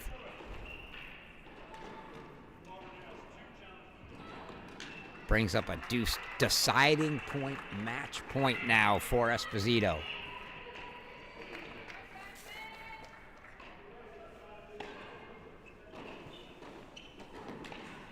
longer the Wolfpack can stay out there, the more belief they can build. See if Conway can fight it off and stay out.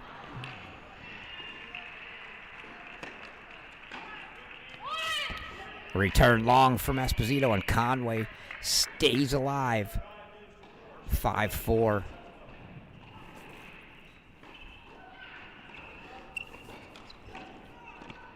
Esposito's going to serve for the match. DJ Bennett serving for the match here on 1. We're back to it.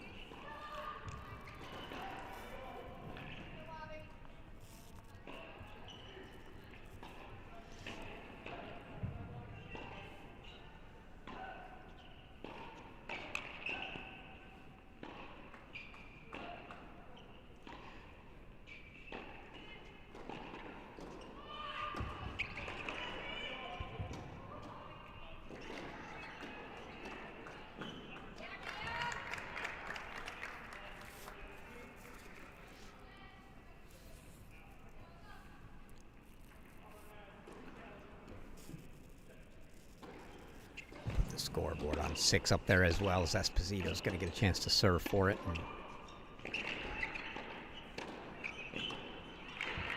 Good reminder not to miss anything there.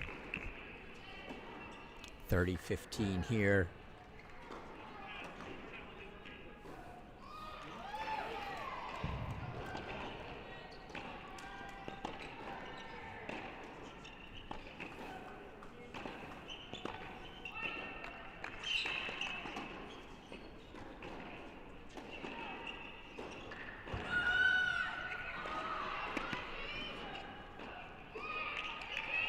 Slama misses that one.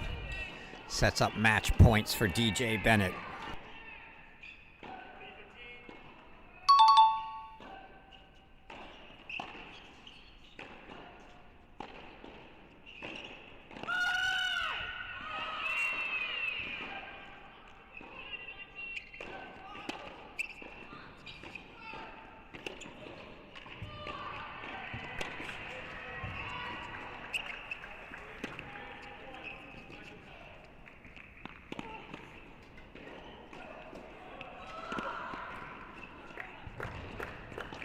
DJ Bennett ices it.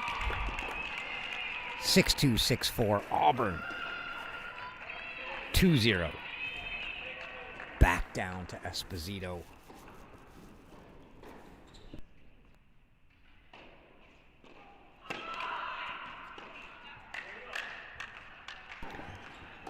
Serve, clip the tape, and that brings up 4 match points for Ava Esposito, looking to make it 3-0 Auburn here.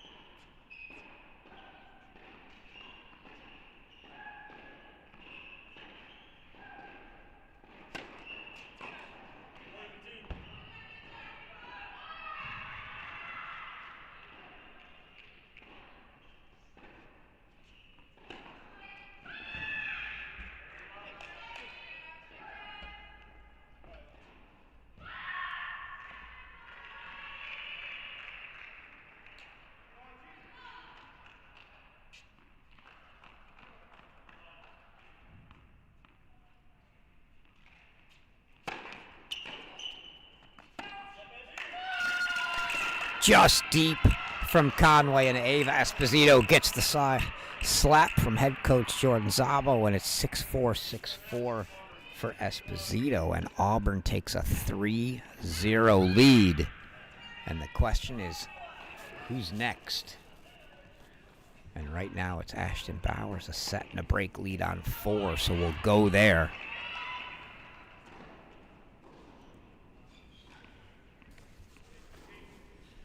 Keep our eye on Tanasi, trying to get a point on the board. Gabby Broadfoot still up a break in the third on 2. Ziranova looks like she's up a break 5-2 there. Could send it to a third. Tanasi could win it here.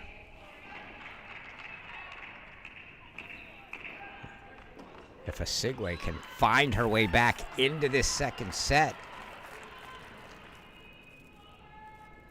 there are a lot of ifs and a lot of work to do, but NC State is not out of this match.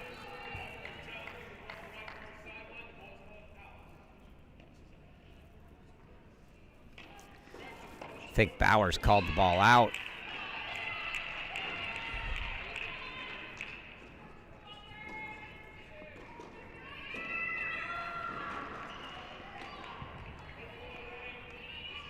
I don't even think Asigwe challenged. I'm not sure what happened there.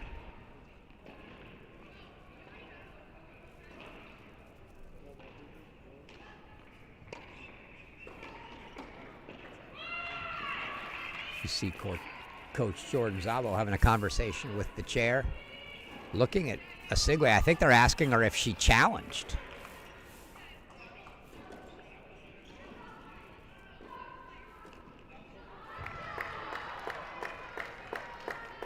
Everybody looks to be happy with the resolution of maybe just an out call, not sure. 40-30 Asigwe either way. Still a couple game points.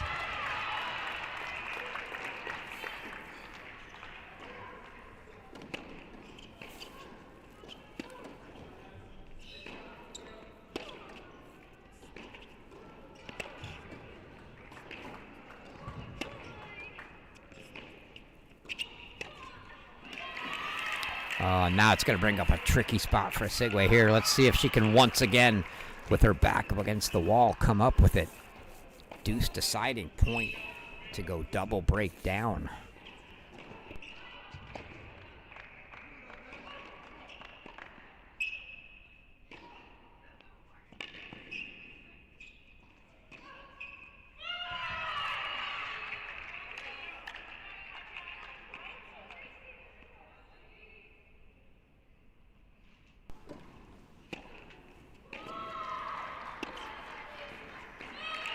And long off the first ball is Asigwe, and it's a break for Ashton Bowers. 4-1 double break in the match that could be the decider. But let's jump down to 5.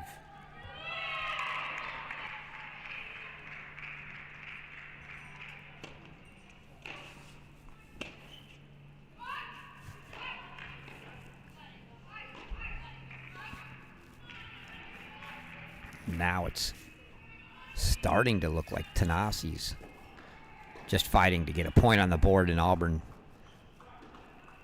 not blanking the Wolfpack, as Asigwe has a ton of work to do. But remember, she came back from 5-1 in the second set yesterday. She's only 4-1 right now.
Forehand winner from Ionescu. Think maybe a challenge here. I couldn't tell. Nope. 4-3. So Tanassi's going to have to serve.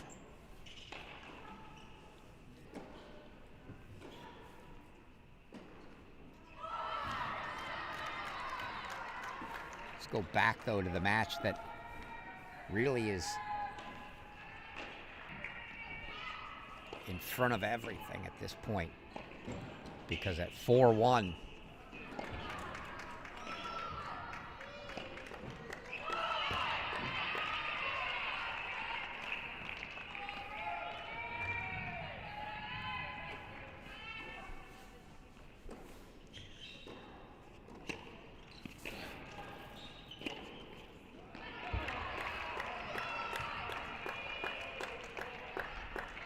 I think Bowers thought she was calling that out and was immediately going to challenge, but Sigway conceded the ball was in. So 30-15 Bowers. Double break lead here. Victoria Sigway's.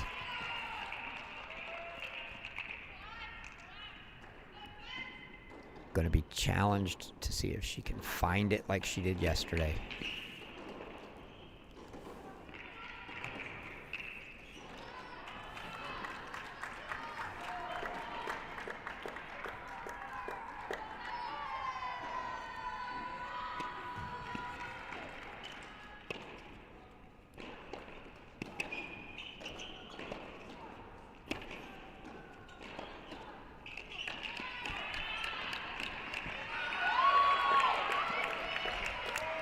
Off the frame of a Sigway, and 3 game points now for Bowers to try to make this a 5-1 lead.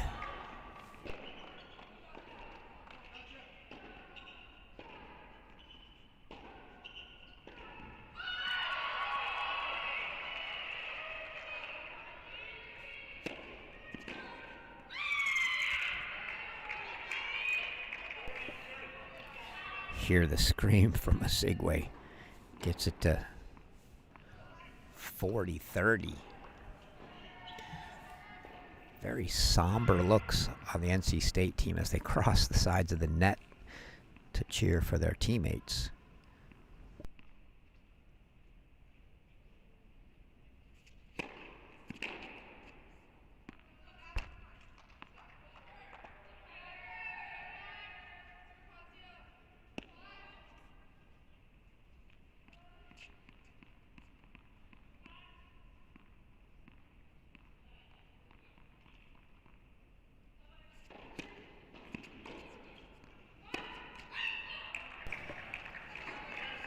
Now getting a little tricky for Bowers. Forehand to the net makes it a deuce deciding point. And you can see a Sigway getting into it here.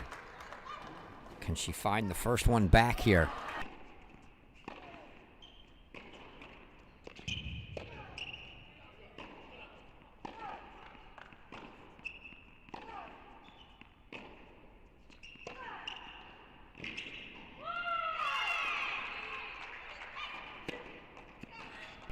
Ashton Bowers shuts the door on those possibilities with a great serve right down the tee that a Sigway can't reach, and you see her having a laugh with head coach Jordan Zavo.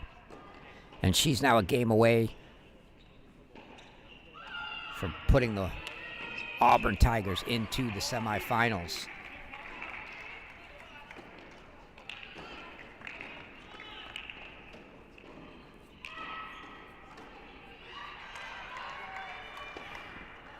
We will stay here and see if Bowers can finish it out. We will keep our eyes on Tanasi, as she could get a point on the board. If she gets a match point or close, we'll show that as well. Certainly not in favor of match points here.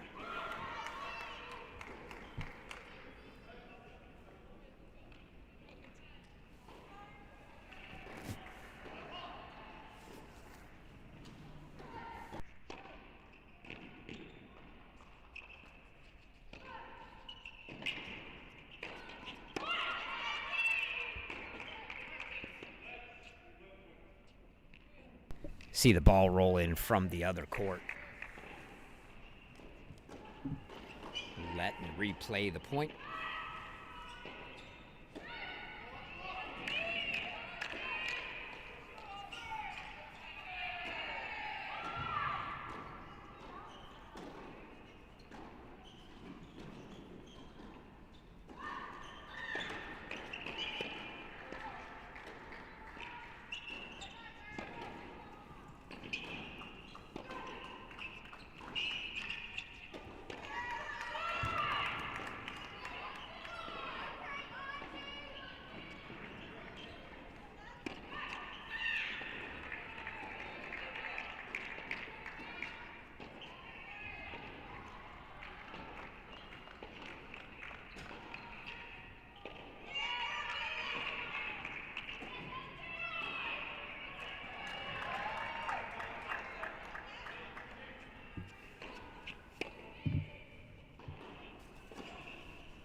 Auburn faithful have moved over behind court 4 here.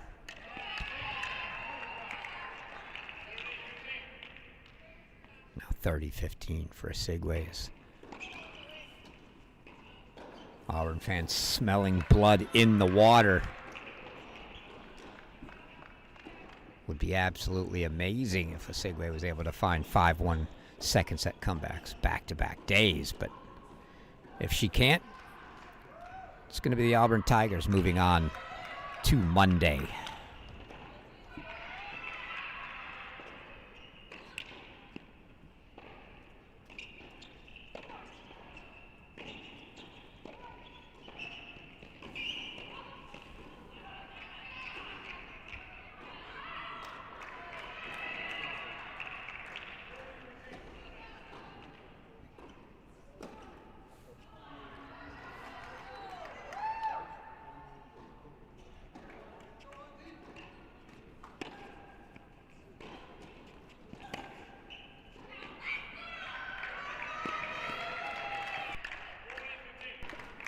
Osigwe makes it 40-15.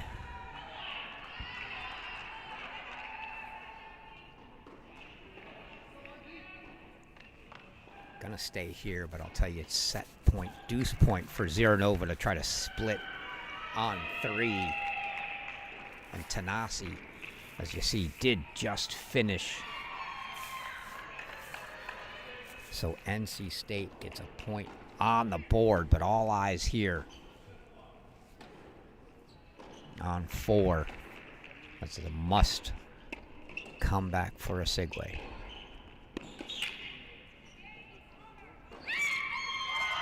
And she lets you hear it. Osigwe gets the first one. 5-2. Now the test comes with the break, and now we can jump down. Maybe to 3. If we catch it in time, we do. It's a deuce point. And Ziranova puts it away, takes the second set, so they're going 3.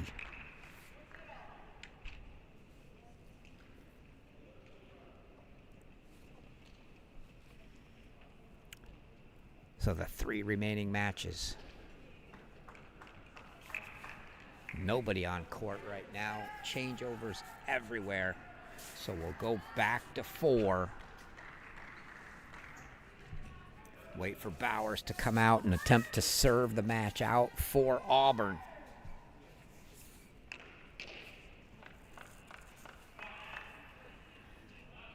In case you're interested, should Auburn close this out, we will do our best to get Coach Jordan Szabo up here for a post-match interview. So stick with the channel. And B, update from the other site. Told you North Carolina took doubles.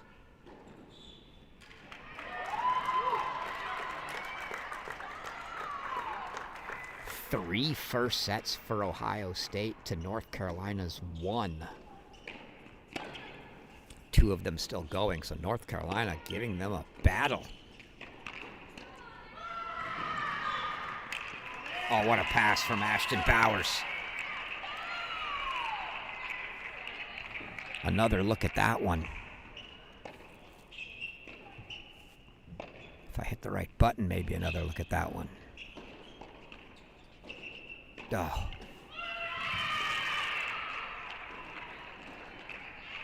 Three points away now.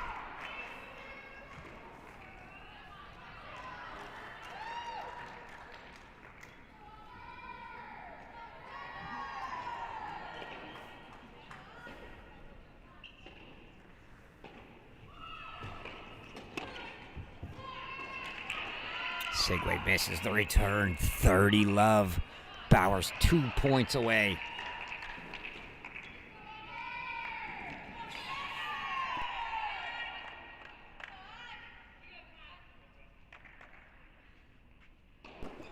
The return to the team she wanted to play for all along before she ended up going to Texas. Can she send them into the Monday semifinal? Oh, unlucky, and you see her apologize immediately. Rough bounce off the net for Osigwe, but Quadruple match point now for Ashton Bowers.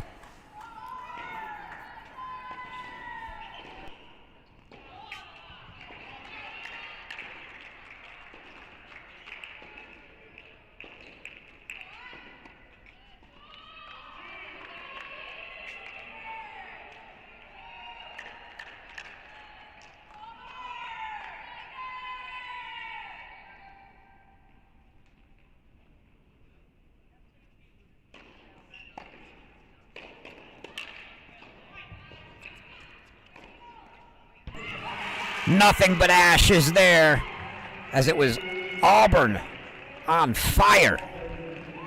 Ashton Bowers finishes it out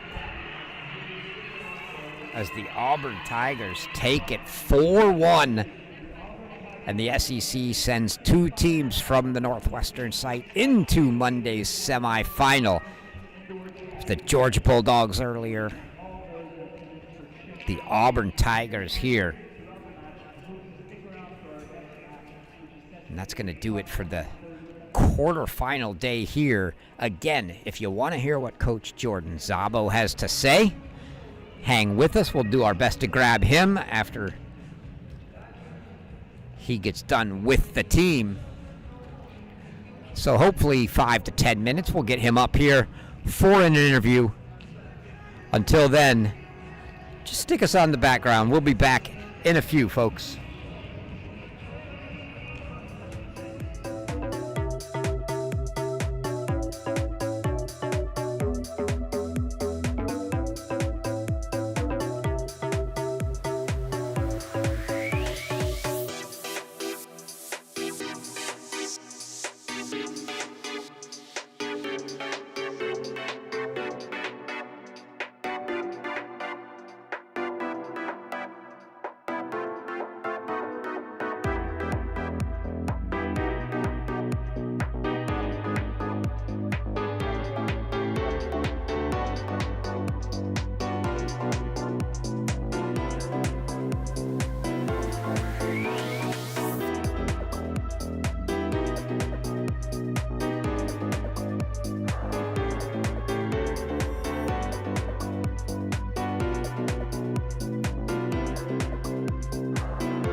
Welcome back in, everybody. I am here with the winner of our second quarterfinal match today, head coach Jordan Zabo of the Auburn Tigers. Let's start out first, just overall impressions. How'd you feel like things went? Yeah, it's a big win. That was like the intensity definitely leveled up a notch than we've experienced this season. So we have a lot of new players and a lot of players who haven't been in moments like this, you know, so it was really good. And finding a way to win that doubles point was huge. You know, obviously I knew it was going to be tough at one, you know, the NCAA doubles pairing, and especially they probably didn't play their best match yesterday. You knew they were going to come out and have them ready to go, and finding a way to win that doubles point, especially with a new pair at two.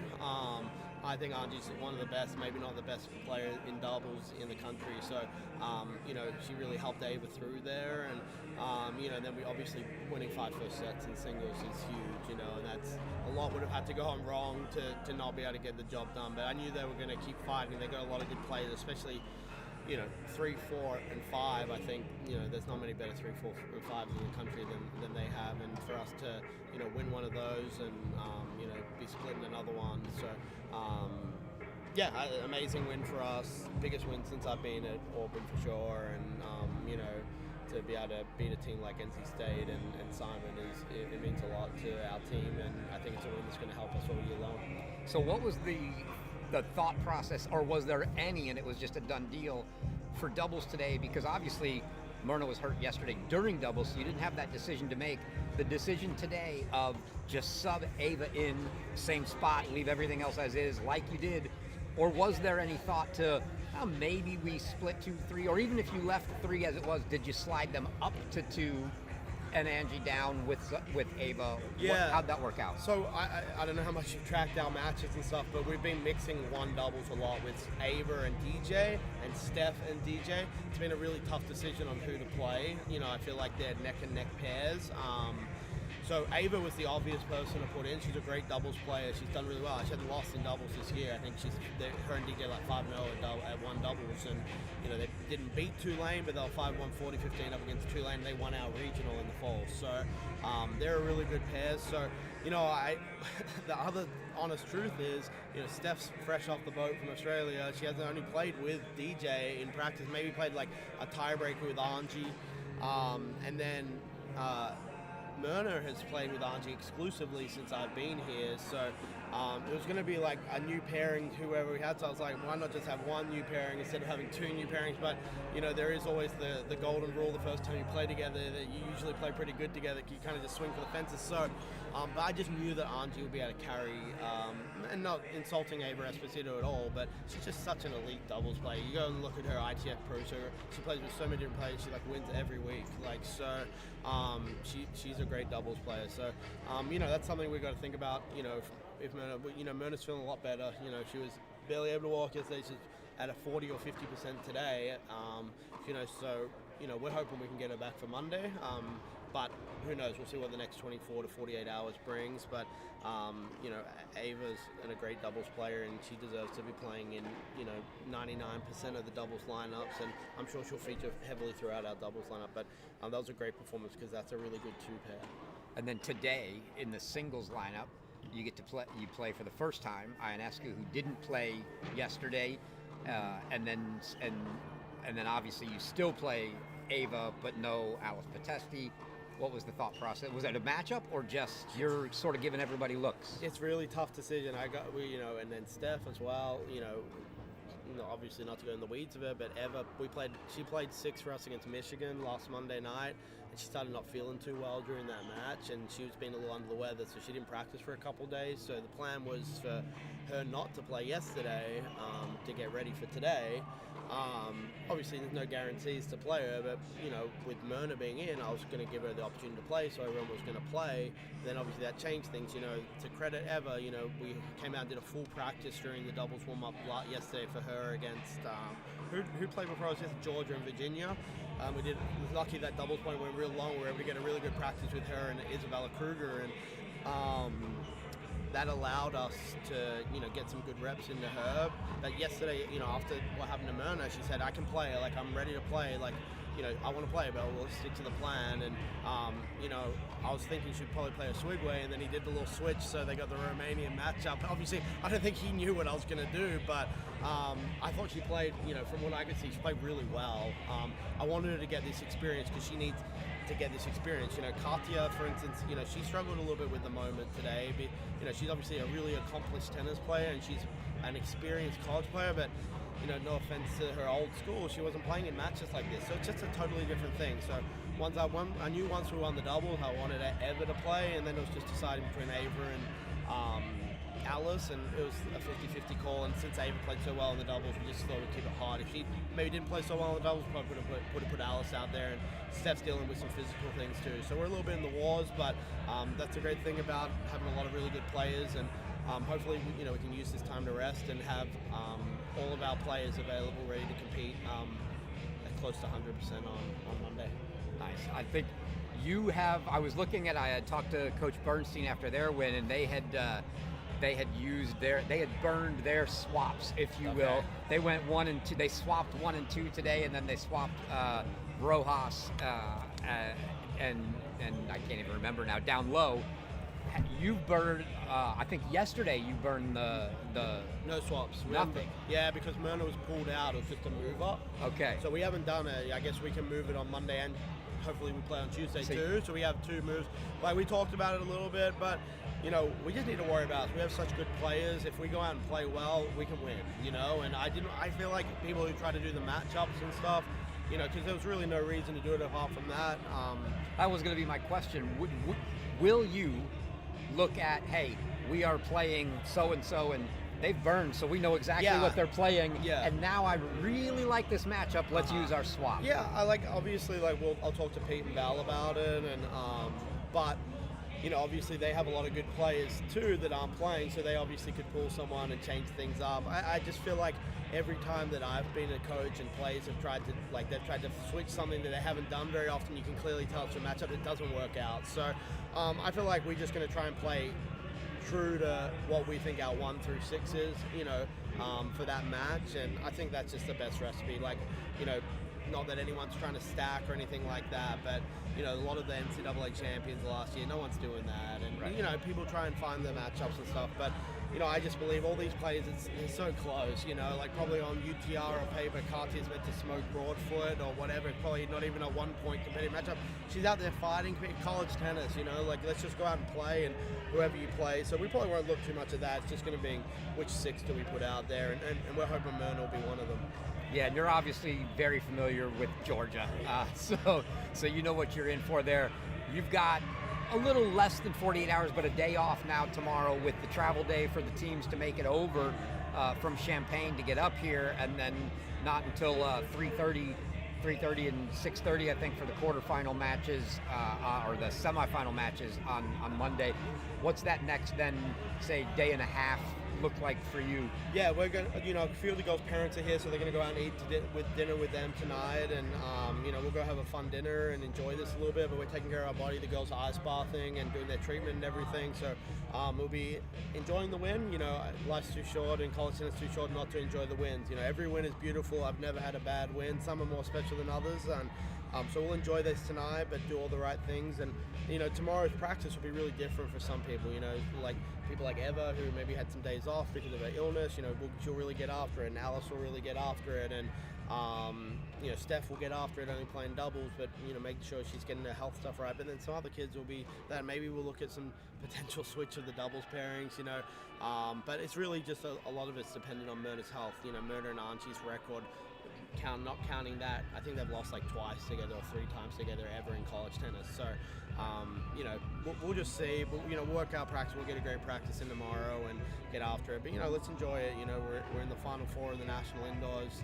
We're getting to play the #1 team in the country, Georgia, and then NCAA champions, the defending champs of this. So we'll get a lot of rest and get some good practice in and design individual plans for everyone, and be as close to 100% for every goal on Monday. Sounds good. Well, I appreciate you taking the time to join us. Unfortunately, if you're up here again, it won't be with me, folks. This is it for me. They got to take 2 people to replace me. Wow. So Not it's surprising. Gruskin and Claire Pollard. Oh, wow. Okay. On Monday for the semifinals. I'll actually be tucked away somewhere in a back wall doing a men's broadcast. Okay. But that's going to be the deal. So you'll get to see Gruskin if you can make your way up here again Monday. So good luck in the semifinals and hopefully the rest of the tournament. We appreciate it. Thank you so much, War Eagle. All right. Yep.